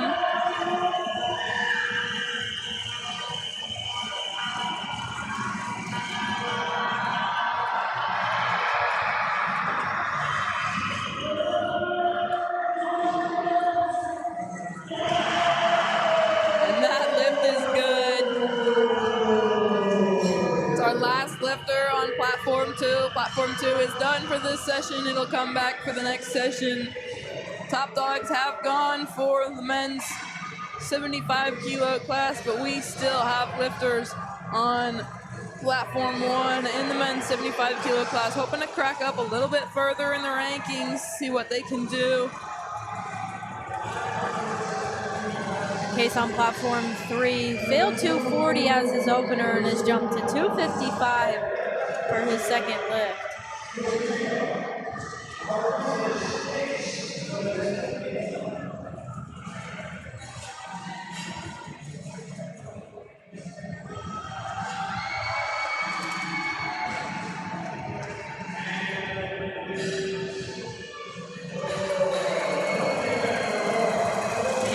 that jump, and he did it well.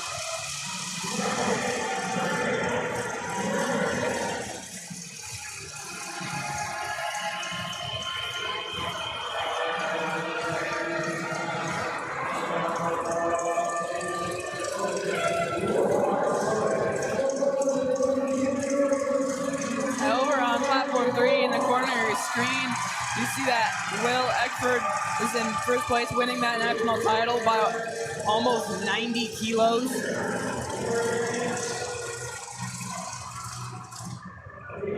Crazy.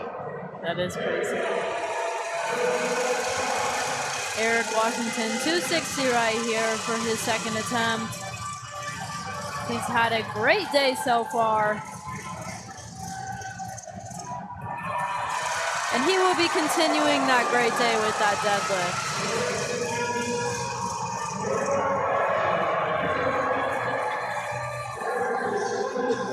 Good lift in there. Same for Christian over on platform 1. Good lift.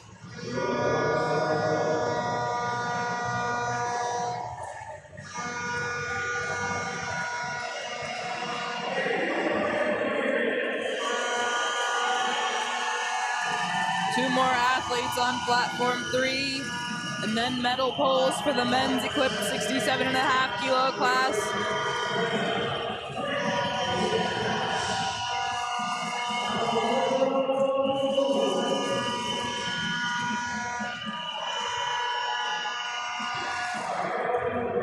Just misses that lockout at the top there.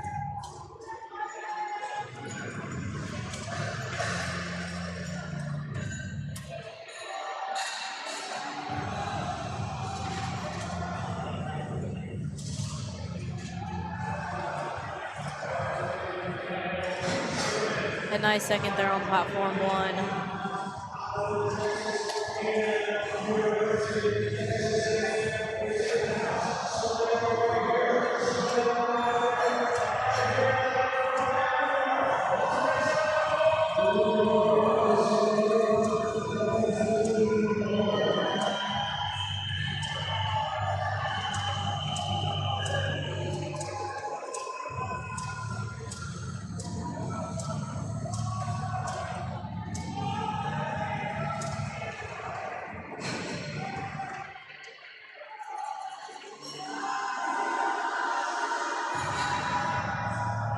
Daniel on platform 3, struggling to find that lockout, but we'll see what the judges say. It'll be good. All right, that takes us to our third attempt deadlift medal pulls for platform 3. Right off the bat, we're gonna start with a high pressure, critical situation for Connor. Yes. Connor needs his third deadlift. If he makes this third deadlift, it pulls him into medal position, at least for now, and forces others to make lifts to pass him potentially for a medal. But if he misses this, he is out of the meet. His team is loud for him, trying to support their athlete under a tough circumstance. He needs to wait for that down command. He missed it on his last pull. Hold that grip for 3 seconds longer. Hold it.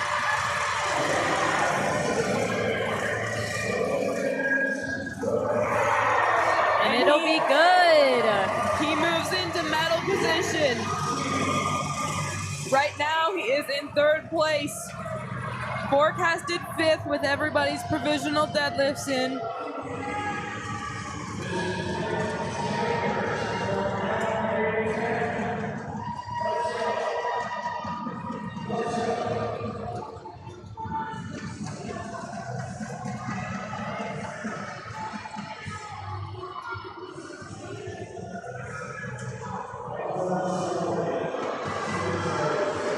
A really nice third pull there by Blake.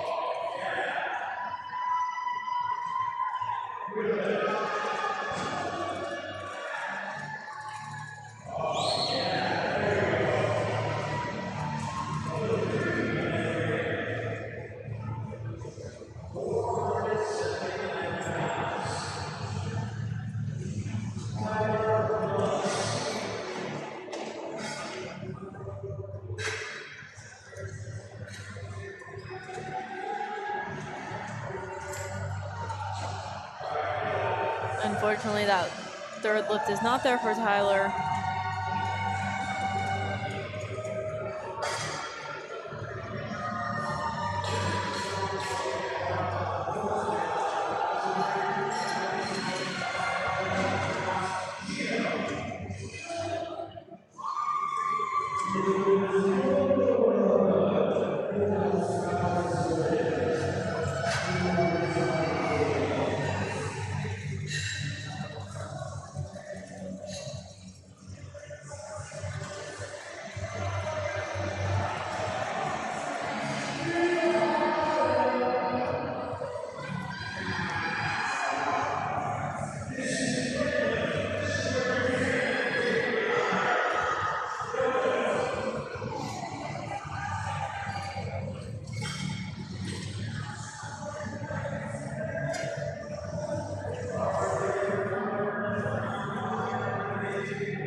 Tucker pulling here to try to move from 10th to 8th place.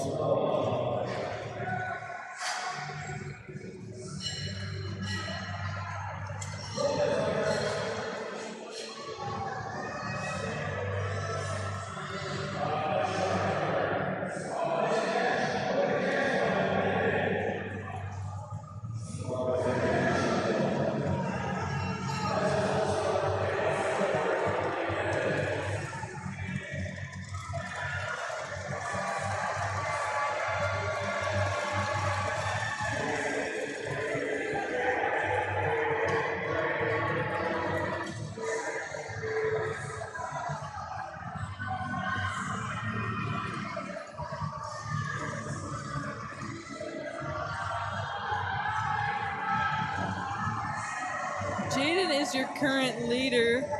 Here to pull 235.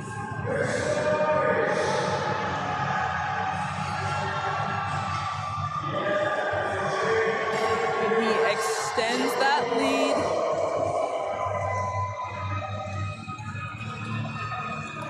Expect to see an attempt change from Daniel later in the fight.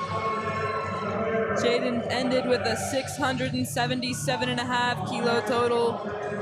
Daniel's 285 attempt selection gives him a 675. So I expect that to get bumped up,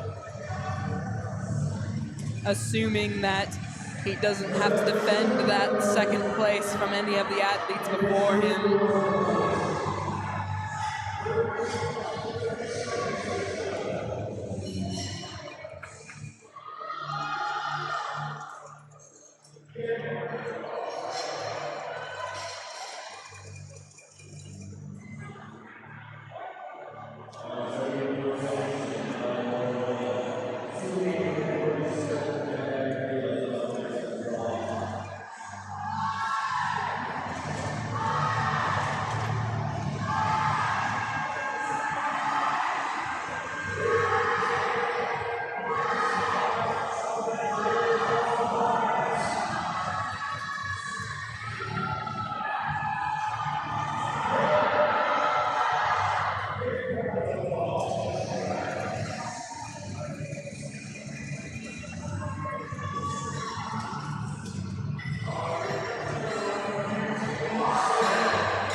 Up next in 6th place, would stay in 6th place even with this lift. A beautiful grind and lockout there on platform 1 for Mason for his final attempt. And that'll be 3 white lights for him.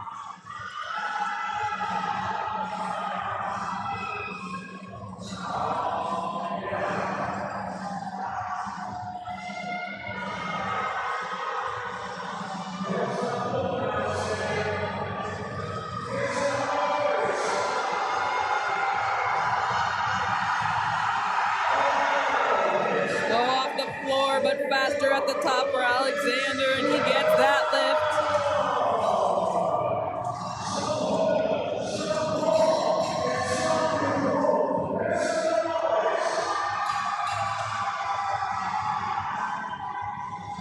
Right. Case is currently in 4th place.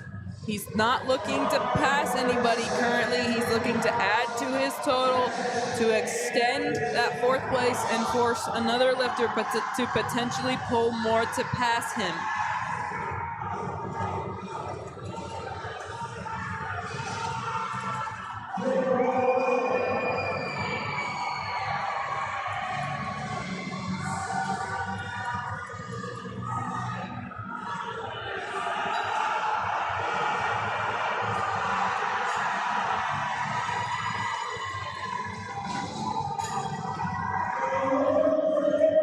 Great third pull for Ryan on platform 1.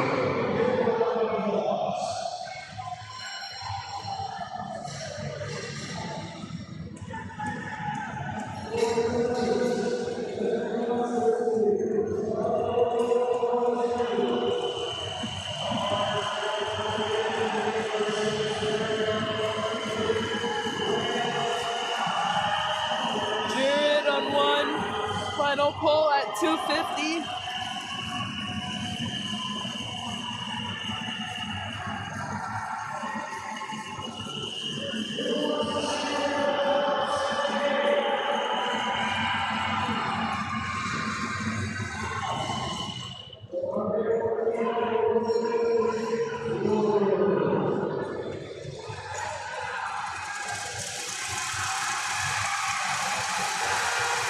That'll be no lift there for Rick on platform 3.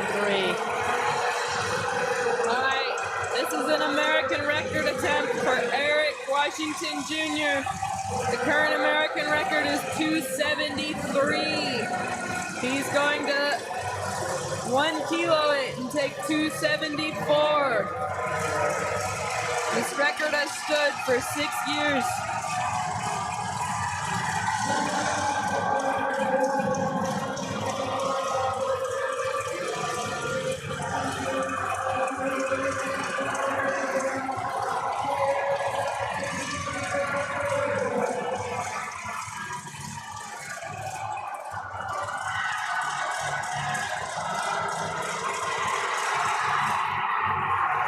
And he gets that to the top, and he gets the down command.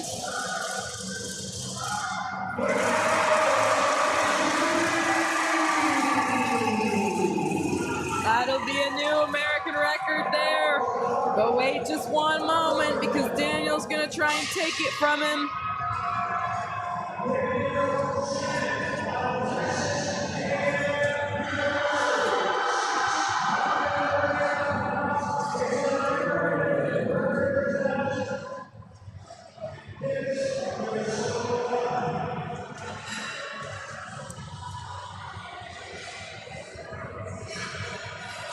This lift will also move Daniel from 2nd to 1st if he is able to pull this. The stakes are high. Can Daniel make 290 and walk away as the men's equipped 67.5 kilo national champion and an American record holder? His clock is running.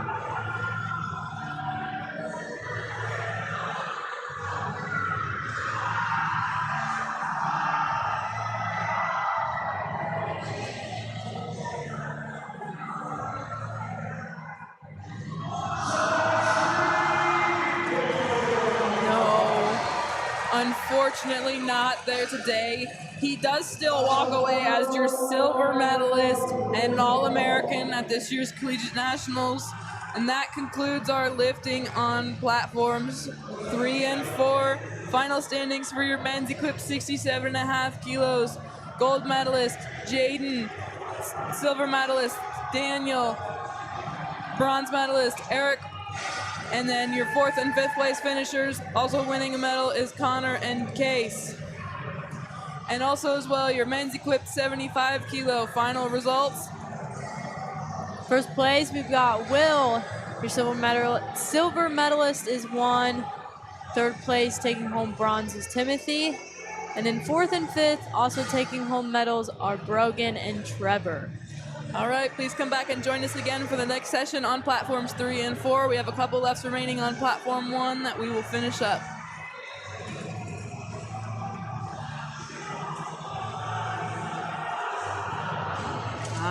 Not quite there for Alberto.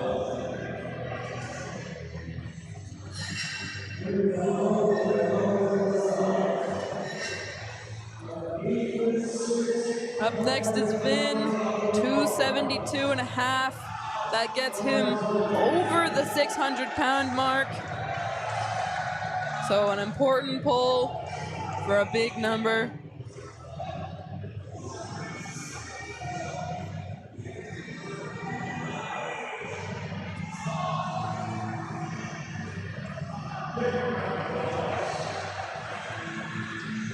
Unfortunately, that's not there tonight. It's still a relatively good day for him. We might yet see another 600-pound pull. Owen's gonna try the same weight.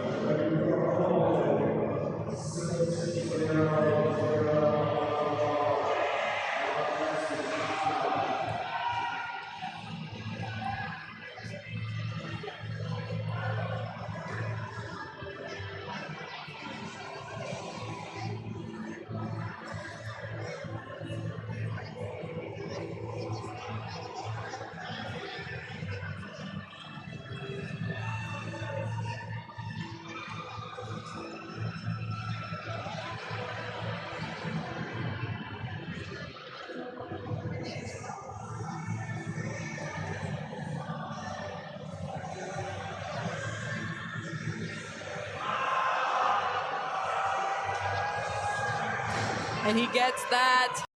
He looks for the lights. And there's 3 white lights. Excellent work from Owen.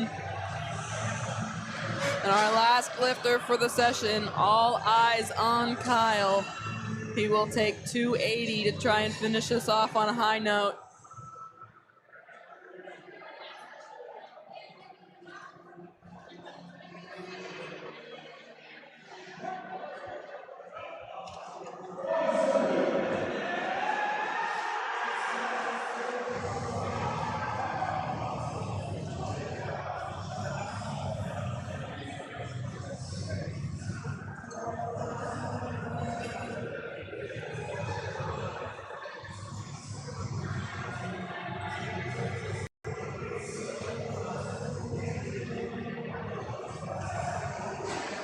And that moves very well. Finishing off our session with a good lift.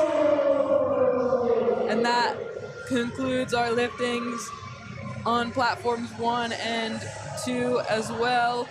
Final results, men's raw 75 kilo. Here are our medalists. In first place, gold position, we've got Denarian. Second place, silver, is Evan. Third place with bronze is Jackson. And in 4th and 5th place, still taking home a medal, will be Aiden and Jake. Alrighty, thank you for joining us, and please come back for session 3 at 7 o'clock.